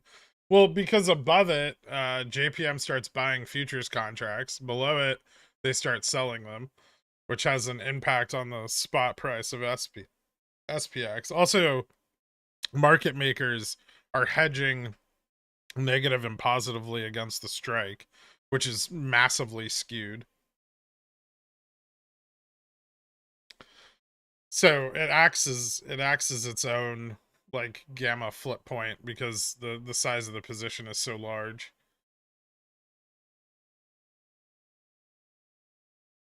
Oh, here come my 3835 puts. Let's go. Crush it.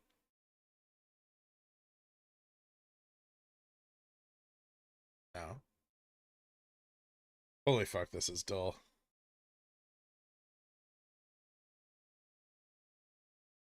It's not there to hold it down. It's just there to hedge their equity fund. The effect of it is different than its intention.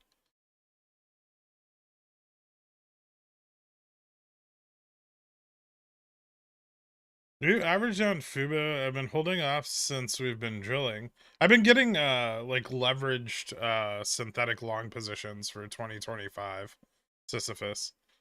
So I'm not buying any more stock right now, but I have been selling puts and buying calls.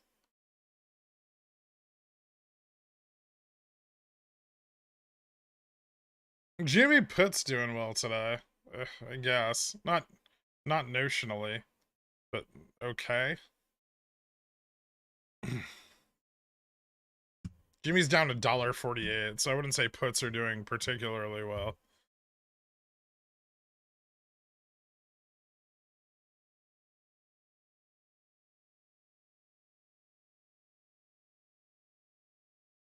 Not gonna lie, upstart CSVs don't even seem worth it right now.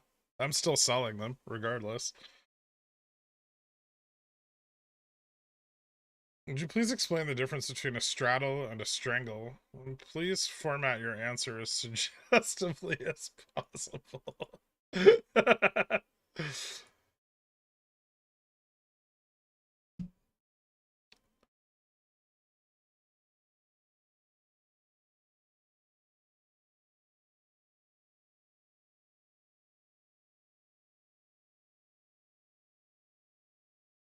Did you see that big, relatively speaking, Fubo options trade? No, because you're the only person I know that watches the options trade on all these stocks all fucking day. Fidelity ATP has informed me all major US stock markets will be closed Monday, January 2nd for the New Year's holiday. Yes. Multiple 3-day weekends. I'm still not going to get any sleep, but it's cool to think about.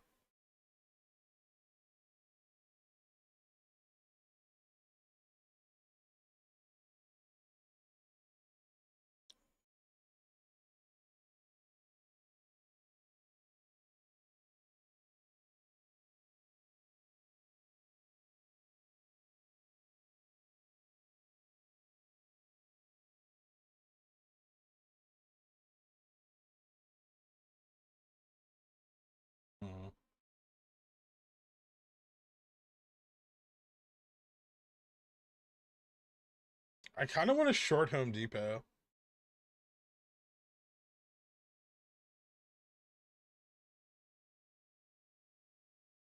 Like long short.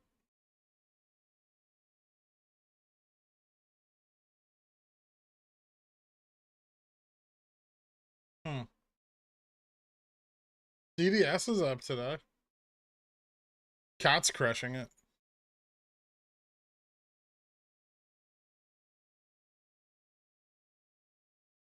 10,000 Fubo Jan $21 puts and 10,000 1.5 puts. That's a lot of puts.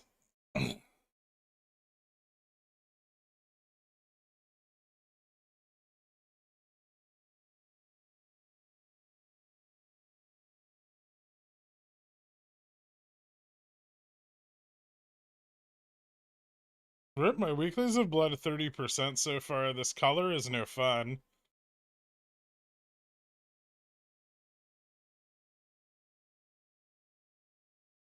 No, it just is. It's not supposed to be fun. Jamie Dimon was like, I wonder how we can make the market really fun hedging our fixed equity mutual fund. He was like, I'm going to hedge this and create a constant rate of return over time.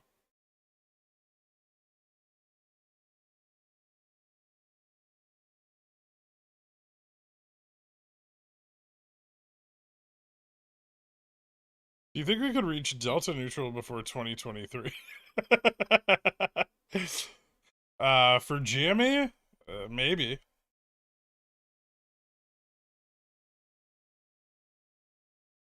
Get rid of the hot dog stands outside of Home Depot's. I can't blame you for wanting to short it. I miss those. Wait, Home Depot had hot dog stands? When?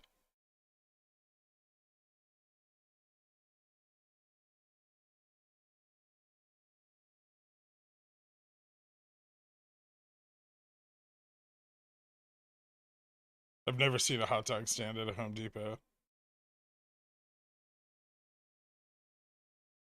Not in the entirety of my life.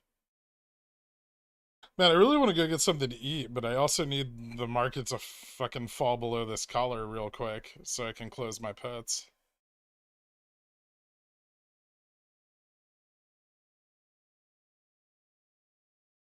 Okay, I've figured out my strategy, by the way, for the next 3 days. Anytime SPX falls below 38.35, I'm going to buy 38.35 calls. And anytime it's above 38.35, I'm going to buy 38.35 puts.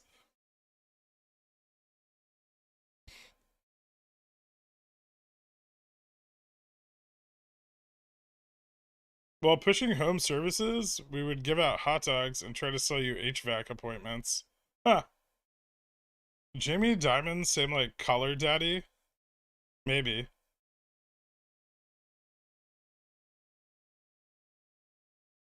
Is there any relevance to Jimmy potential for an acquisition? No, who the fuck would ever want to buy it? It's a it's a retailer that doesn't own any property.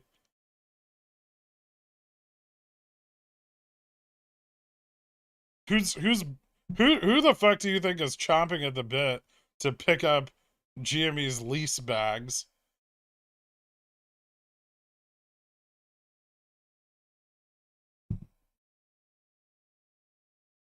AMC.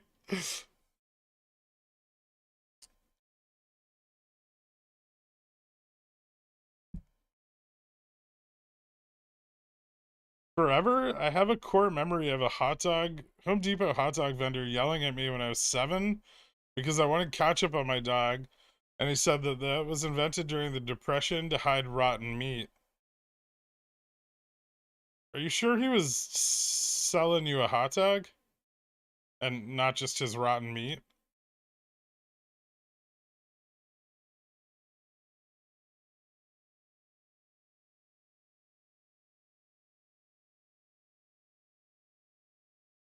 I've never. I'm just telling you, I've never seen a fucking hot dog at Home Depot.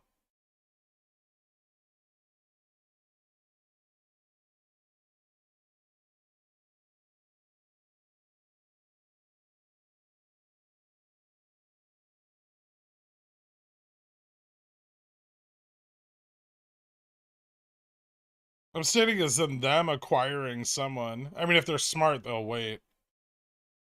Also, who would they buy? The potential for future acquisitions, and that's one of their reasons for keeping cash on hand.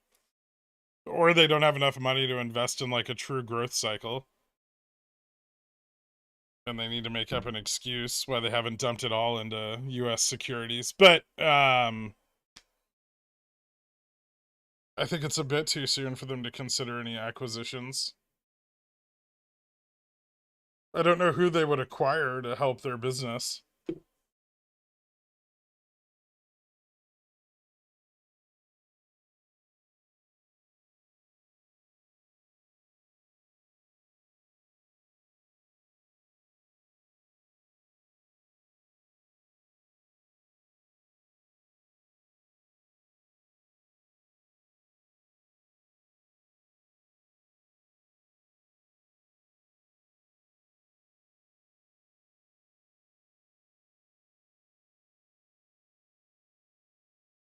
I'm, I mean, I'm just. It's completely a biased opinion. I have no idea if other Home Depots sold fucking hot dogs. I've just never been to a Home Depot that was selling hot dogs. Jimmy bought Micro Center. That would be cool. I don't think I don't know how profitable they are. They're private too.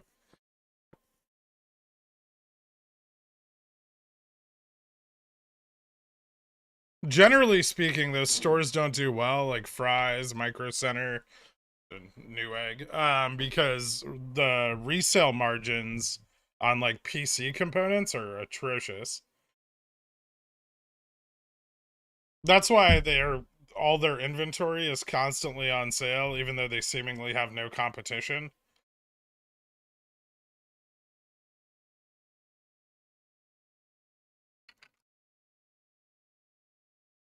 All the mid cap growth funds dumped Jamie around 3-5 million. When was this?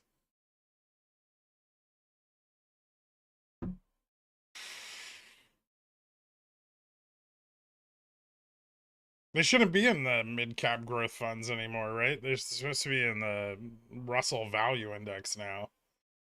So they should have been dropped like back during the summer.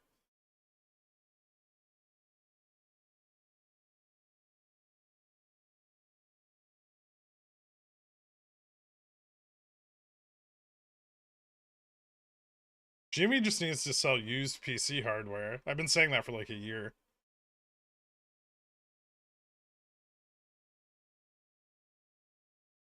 S&P rebalance? Huh.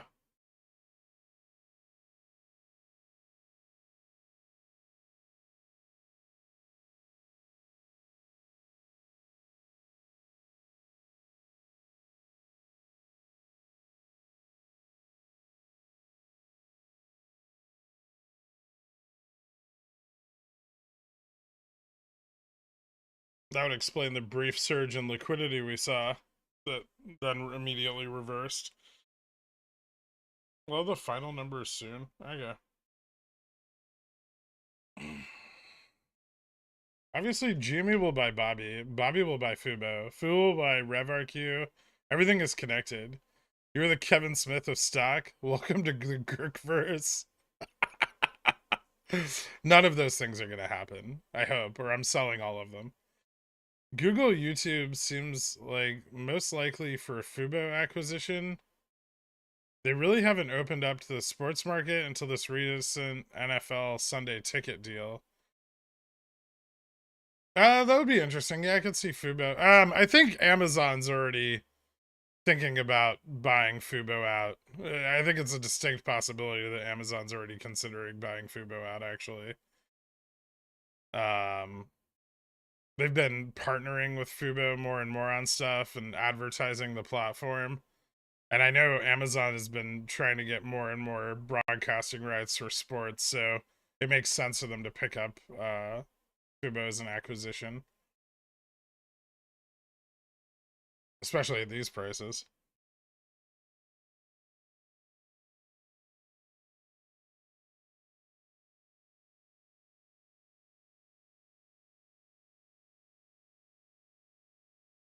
don't know if Netflix is really interested in moving into like live TV. I don't think Google Amazon bidding war. I don't think Google will try to acquire them. They might, but I doubt it. There's also a couple companies that may want to acquire the um like the patents for the sports book they developed.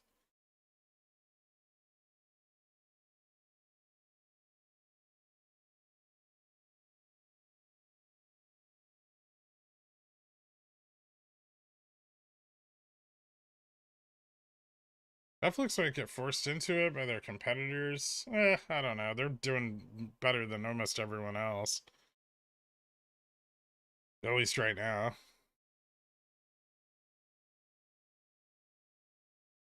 Bobby borrow fee is rocketing, now 15%. Seems odd with an offering not yet closed.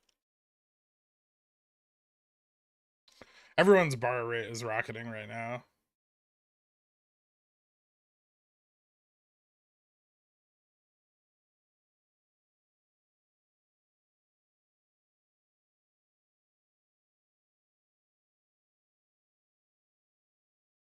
I've seen a lot more commercials for Fubo lately too. Yeah, they had a big marketing push over the last quarter. We'll see how it works out for them.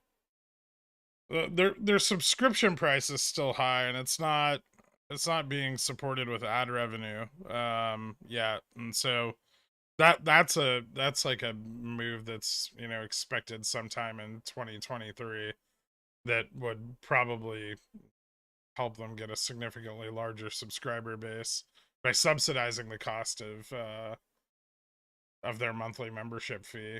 They'd probably be able to pick up a lot more subscribers.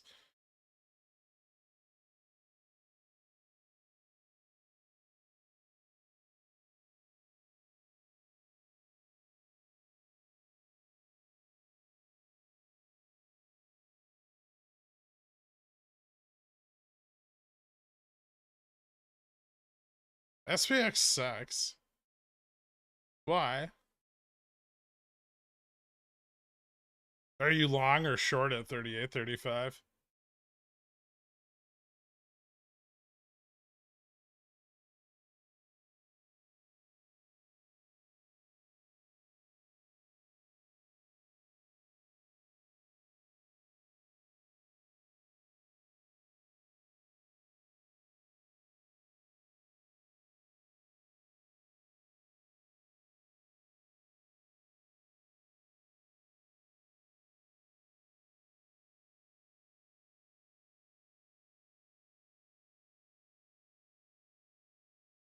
Probably because the ETFs don't want to have a negative balance on their books while they're rebalancing. Netflix is fucked as it stands. They need to pivot to compete.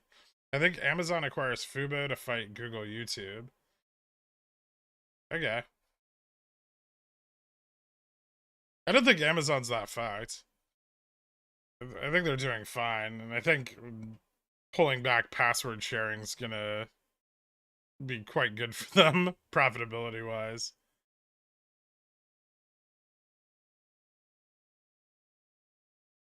Thoughts on some bull put spreads this week for Apple? Juicy returns.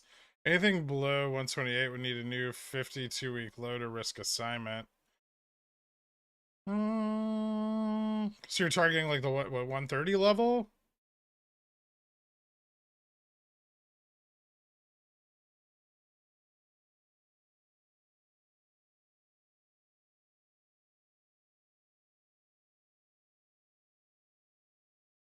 I've traded against you 3 times and lost 3 times. Why are you trying to inverse me? That's Dan Weekly's job. And at least until he's broke.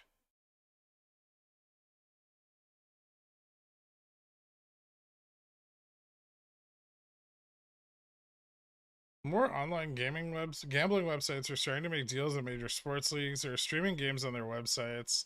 This could affect Fubo's potential revenue. Why? Fubo can allow online gambling platforms to use their sportsbook and integrate into their platform, right? While not maintaining the cost of running the sports book, nor having to deal with the legal measures. I'd bet like 126, sell 127. Okay. Doesn't seem terrible. I mean, I don't. For how long though? I really don't like Apple right now.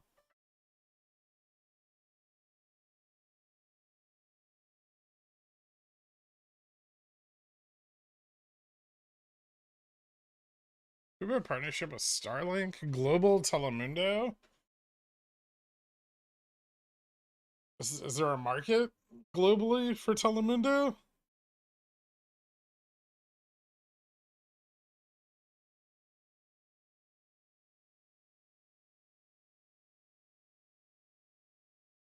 I'd have to disagree. People who aren't paying now will not all of a sudden start subscribing and paying. They will to some degree. And then the ones that aren't, who cares, right? It's not reflected on the balance sheet anyway.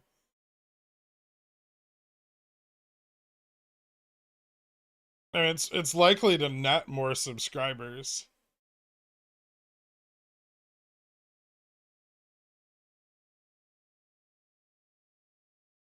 The stock is garbage, shorted after it spikes. Yeah, that's how it works.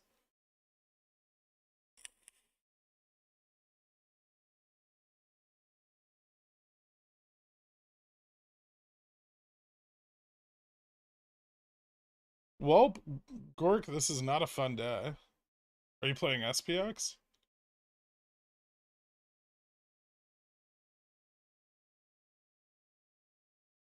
How does the SSR rule work? Short sale restriction? If the price of the stock drops 10% or more, for the next day, well, the rest of that day and then the next trading day, you can't short downticks.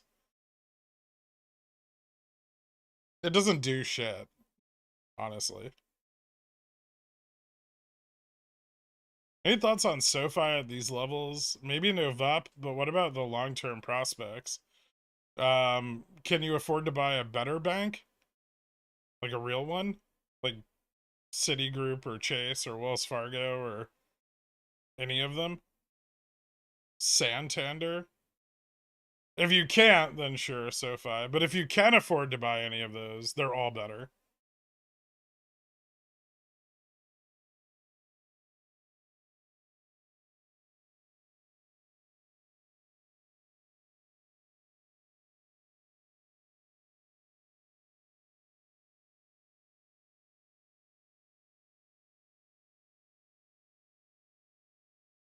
Where would you sell Apple covered calls if you didn't want them to get called away but wanted free money?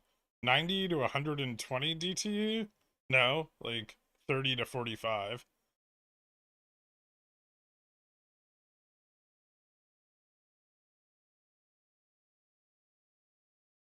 Less views per show or movie doesn't bode well for financing future endeavors.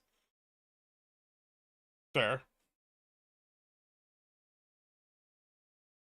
Although, didn't they just have a bunch of like two shows that were wildly successful per their own internal metrics?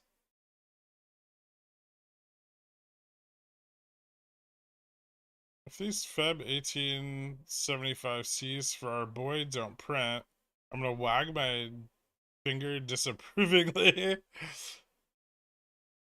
Does Wells Fargo count? Sure, why not? Ooh, my puts. Let's go.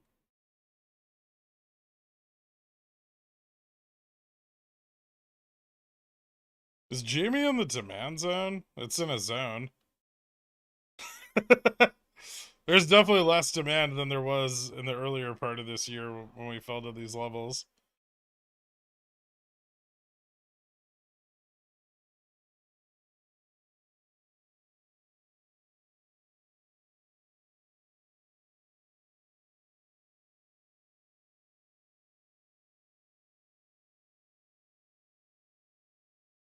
Maybe it's time for me to buy my 38-35 calls.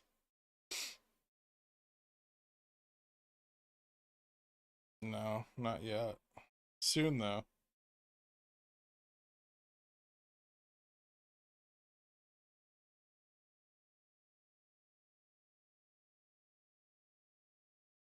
Is that zone called the dead zone by any chance?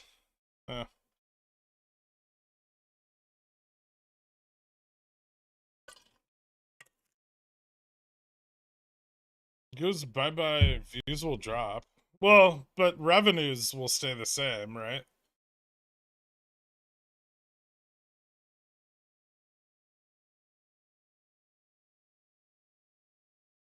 Four out of four, baby. I'm on a streak.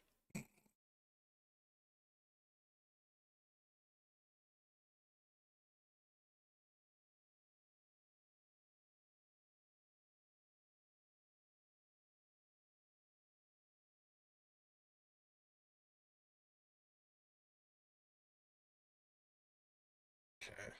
I'll close my puts. Open my calls. I'll set a stop. Okay.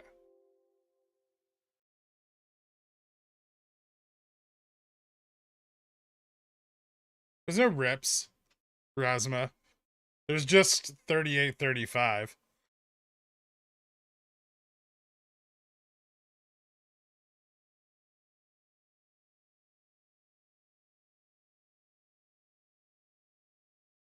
I think the better option is just raising the rate again. Maybe. I will say that their ad-supported streaming service isn't taking off like people expected it to. Are you buying 0 DT or 1 DT to offset the grind a bit? Oh, I'm buying like 1/6 expiration.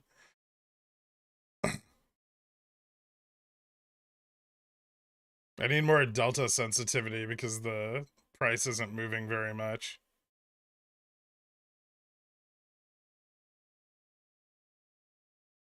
Well, I didn't get stopped out, so that's a good sign. Maybe.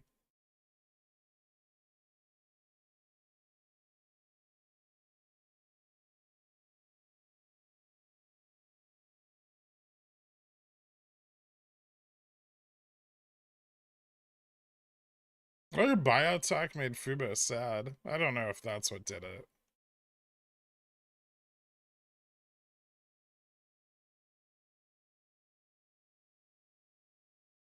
With the crash of the entire market imminent over the next few months, crash is a strong word. Wouldn't we expect GME to drop with the market? I would think it would drop with S&P before margin calls start. Thoughts? What margin calls? Do you think that shorts are going to get margin called in a falling market? Can I have some of what you're smoking?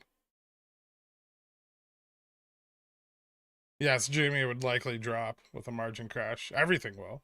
Or a market crash.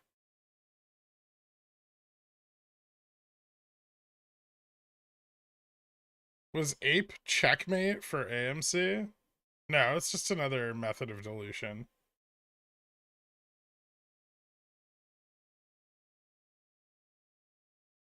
Their ad-supported plans mostly make the more expensive no ad more appealing. I mean, you're not wrong. Thoughts on Putin banning Russian oil exports to countries that impose a price cap? I am long oil. I'm going to probably continue to be long oil at least through the rest of the winter.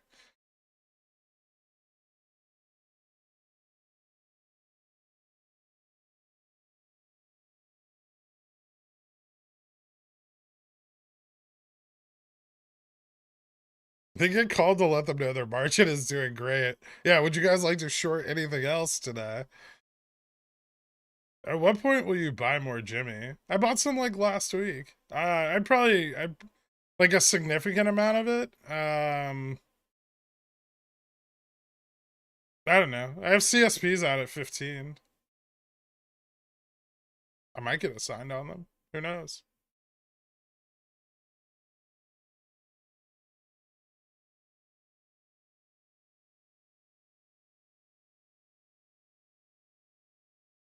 When is the 1 to 10 reverse split for AMC Ape I've been reading about? I have no idea when it's happening. I don't pay that much attention.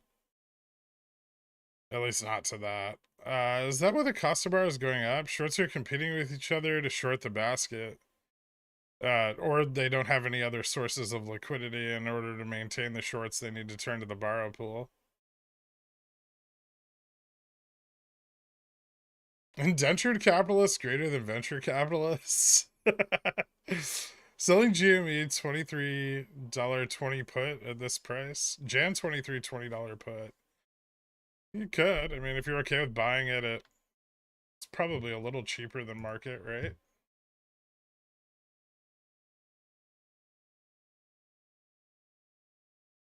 To get 212. You're buying just under $18. Yeah, that's not a bad deal.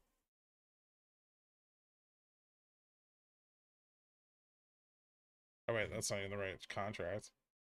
Oh yeah, you get $3. That's a pretty good deal. $17 cost basis on assignment. Not bad at all. What are you gonna do with the $3? Hold on to it? Or you're gonna spend it on calls?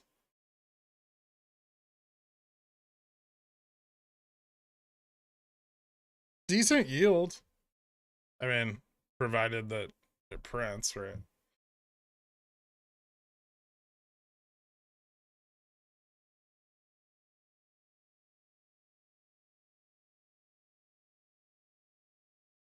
Can't knock 15% for 24 days.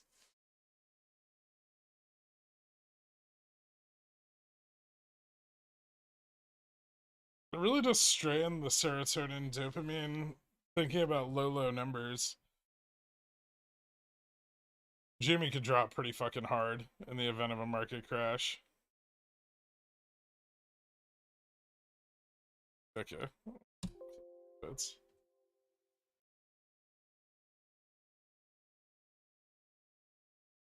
the last hour of trading on Upstart looks ridiculous. Very flat.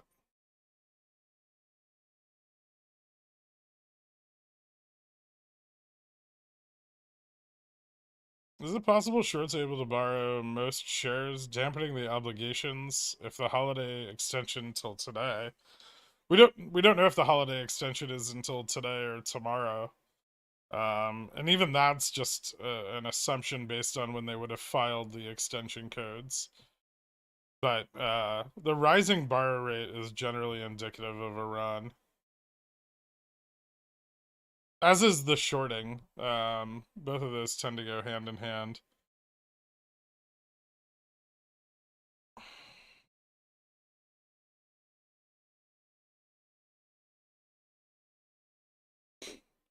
No problem, myelin sheaths.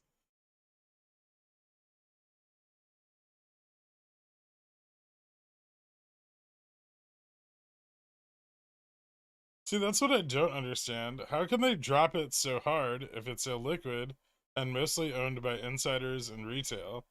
Actually, the more illiquid it is, the easier it is to drop the price. It requires even less capital and fewer shorts to move the price down. I mean, the same is true for the upside, except we're just not experiencing that right now.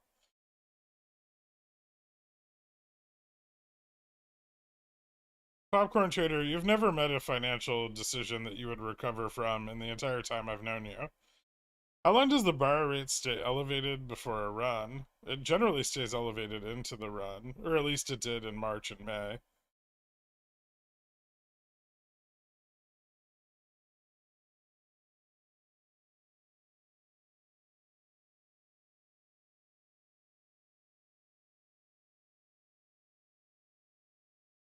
Well, it looks like we're just gonna sit on this straddle for a minute. Jimmy to 18? Maybe.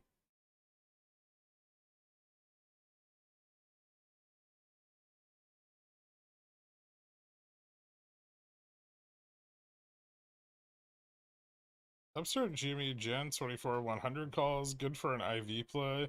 Yeah, IV's pretty low right now. They're not a bad price. Trading, yes. Outside of trading, I've done quite well for myself. Honestly, I think taking up lottery playing would be a more lucrative gambling hobby. No, no, it's not. How long before a run does the bar fee usually start increasing? Like 5 to 6 trading days, roughly.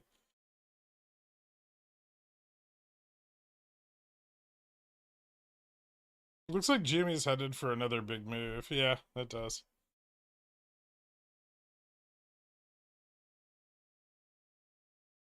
Jimmy's shorts barring. Why does shorts keep barring shares to maintain the short position? Why not close their position and take profits before borrowing at increased rates? They need to sustain it. I mean, the question, it's kind of a it's kind of a meaningless question. I mean, obviously they are borrowing at increased rates. They're obviously holding those long shorts overnight. So the inference would be that they need to, or they are okay with the current borrow rate, which at the prime level is only 5%. Um, Maybe they want options interest to build up. Maybe they need the price lower so they can build up the options interest. I mean, ideally, when the stock runs, they want IV to go up a lot, right? Which would require a fairly decent amount of long interest in the options chain. And what better time to buy long interest in the options chain than when price and IV are very low?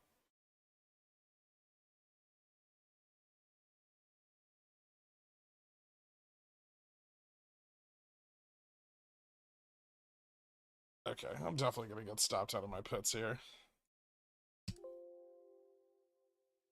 I buy more 38.35 calls.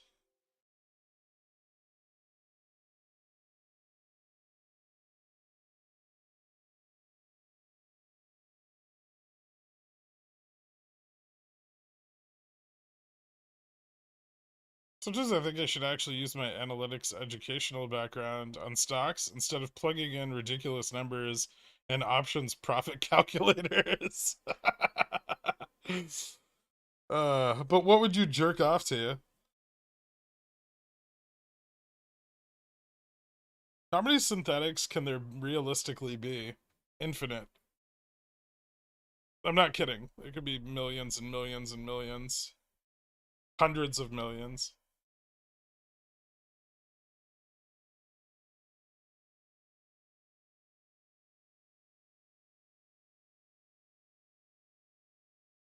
I don't think they really give a shit if retail sells or buys or holds or not. They're just gonna keep doing what they've been doing the whole time. Sorry for the drop, guys. I sold a couple of my Infinity shares. 28.6% borrow. Thanks, Ani. What do I want for lunch? 1 second.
All right.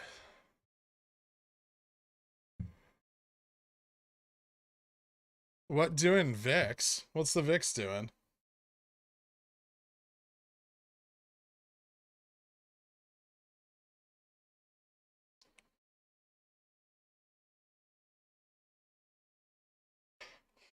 VIX at 22.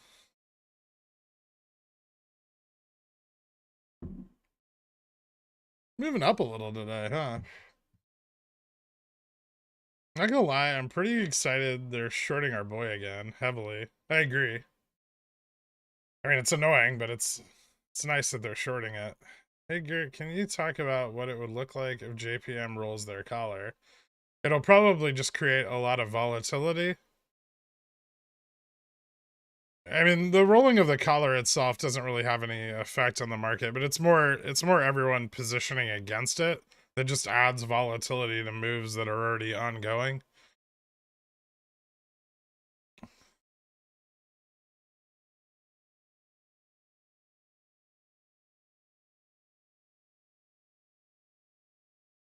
%50 run takes us back to 27. I would expect more than a 50% run from these prices. How far can they drop, Jimmy? We're finding out.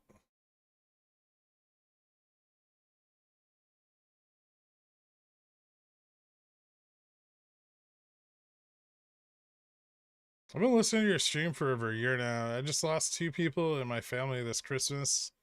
It's crazy how your voice provides me comfort. Thanks, man. I'm really sorry to hear that.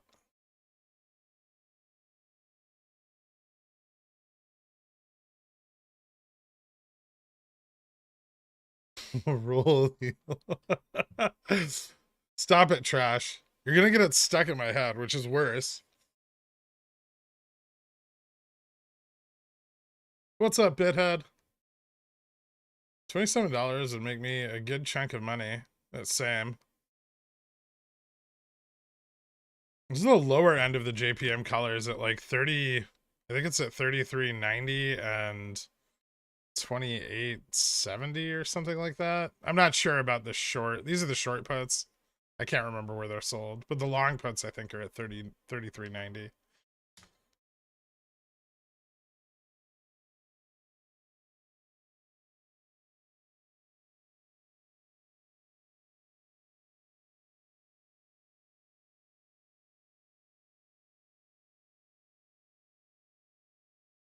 It's such an earworm. I made the joke this morning. It's been stuck in my head ever since. Yeah, stop trying to stick it in my head. GME 550, absolute floor. What's up, Bedhead? My GME weekly calls were a really bad idea. They always are. Also, I have so much mucus in my head that I think I may actually start leaking from my ears. Are you trading while sick? Don't do that, man. You're not me. I should have put it all in cat and computer share in the Aussie exchange. It's not too late. Everyone's switching their shares from plan to book. Computer share may yet have another quarter of good earnings in it. Do you have any guesses as to why the collar is there? Yeah, it hedges their massive equity fund.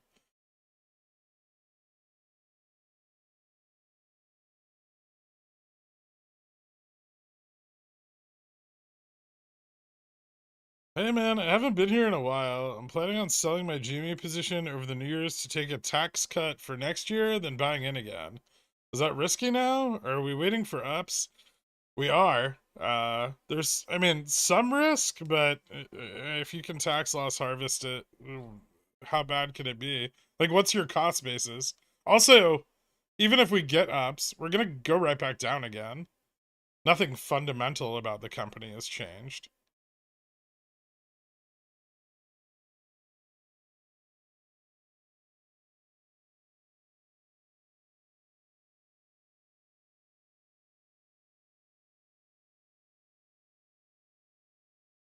It'd be all right if we fill above the ask. Are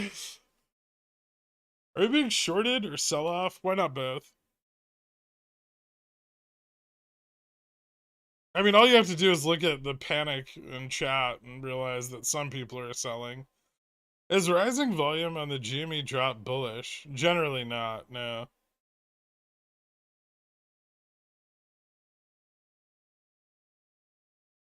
Stock goes up, bullish. Stock sideways, bullish. Stock tanks like a rock, believe it or not, bullish.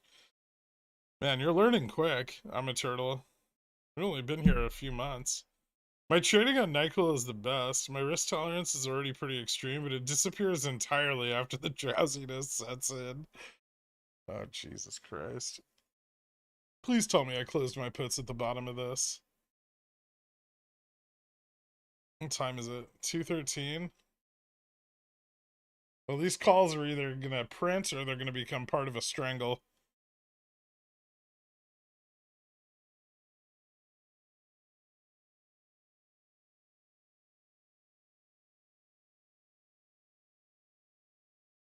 Bull flag on rig. I would exit once and for all, but I'm feeling bullish.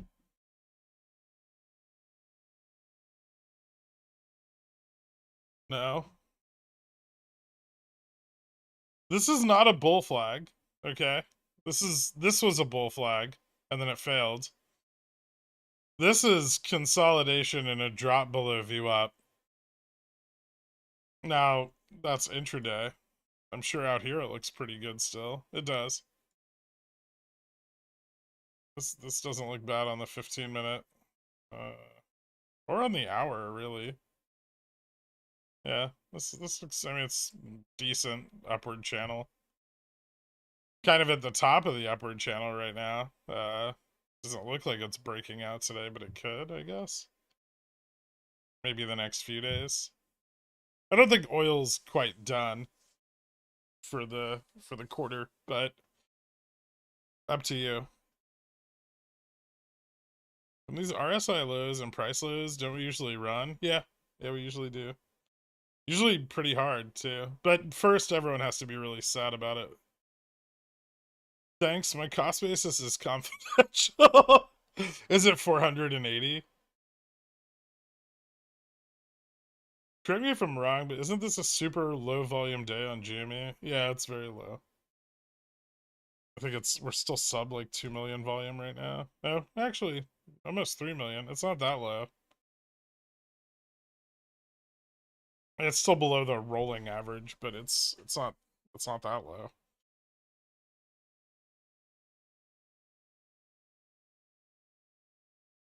The Nix's just posted a Gen 6 GME 25C 426 contract YOLO. Doesn't that make you feel good? No. No, it doesn't.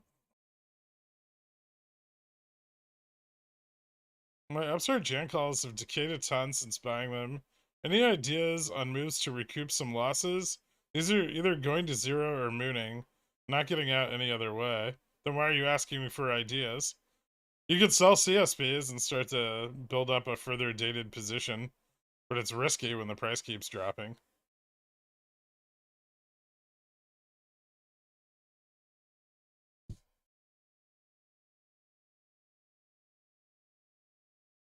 Not gonna lie, I have no idea what I'm doing.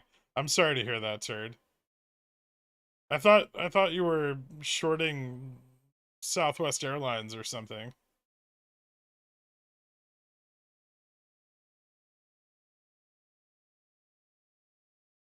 If you lost your vision, would you hire an assistant to narrate the market? If yes, whose voice would you hire? James Earl Jones? Also Zom 130. I don't know if I could afford James Earl Jones. I'd imagine he would command quite a hefty fee.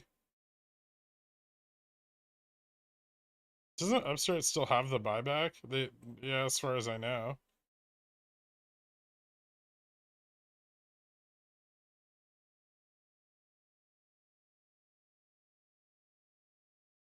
I have a Profitec Pro 600, Mark. Is this the Santa Rally? Well, no.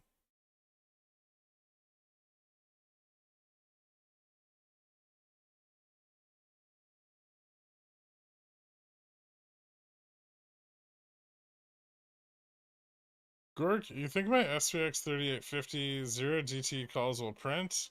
I'm slowly losing all my cat call gains, but that's okay. I saved a fortune over leveraging myself on AMC puts. Congratulations. 3850 0 DTEs. No, they don't look very good right now.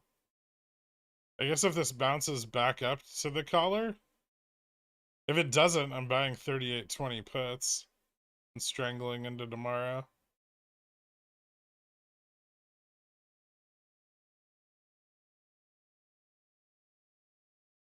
Do people not get that Lenny's YOLO is like 60 full? Are we calling him Lenny now? It's like 6,500 bucks. You spend more on 0 DTEs on a daily basis. They just like the word YOLO. I mean, technically, the GME position I have right here, I think, is bigger than that. Right? Oh, no, because I sold off the 1230s last Friday.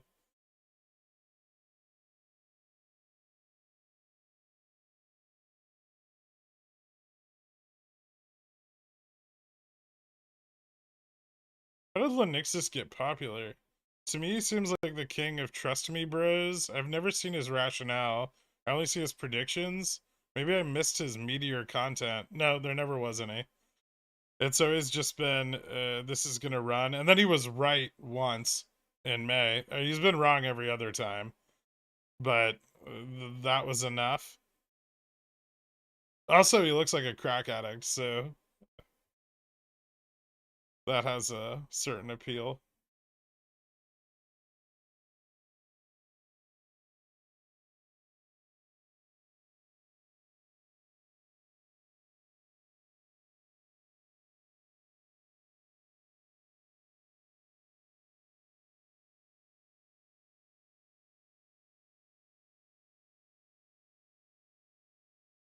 If they can hold this price on Jimmy for a few more days, I'll get my cost basis to 22.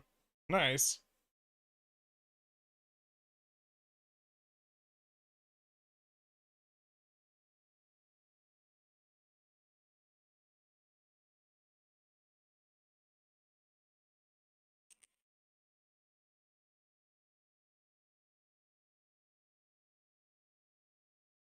Hmm.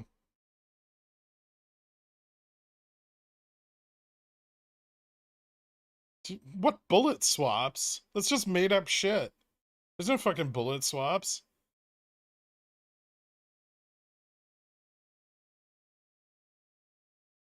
They could have rolled or reset those swaps at any point in the last 2 fucking years.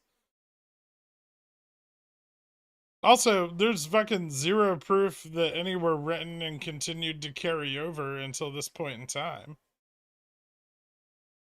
That fucking DD is nonsense. Also, they're cash settled, so it fucking doesn't even have an effect on the price of the stock.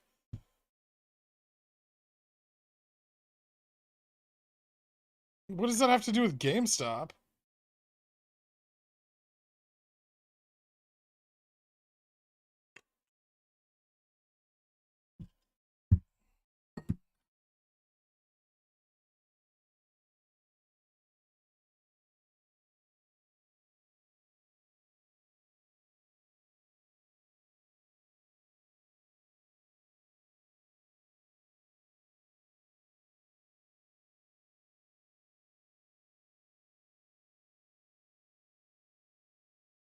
Someone just shot Jimmy?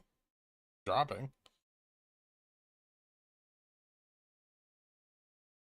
The market's dropping right now, too, so you shouldn't be surprised that they're shorting the downticks.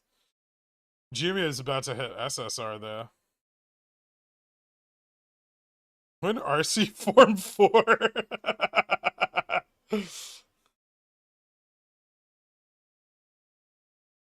Yerk, I'm home alone on New Year's Eve. Will you get shit-faced with me on Discord to ring in my new year? Uh, yeah. If I'm done hanging out with your wife by that time, sure.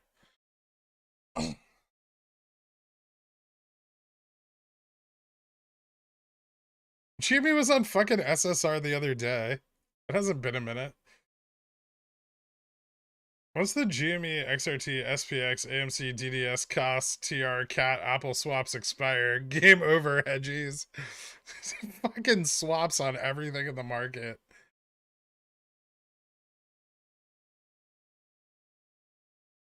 Gorik, unable to tune in for long today. What flavor of shorting have we got going on? Downticks against the dropping market. Seems to be popular.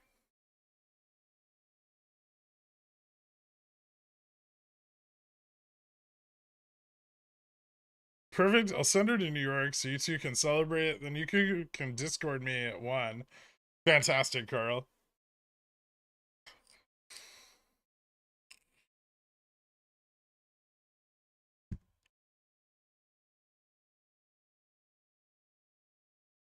Run to 27 tomorrow, confirmed. Game stopped. GG hedgies. My Infinity shares are going to stop crime forever. You make them sound like such sound, rational investors when you say it like that, Popcorn Trader.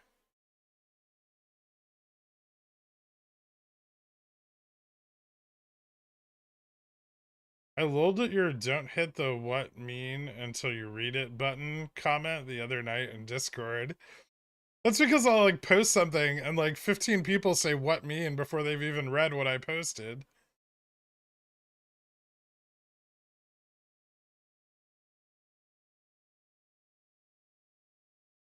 Is it weird that Fubo, Upstart, and Gmail are all down like 9+%? Like you were onto something just early. I think I was early. But I don't know by how much, which is problematic. I thought last week's economic data was bullshit. Bullish, sorry. Why was the market crashing? It's really not. Today's not even, this isn't even that bad. We were fucking lower this morning. I'm just too zoomed in.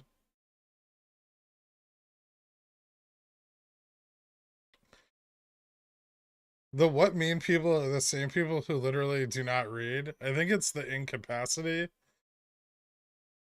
Maybe.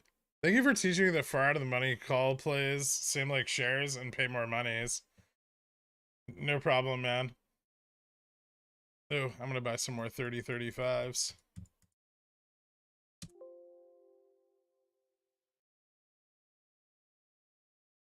Market not crashing, just GameStop. Selling $18 GME CSPs? I'm thinking about it. I have 15s out already.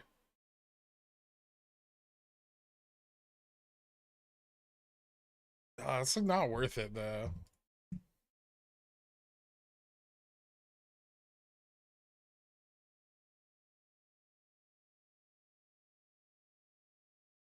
$2. 24 days. How much are they for this Friday?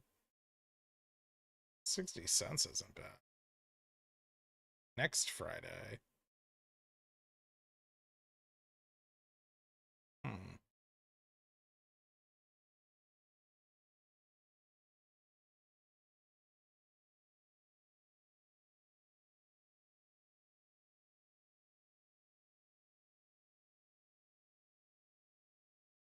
$12.50s are $1.38.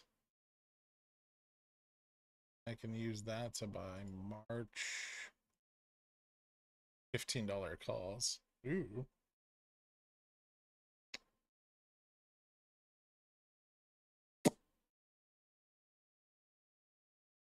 Hmm.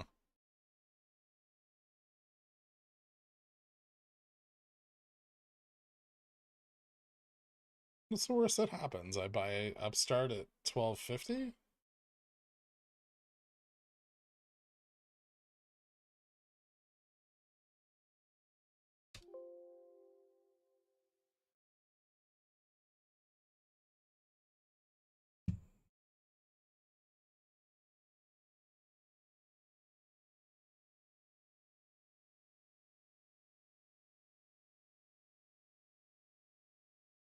I knew today would be bad when there was a Wall Street bet post with 1 million upvotes and awards talking about how today is the last day for tax loss harvesting, so trades settle in time.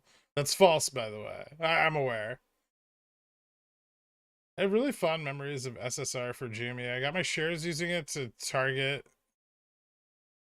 I put in a buy order just above SSR trigger at $40 pre-split, and it went off at 9:30 a.m. sharp and then shot up. Cool. When was GME $40 pre-split? Back in fucking February of 2021?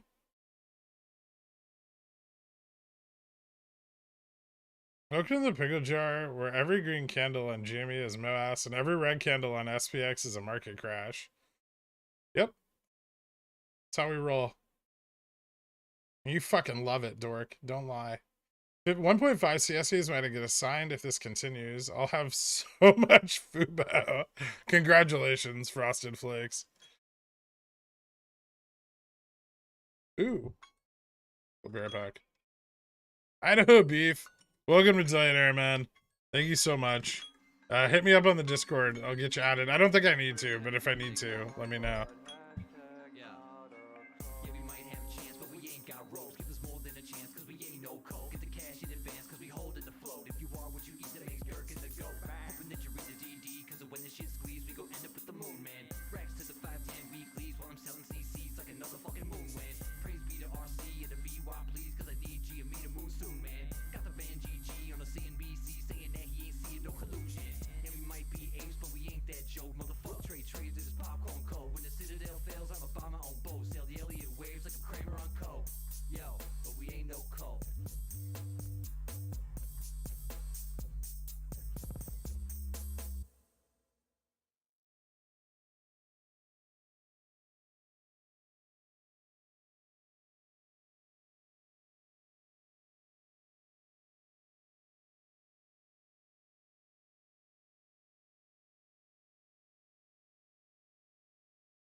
Carl timing people out again.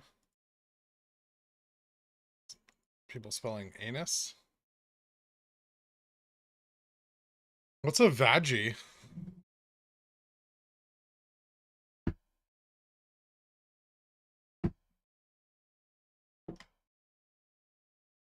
Ooh, time to buy more 3835s. Just FYI, 0 DTE 3835s are not good. Those are super risky. I'm buying them for Gen 6th.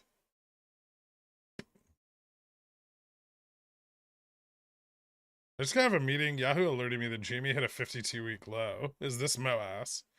Define MOASS.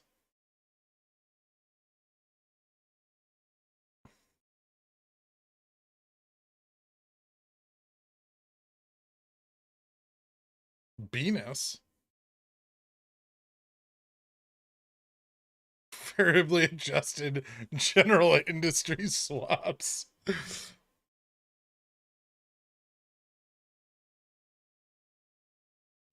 So you said that, Paris, but now we're at 1807, and I'm questioning your judgment.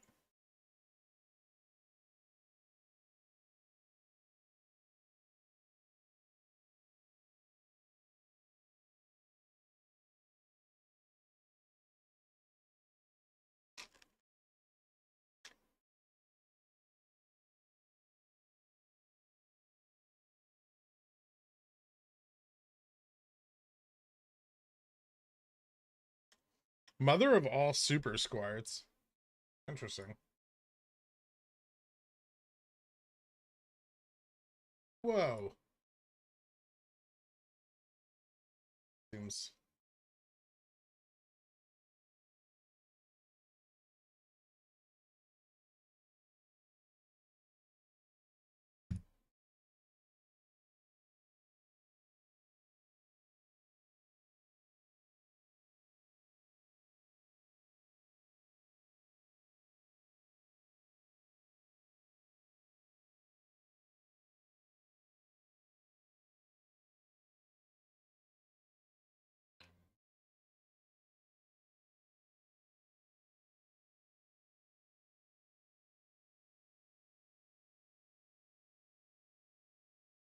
I like this.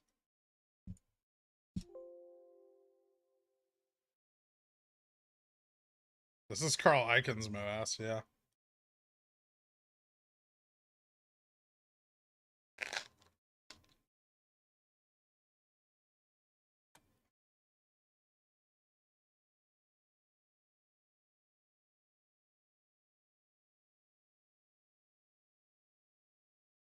What are you eating? I took a baguette and I put some sauce and cheese on it.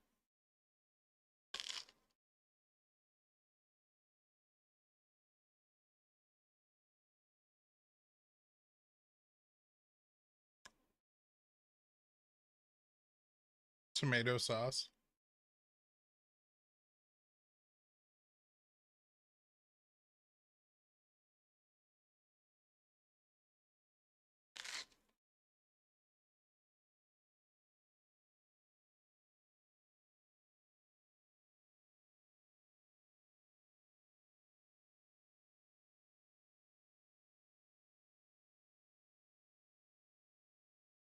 Burry was way too early on his Tesla short, but he was not wrong.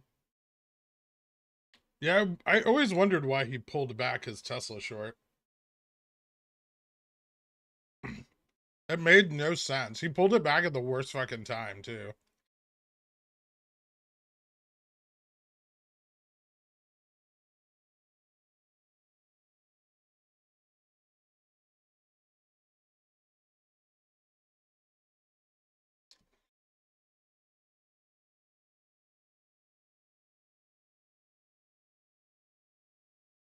What is VIX Contango? It means that the futures contracts are trading at a higher or at a premium to spot. So the market is assuming that in the future, VIX will be worth more than it is now.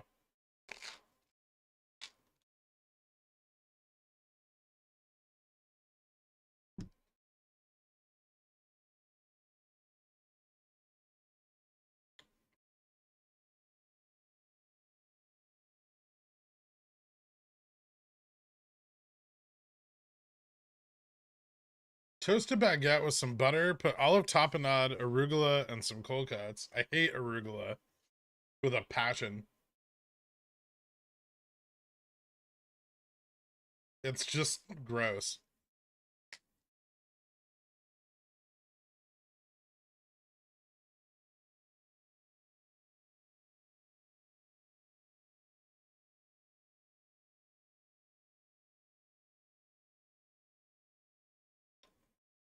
Maybe his wife is super Tesla short. Maybe.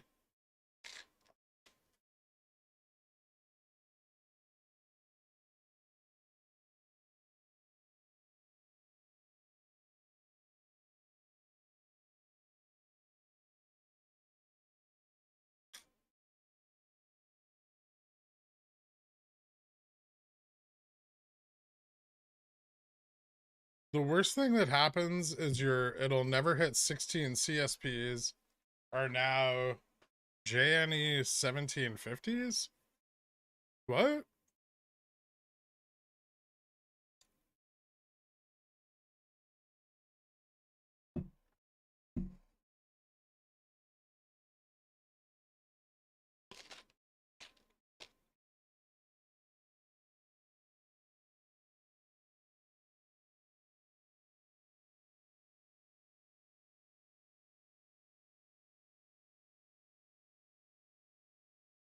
How would someone delve into the world of futures? Hmm.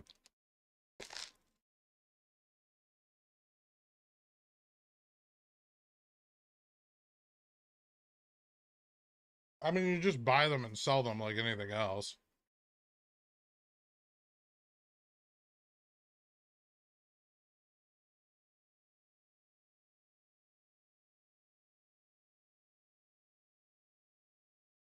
Can someone remind me what the GME's board cost basis is? It's like $220.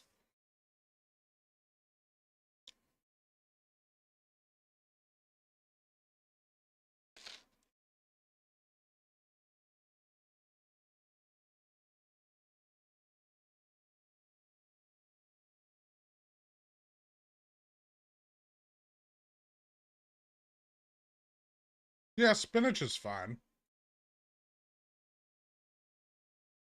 Rugula? Greater than arugula? Yes.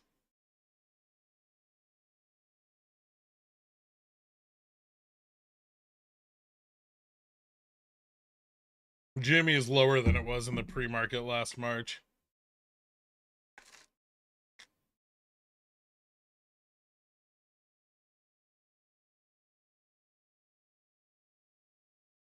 SPX bouncing back tomorrow or continuing this trend? It could bounce back today.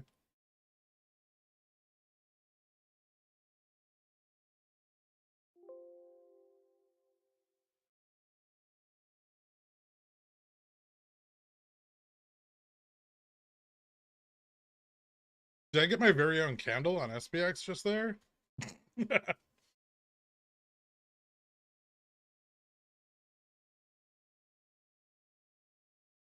No, we didn't.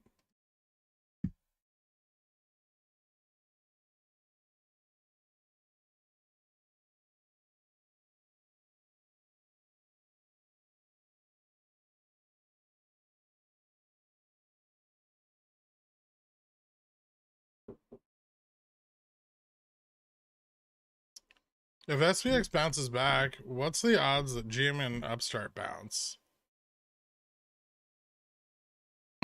Decent, I would say. We need some volume on a bounce though. One sec.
Ooh, my breakout.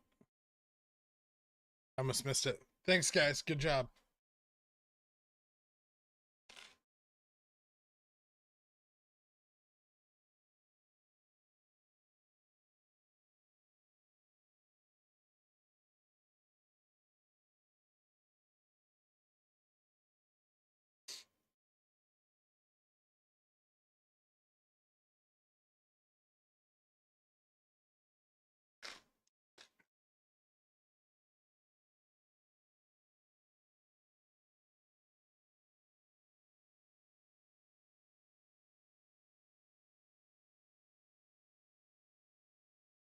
Maybe you have the same last name as his FBI handler, Nick.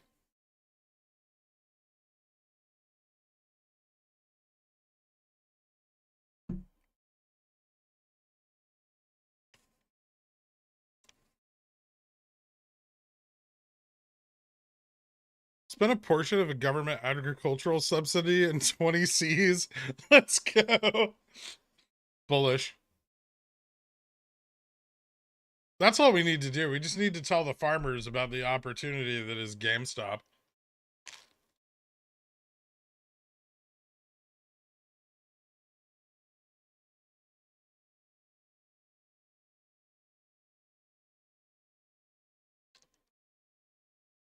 Jimmy already hit SSR. There's no avoiding it. Lentil burrito, thank you so much, man.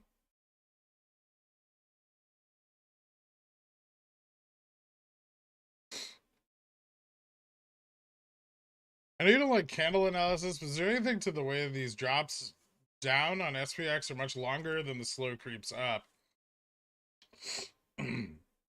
So selling to the downside of the collar is accelerated, whereas to the upside of the collar, the market makers are buying into falling prices, but selling into rising prices. So to the upside of the collar, you have a stable grind up. To the downside of the collar, you have fast moves down, like fast accelerated moves down.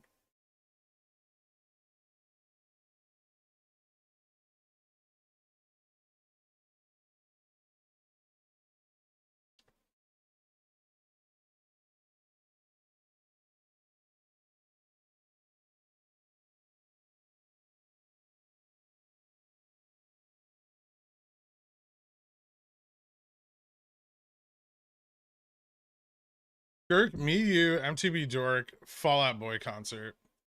I don't love Fallout Boy or even like them very much.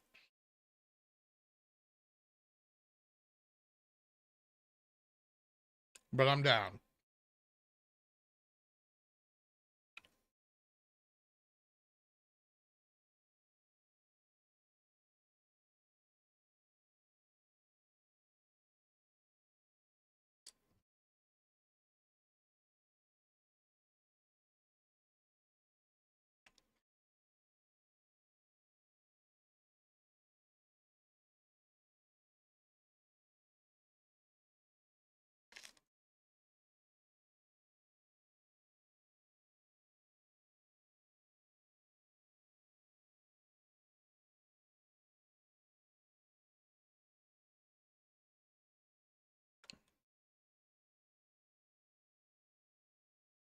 Farmers aren't a race, Carl. It's an occupation.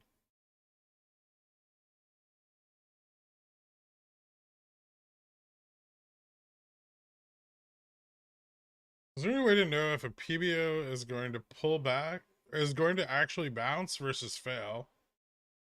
No.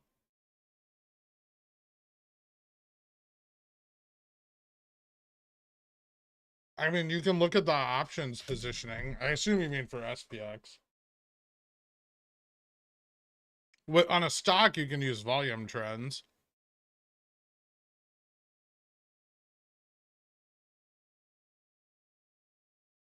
But on SPX, you have to use the options levels and assume positioning and try to determine the level at which, you know, puts are going to sell off. So, like, here at like 38.20, there's a pretty good chance we're going to see some sell off in short dated puts. slightly above that level right now. If it's going to continue to rise, that's probably going to be due to, you know, the like kind of gravitational draw of the collar to the upside.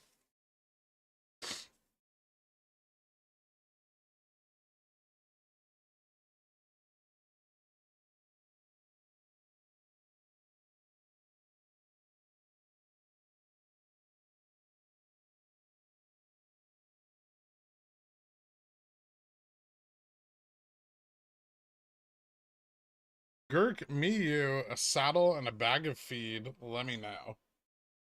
Nah, I'll pass. I've got better offers.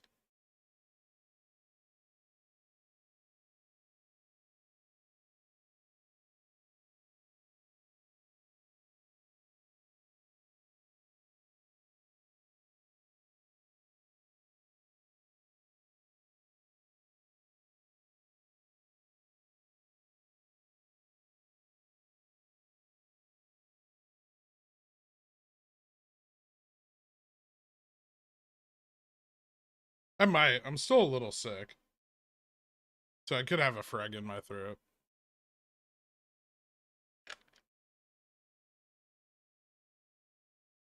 Also, I passed out on the airplane yesterday. And God knows what he got up to.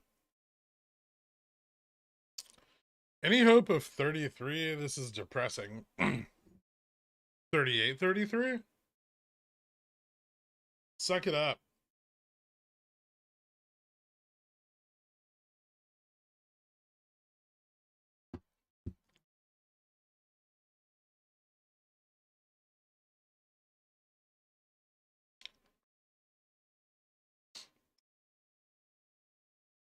Can MMs create synthetic shares to increase the price? Sure. They have to hedge the upside moves too.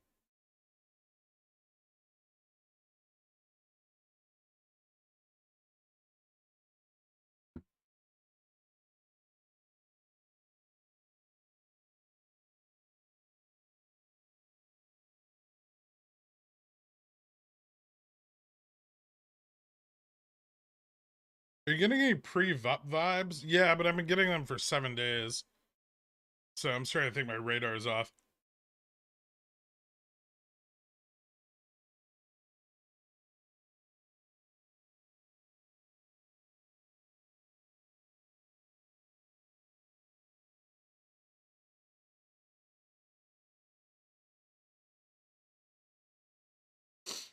Is GME just running with the market? Well, it's not running with the market.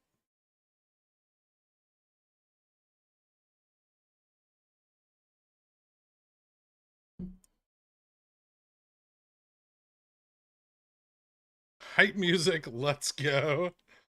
Yeah, maybe if we can get above like 1850.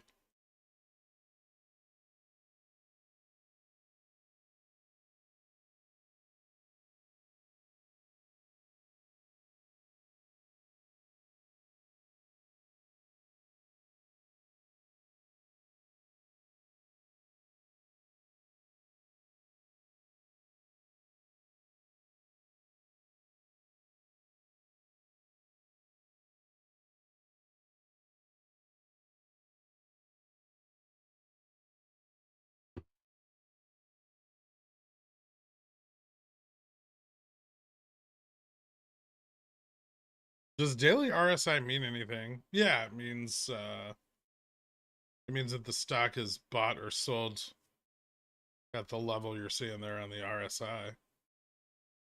Upstart's lower than it's ever been. So is its price.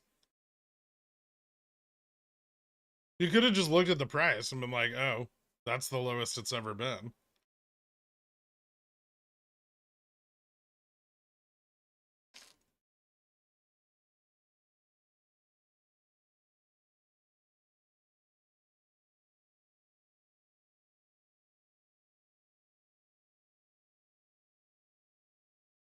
When you buy SPX, you often put like a 10% stop loss. In case you aren't just wrong, you are wrong. Oh, yeah. Stops are a good thing to have on SPX.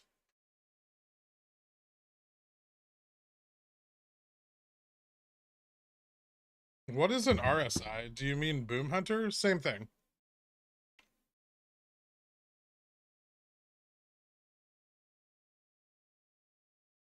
How far past Gamma Max did GME's price go during the March run? 10 to 15%, but it did it twice. So the initial Gamma Max at the beginning of the run was like 158.50, which it broke, consolidated, and then pushed up into Gamma Max again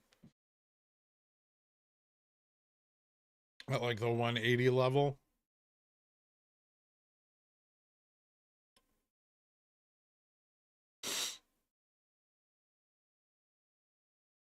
But bro, the borrow rate, I know.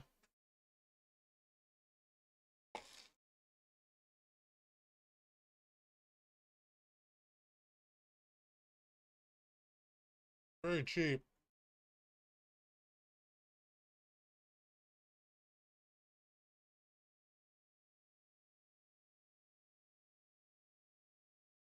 I don't know why people are buying 25s when we're trading at $18.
Hold on one second.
The JPM collar has to be rolled.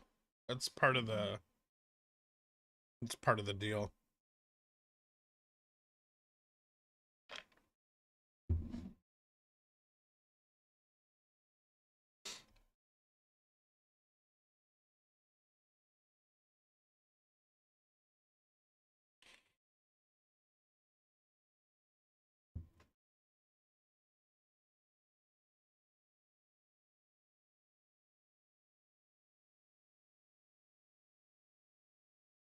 Thanks for the consistent streams and voice of reason. Good buying opportunity on all our babies. Yeah, everything's pretty cheap right now.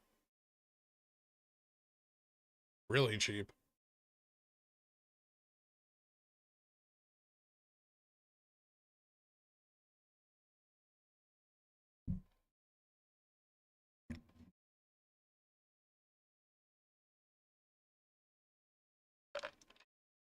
Do you ever pull off the Pam from the office second drink with your espresso? Like after you're done drinking the espresso, let the ice melt and re-drink it for your second drink? No, generally there isn't much left, so it's not really possible. By the time I finish my espresso, usually all the ice is melted.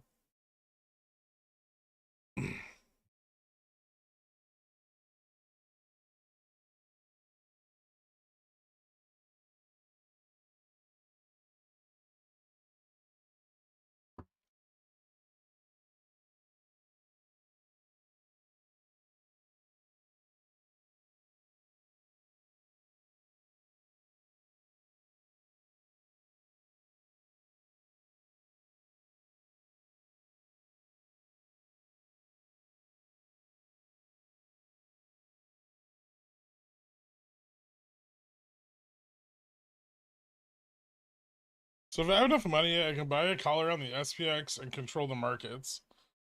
Sell a collar, right? You're selling a put spread, and then you're shorting calls. But yes, if you own a sufficient amount of the underlying shares, sure.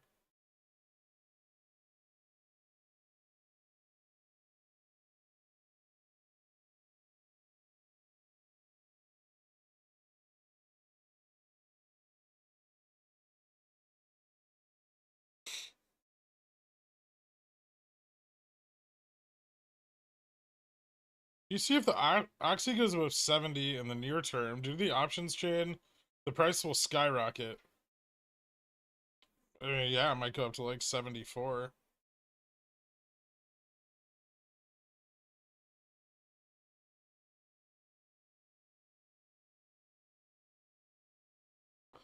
But will it be cheaper? That's the question. Listen, every once in a while, GME's price moves about 2 standard deviations from its average trading price. It's pretty fucking rare. And when it does happen, GME can't be bought cheaper for quite some time.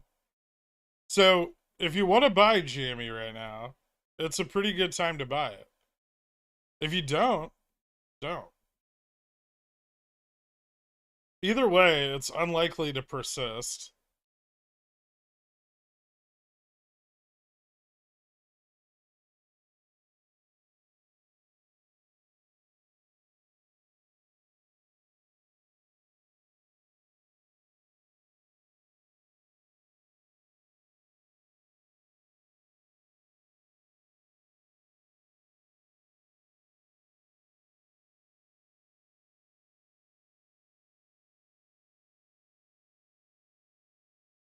Is there a secret share offering we don't know about? No? Nothing. But how would we know about it if we don't know about it?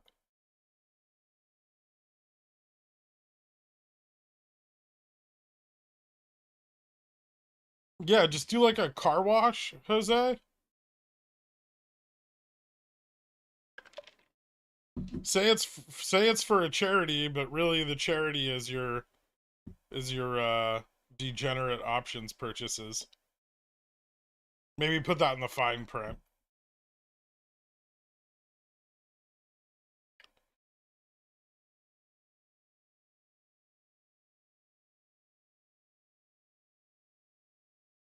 Like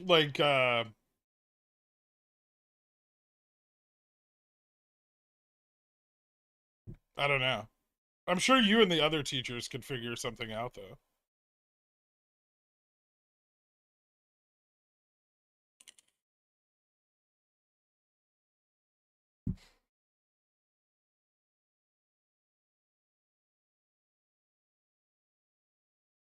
You could call it YOLO's for Kenny.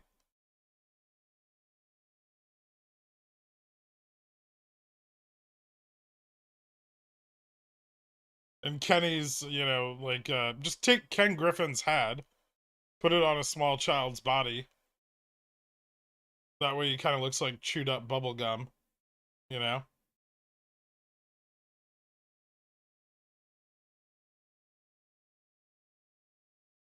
What's the deal with the amount of GME options? OI for 20 Gen 23. Over 200k put OI between the 0.25 and 50-cent strike.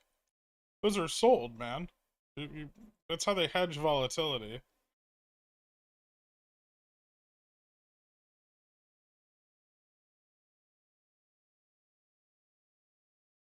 One question may have been covered. Cost to borrow dropped to 0 today? As per my understanding, does this imply shares will be returned soon? The cost to borrow has not dropped to 0, as far as I'm aware.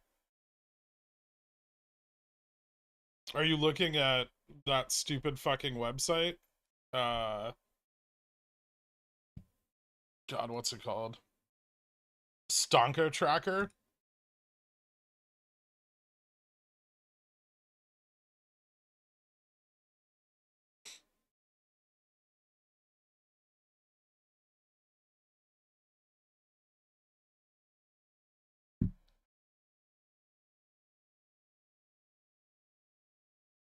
Ape stock meme news?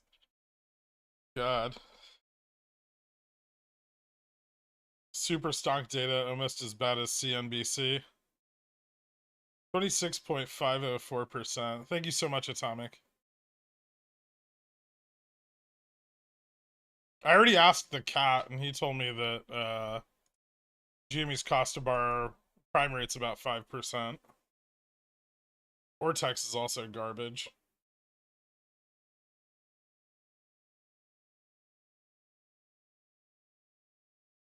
I think JFresh should be paying attention to the intraday cost to borrow on GameStop. I knew you were excited to hear it, but big old bull put spread opened on Upstart 22.50, 12.50. I wonder who would be selling 12.50 puts and buying. I like it.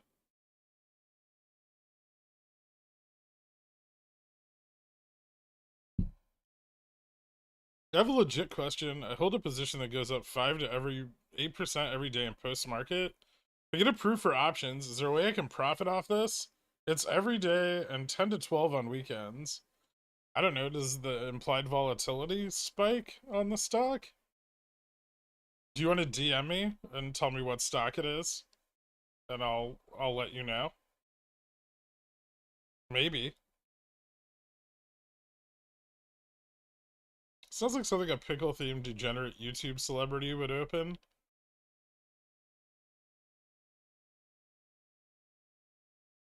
It's possible.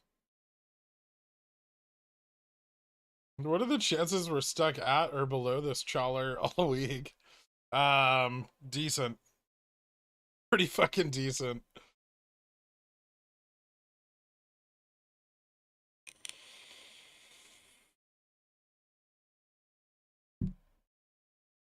Gherk, me, you, vintage bottle of wine with my mom chaperoning.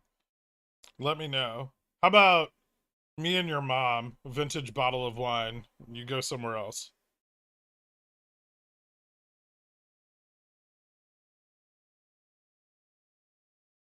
Jimmy will be attracting some institutional interest soon if the price drops much further. Strong balance sheet, hopefully positive future discounted cash flows. Look at how excited you are, Bipolar Bear. Yeah, Jimmy could attract some institutional interest sub 18. I can see that. Not a lot, but a little bit.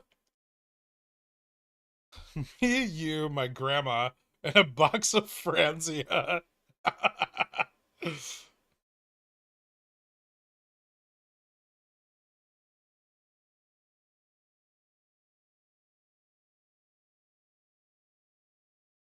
Guys, my 3835s are printing again. Don't fight the collar, okay? Let it strangle you ever so softly.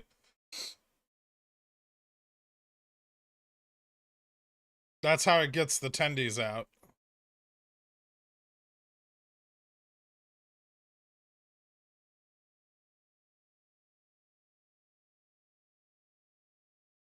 No, Bipolar Bear. There will not be a SPY 520 by the end of the year. Also, I feel like you only say that when you have puts.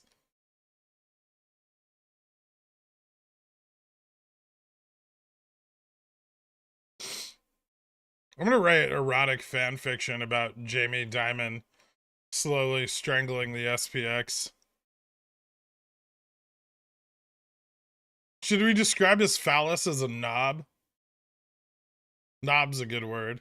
Yeah. Of course, to completion.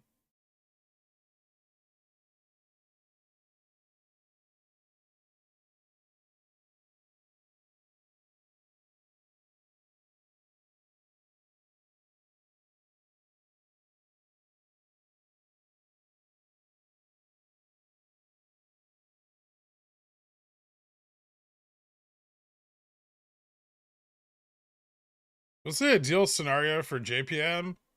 Below 38.35? I don't think they actually care one way or another.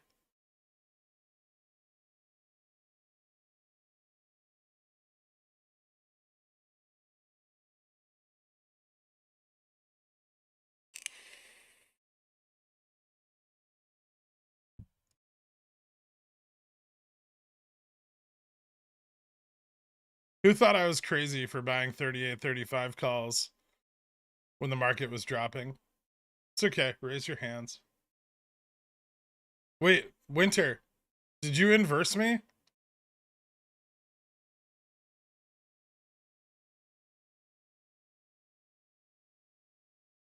No, Walken just says he's inversing me while buying the exact same positions I am. That doesn't count.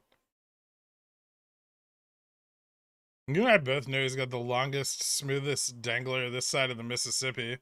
It's real thin, too. Long and thin.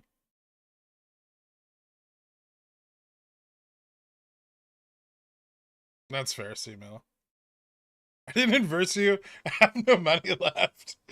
Ah, awesome. Now that I've bankrupted the inverse Gherk ETF, I can finally start losing again.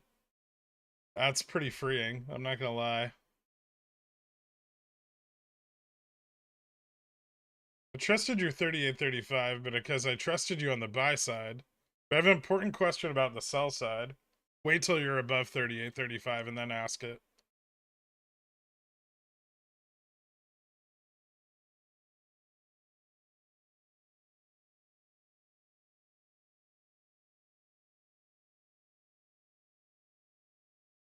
Whenever you whenever you phrase "Who said my calls wouldn't print," I just picture the scene from Hook where they put the dude in the boo box. Me, you, your eggplant parm, Carl's wife, a cheap bottle of Yellowtail, and a saddle. Can Carl come?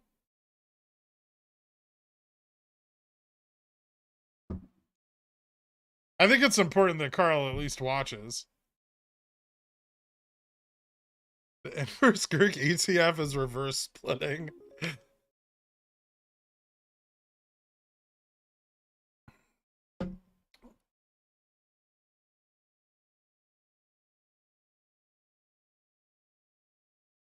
I sold 2 puts for Jan 20 GME for 191.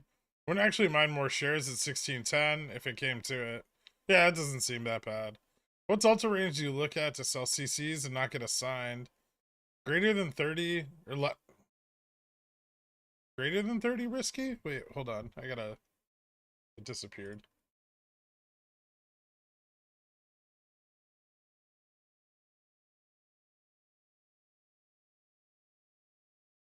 Generally, like 0.2 and 0.1 are the least risky. If you have zero sense of timing the underlying. If you feel like you can successfully time the underlying, or at least you understand its support and resistance levels, you can sell them above, like, sometimes you can sell them above delta neutral, or at gamma max, and they're fairly safe. I would say most of the time selling them at gamma max is pretty safe, or within some range of gamma max. We don't tend to spend a lot of time near or above it.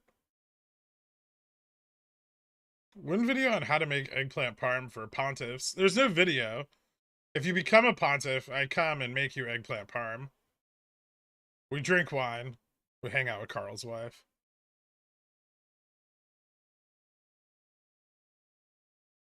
Correction, those BP spreads appear to continue to be coming in. Cool. That sounds like bullish, right? I'm about to full port on DDS. It's unstoppable. Thoughts. Hold on. I have a chart for that.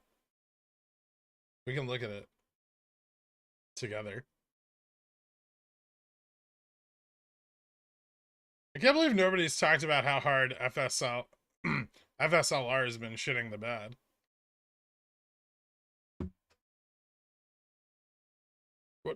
What stock? DDS.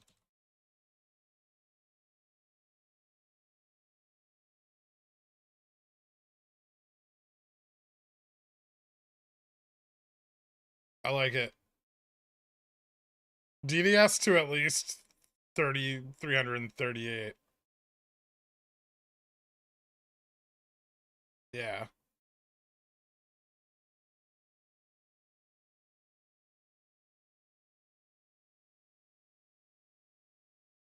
DDS to 38.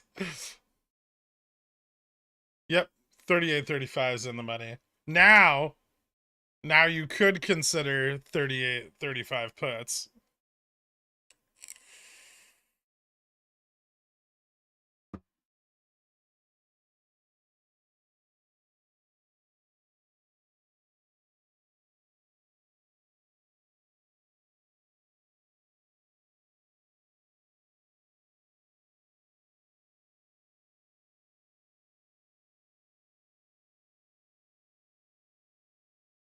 I have a confession. You were all don't buy 0 DTEs. We buy Jan 6 for these 38, 35s.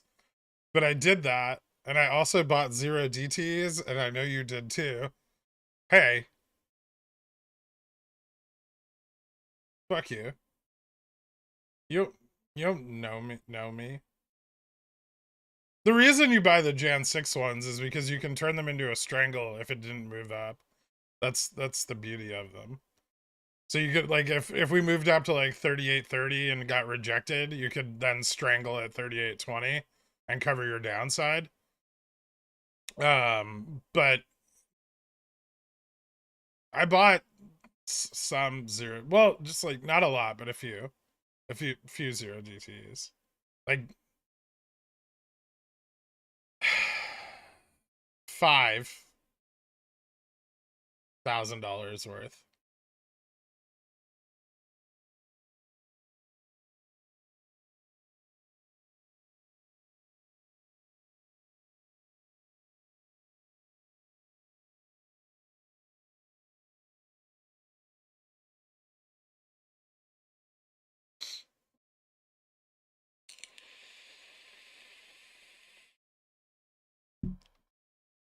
If you bought 180 DT in the money puts at the top of March, like Jimmy Run, how much would you generally make percentage wise? A fuck ton.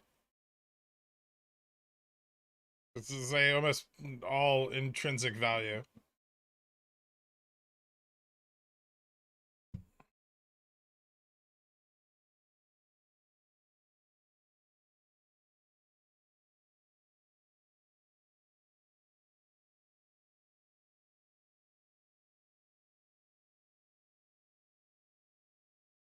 If you bother with the top of the March run in the money,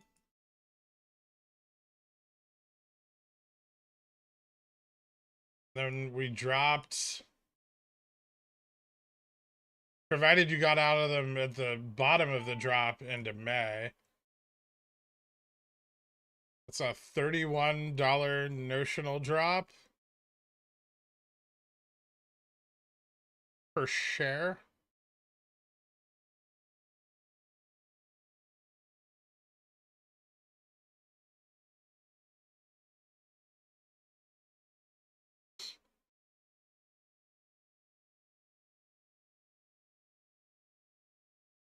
Didn't you once say don't buy? I say don't buy 0 DTs all the time.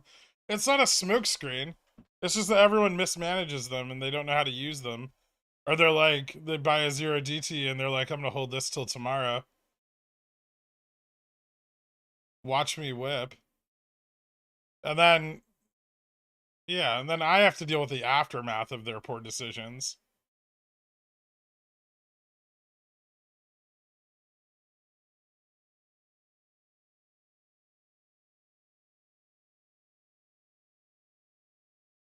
That's the fun part.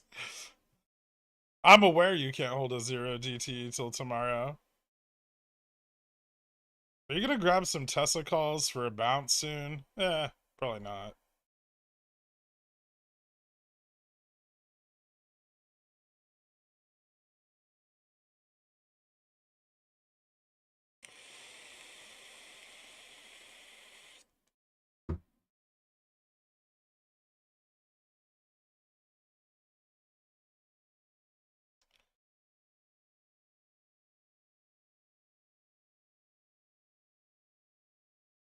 Or they could George W. and say, now watch me hit this drive and hit that golf ball.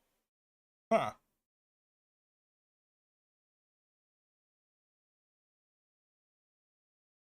Don't forget that you become a part-time psychological options counselor for DGens. If I ever apply for a real job again, I'm going to put life coach on my resume.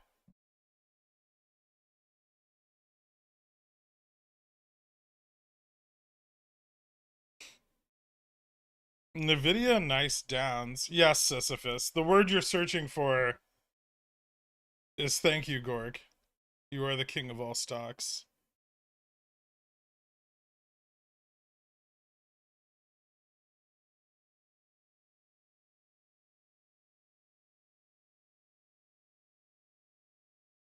Also put financial advisor. Never. I want to get hired. No fucking. Why would I apply for a job if I didn't want them to hire me?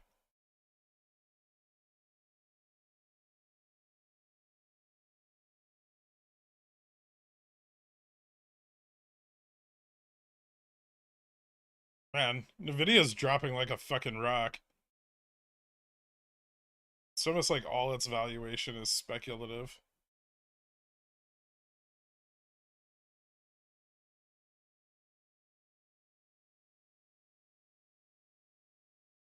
At least you guys can know this buying Upstart and Fubo at these prices, or GME, is this is really kind of the bottom for them, you know? Short of them actually going out of business, they're not going to get much cheaper. And none of them are particularly in danger of going out of business.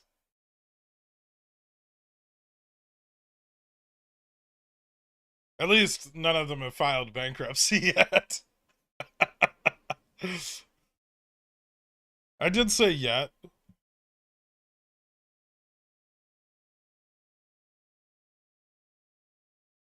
Because superstition shouldn't factor into your fucking analysis.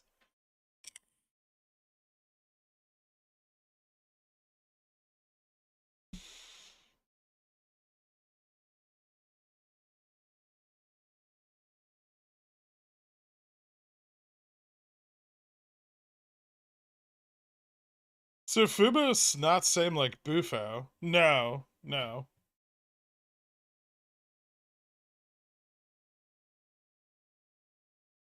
You might want to clarify yet implies more bag holding for months to come, maybe even years. But yes.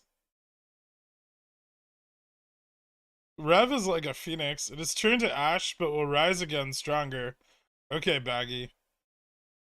Before I bought TR, I spun around 3 times, coughed, and threw table salt at my cat. That position's up 30%. I think I found a new trading strategy. I think you're targeting, like, too small of gains. You could have spent the same money you spent buying Tootsie Roll, buying a 38.35 call option like an hour ago on SPX. And right now you'd be rich.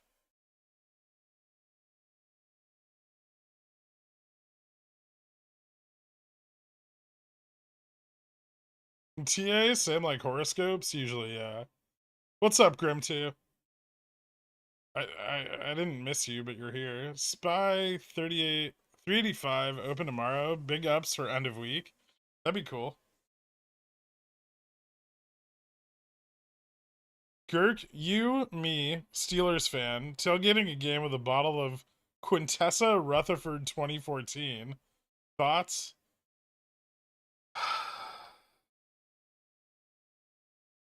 Do people do that? I thought tailgating was like a meme that they made up for movies about the South. Do people really just drink in parking lots while sitting in the back of their car?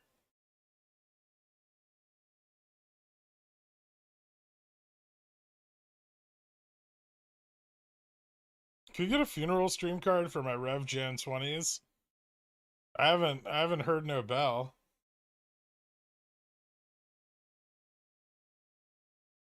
What if we all make NFTs of our ports? It's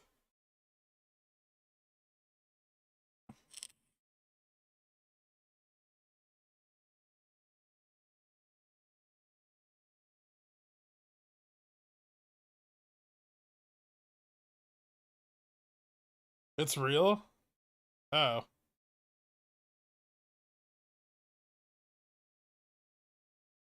Huh. I didn't even do that in high school. We would just find a parent that was either the busiest with work or the most abusive, and we would drink at their house. Thanks, Grim, too. I appreciate it.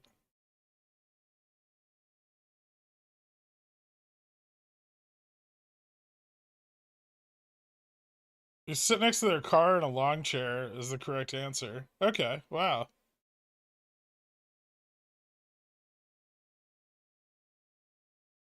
I didn't go to college in the Midwest.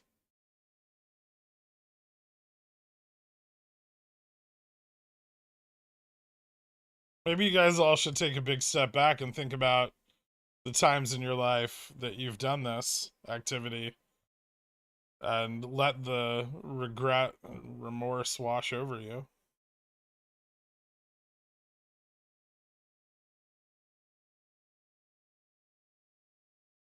Of course, I mean, getting drunk in a parking lot still beats watching an actual sports ball game, but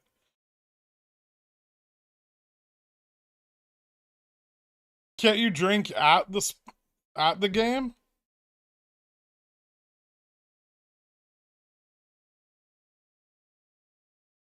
In a plastic chair that smells like vomit?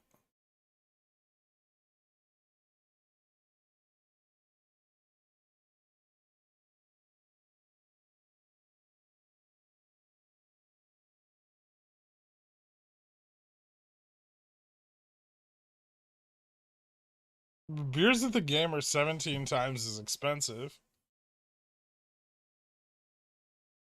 I still don't understand.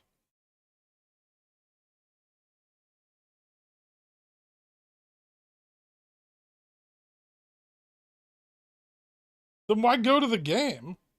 Just drink at home like an alcoholic. That's what Walken does. You don't see him shying away from the bottle because his terrible personality drives everyone he loves away in his life.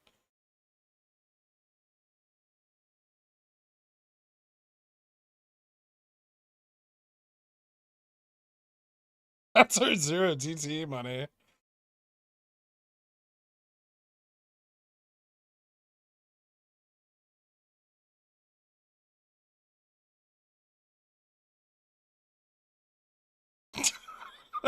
There's no bot command for harsh, Walken.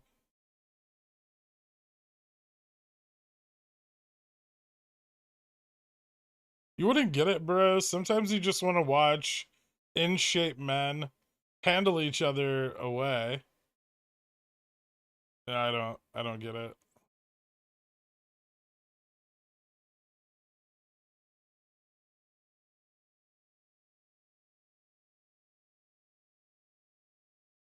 But then I can't look at promiscuously dressed co-eds. Yes, you can. It's called the internet. And they'd probably be less judgmental of your gaze.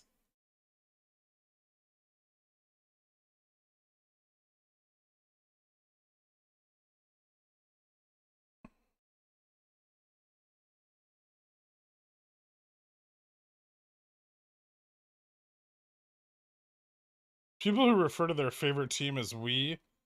Yeah, there's a lot of things about sports I don't understand. Like, if you like the sport so much, Get up off your ass and play it. Don't live vicariously through other people playing it for your entertainment.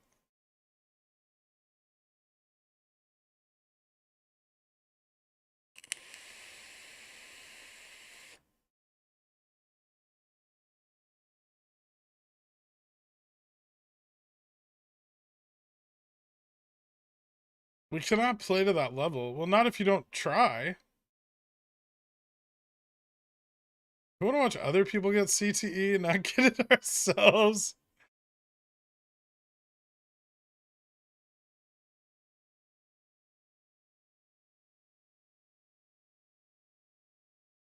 Am I like sports ball?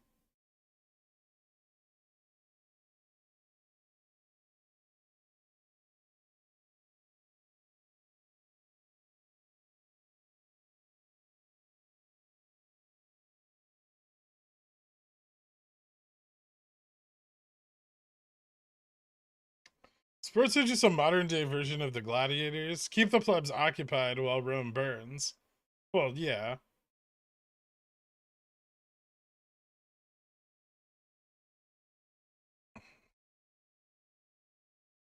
What have you sent me? You're currently at a sports ball game?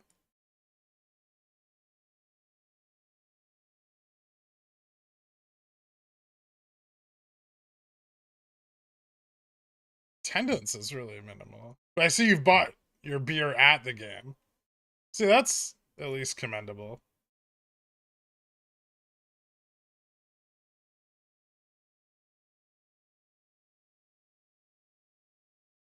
So who at Fubo do we contact to get you streamed on there? Man, are we that desperate for the earnings? I don't think I'm bringing like a huge audience with me. Or at least every day I ensure it's a little bit smaller.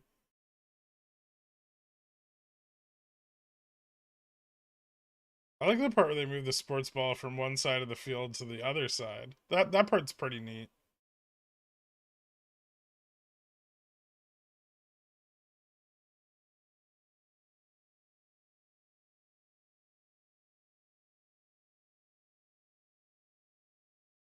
That was the idea, Trash. Are you buying SPX puts here? I mean, were we above it? There's a flow chart for this.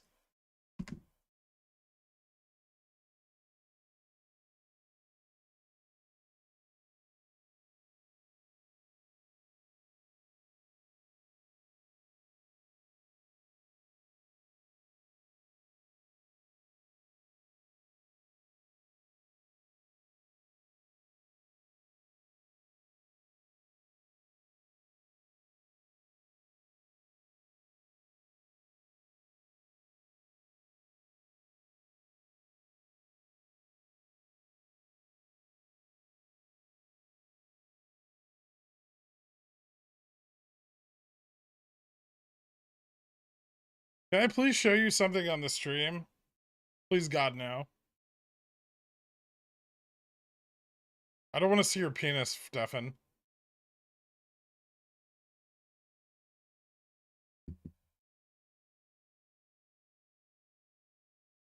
It's not hard. I don't know that.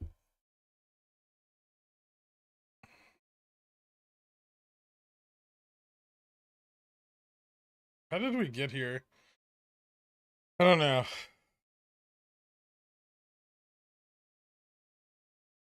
The stream ad's 3 inches.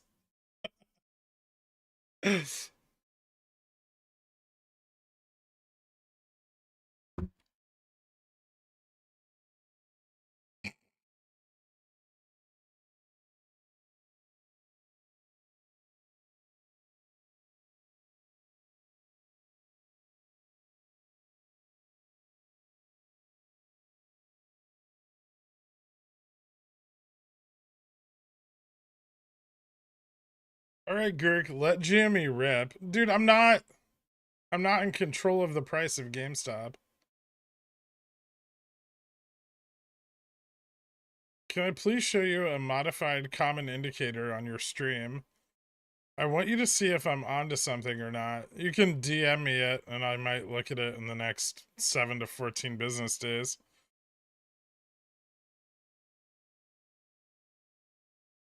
No, I'm not the composite man.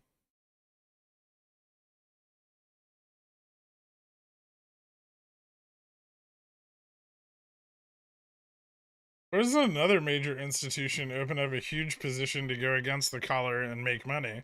That's not how that works. All the institutions invested their money with JPM to set up the collar in the first place. Why do you think they want to work against it?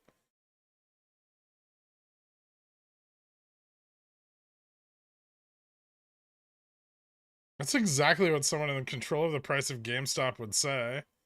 What do you think? I just sit here and wait till like Lenixis and J-Roll make predictions and then move the stock the other way? Do you think I'm just that petty?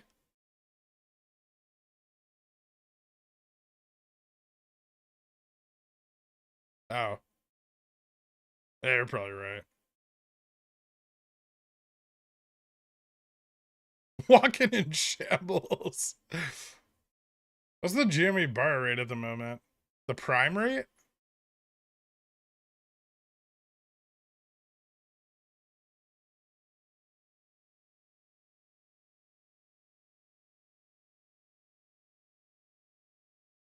No, you wait for chat to announce CCs are sold. That's just Moonwind.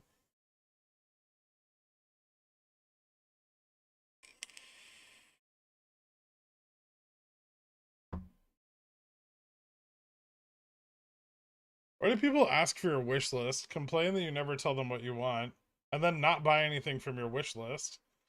Well, to be fair, I never made a wish list.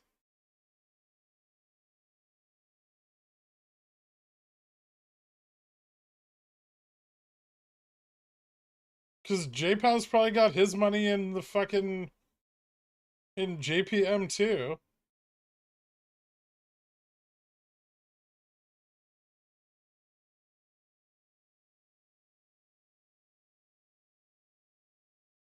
Remember, $1.5 $20 cover call is safe? Probably not. The prime rate's at like 5%.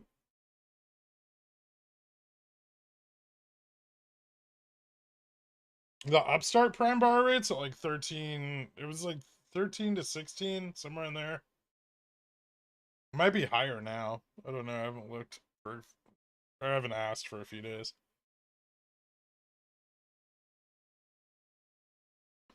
We did well on those 38 35s. You say that like they're over.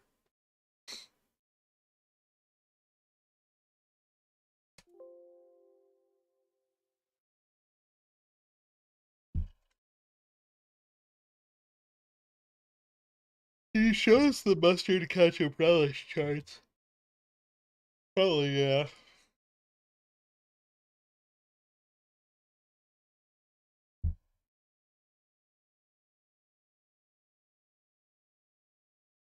Every day it's the same shit, right? It's just. God damn it.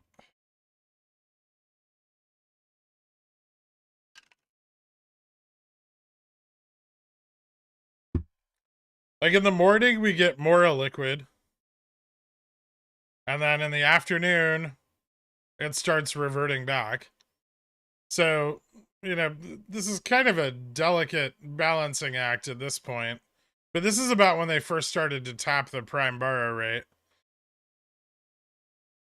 in order to reverse, I guess, the mean reversion.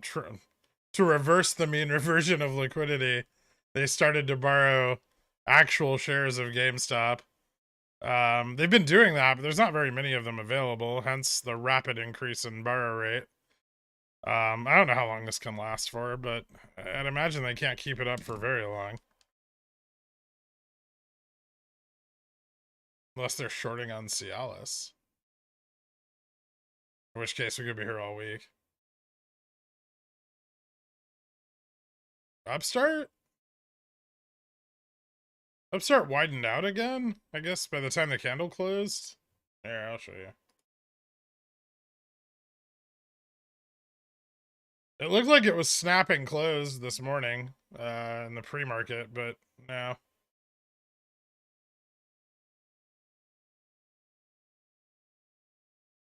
we want this. We want liquidity to go. Well, we want liquidity.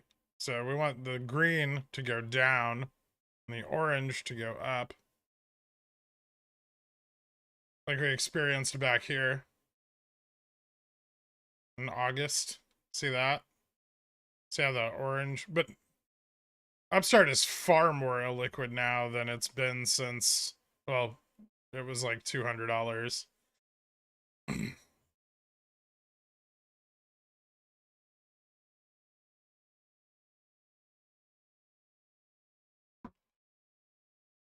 If we go out here on the daily,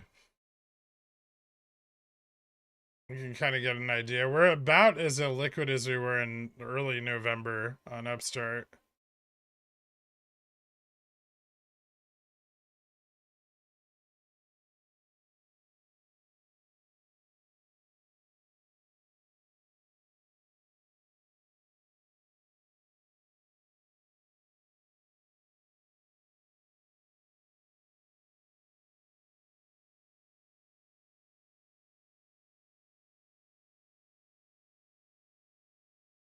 How do you define very long in regards to?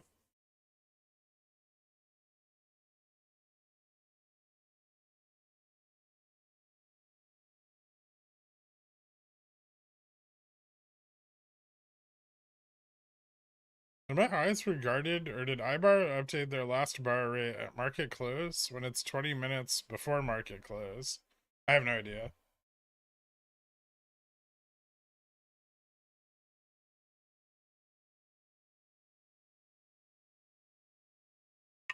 I actually think it's hit the tipping point. They're just delaying it. Like there's a, like I think mean reversion should have already occurred in the liquidity on GME, especially.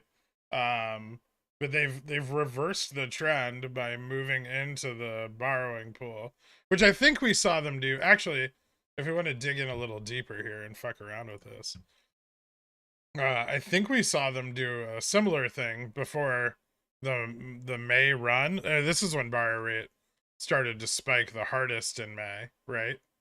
And then it continued to spike through most of this run. And I think that this served two purposes. I think they didn't want it to run out of control, so they continued to borrow into the rising price action, right?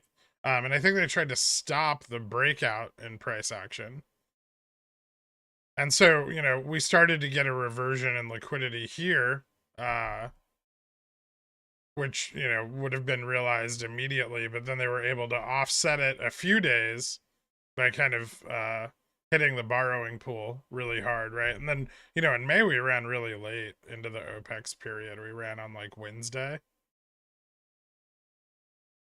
which was unusual at the time. But now, I mean, it's like they're really fucking struggling. Because even if you look at like January, like or June and July, like those OPEXs where we ran a little bit, like we had fairly significant reversions in the liquidity on GME here too in August for August OPEX, which occurred a bit early. And then, with September's ETF FTDs, we see IJH and XRT get a nice little liquidity bump, and GME gets a small one, not as big as the OPEX, right? But then they start driving the illiquidity up. October 31st comes around, we get a little liquidity, but not nearly as much as we got in the previous runs, right? If we look at these levels. And then, immediately it starts getting more and more illiquid again, to a point where we hit a peak even higher than March. And then that starts to mean revert. And then they've turned that around right when the borrow rate spikes. So I don't know how much they can push this back. But and eventually this is going to need to either realize, like levels like March, where we get like almost like a full reset in liquidity, or at least, May, where we get a significant increase in liquidity. And this has been true all the way through. with even in like December and January of this last year, we got some liquidity. Like they ran the stock a bit, not a lot, but if they don't blow off some steam, it just builds a bigger and bigger event, if you will. And so you see this with, if you look at, like this is December, Jan, Feb, right, leading into March OPEX. See how they don't really restore a very sufficient amount of liquidity? Like enough to keep going, but not a lot, right? And then, eventually we get like the big liquidity event that was March. And we're looking at something similar to that now, but we already had so much of it here, right? We haven't had like a good release of liquidity in so long. Like even this was minimal compared to March. And close enough on the heels of March that maybe it only needed to be minimal. But since then, we've had no significant resolutions of liquidity. And then this is awful. Like this little blip we got right here, that's nothing. That's not going to last them very long at all.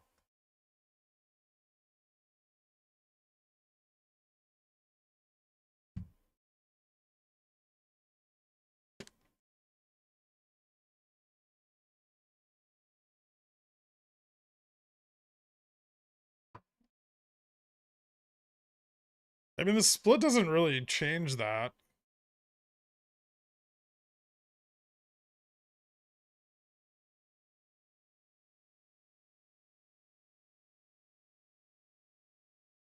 What if Jimmy runs in late Jan again, like in 2021?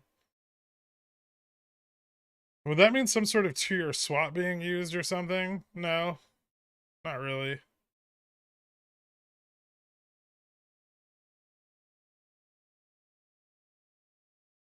So like that reversion in liquidity, it's necessary for them to continue to not only have a market in which some efficiency is present, but a market in which their positions can continue to be hedged. They're short vol, but they're reliant on the market maker. And if the market maker runs into a market that is so illiquid they can no longer hedge, that's going to create a massive amount of risk and it's going to blow up positions, right? So they don't want that. They want to sustain some level of liquidity while driving implied volatility down, right?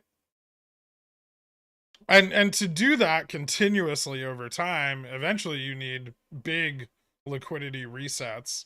So not only can they get IV really high to short it once again, right? But so the market maker can re-hedge efficiently. That's why that break of gamma max is so important.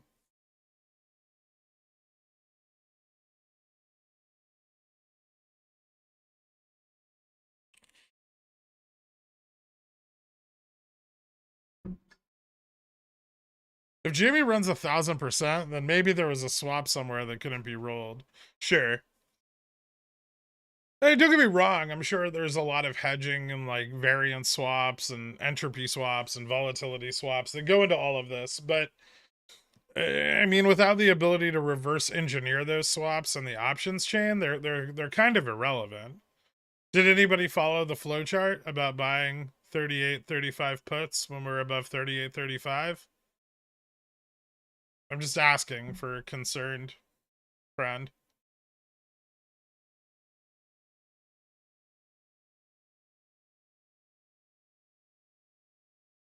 Now you guys are understanding how this market works. Look at you.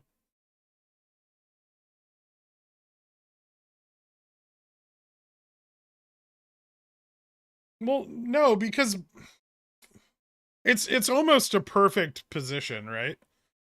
In building their short volatility and short positions, they build up obligations that once realized at a much lower price will recreate a highly volatile liquid environment in which they can then short again, right?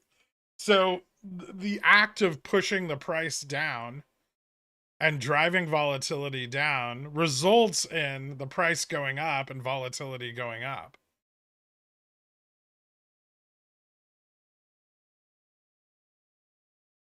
Like it's not a perpetual motion machine, right? But it's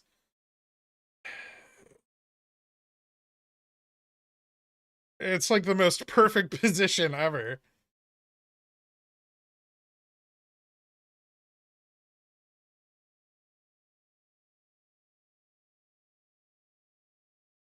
Because simply by withdrawing their short position, they create an effect where the price of the underlying goes up massively, right? At little to no cost. And then they get a short all over again. So the root cause of the run to 480 was trying to suppress a necessary liquidity event. No. No. The liquidity events were part of the run to 480 in January. But what actually happened is they ran out of liquidity. They did not sufficiently maintain an environment liquid enough to propagate the continuation of their positioning.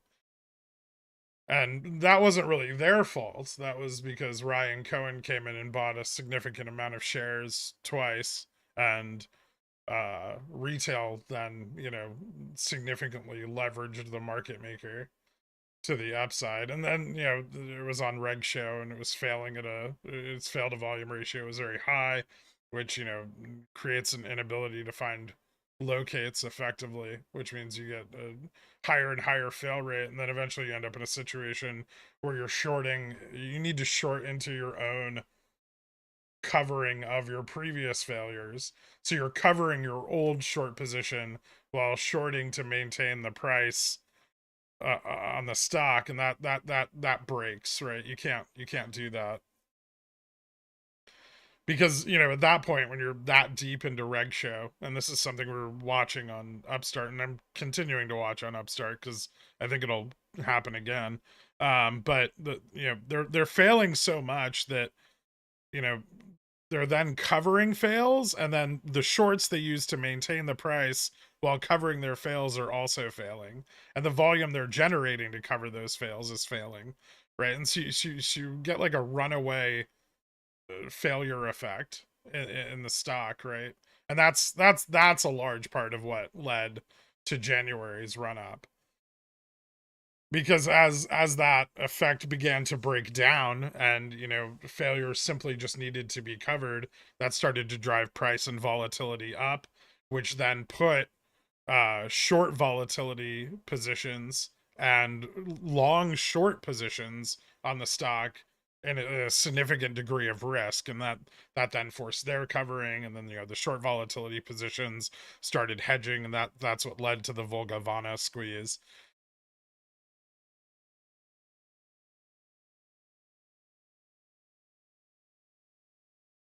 Don't look now, but Upstart is Moana-ing. No, Upstart is up 10 cents.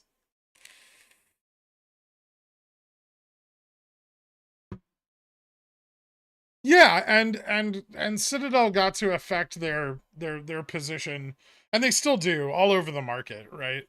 Until pesky retail came along and almost blew one of them up. But why do you think Citadel gave Melvin money? Right? Because Citadel had far more risk with their short volatility positioning than Melvin had with their actual short. Like, they just fucking bailed him out, right? So that Citadel wouldn't blow up.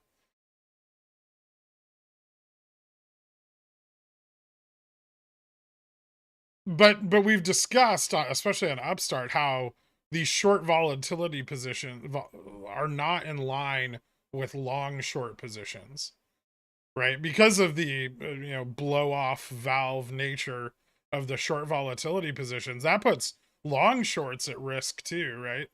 Now, not only does it slowly grind long-term shareholders out of the underlying, but the upside moves can grind short-term long short positions out, right? GME is dropping from $50 in August, down to $18 now, right?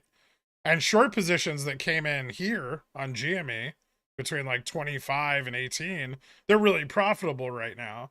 But that short volatility blow off is going to happen, and that's going to drive the stock back up, and that's going to force out these long short positions because they're going to be massively underwater, right? Now the long short positions that started here, they're going to be fine.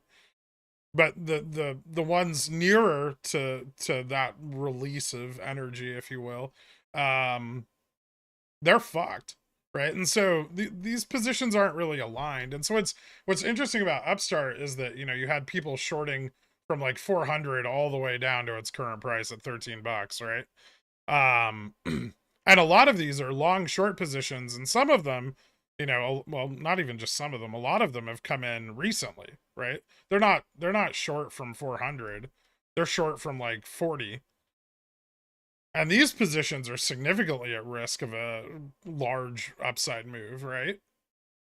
And if they start capitulating, then you're going to get more upside, right? And so, as these shorts blow off and get buried, they're gonna close their positioning, and that's going to drive price action even higher, right? And that's what's so enticing about finding a position where you have a company that's not going bankrupt, is over short on the long, over long short, and also shorted via these volatility positions.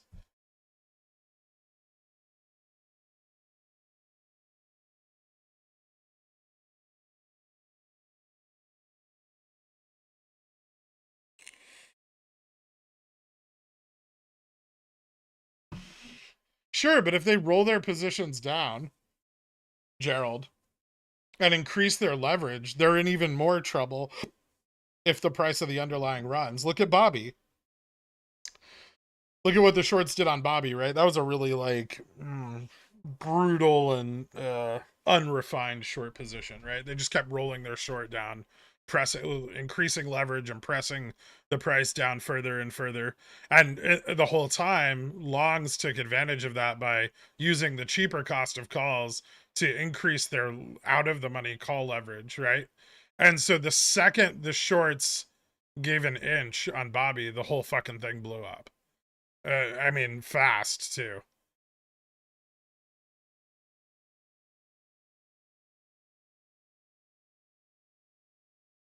Well, because when you take profits as a short, you drive the price up, right? So if you have a big short position, it's not easy to exit it.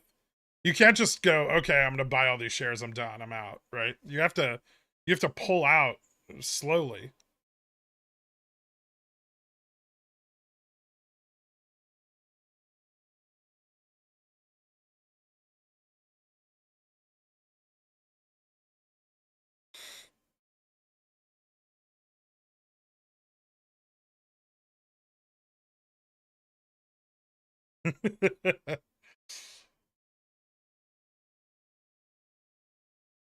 And the thing about the short vol positions is it forces them to pull out quickly.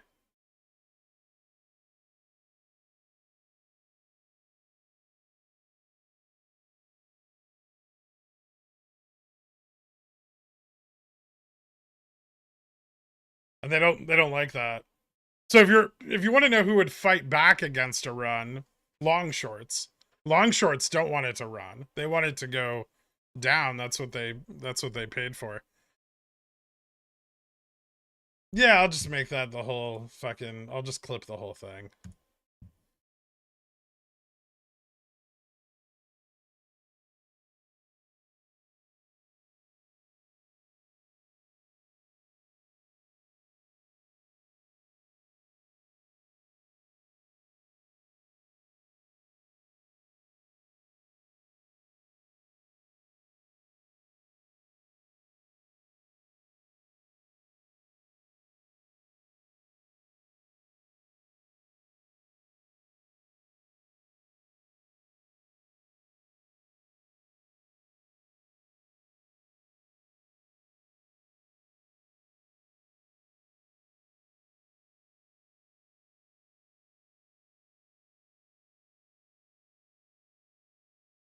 Ding ding.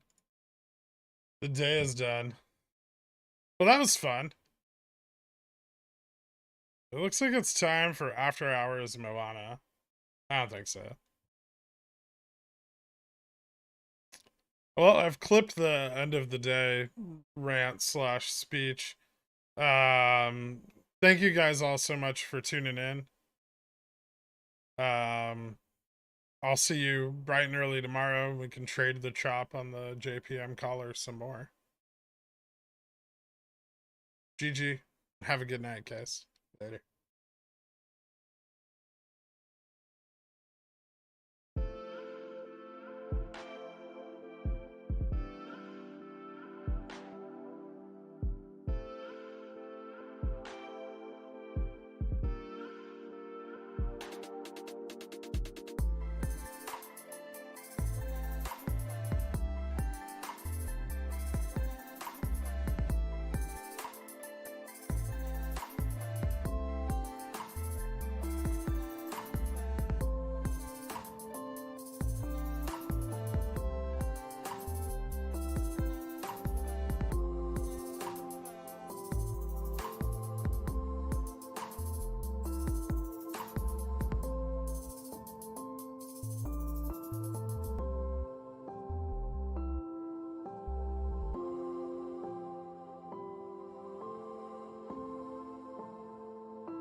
Kenny's Mayonnaise is a proud sponsor of Pickle Financial, so when you get a hankering for some creamy, delicious mayo after a long night of snorting, sweating, and pacing, grab some Kenny's.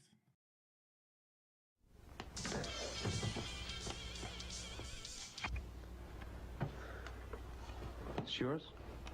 No, My mother said she found it in your closet. I don't know. One of the guys must have... Must have what? Look, Dad, it's Where not... did you get it? Dad, Answer me. Who taught you how to do this stuff? You, all right? I learned it by watching you. Parents who buy weeklies have children who buy weeklies. Just some pickle themed fuckers, not a cult, no. Like them AMC suckers, not a cult.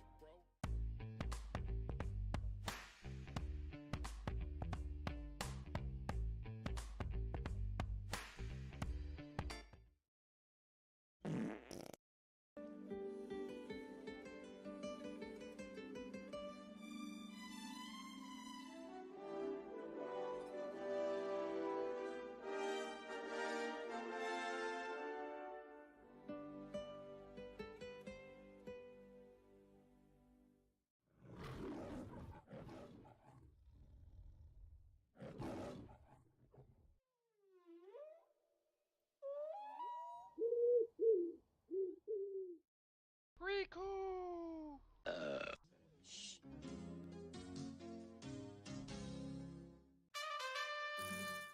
Sit, Krian, sit. Good dog.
Hydrate! Hydrate!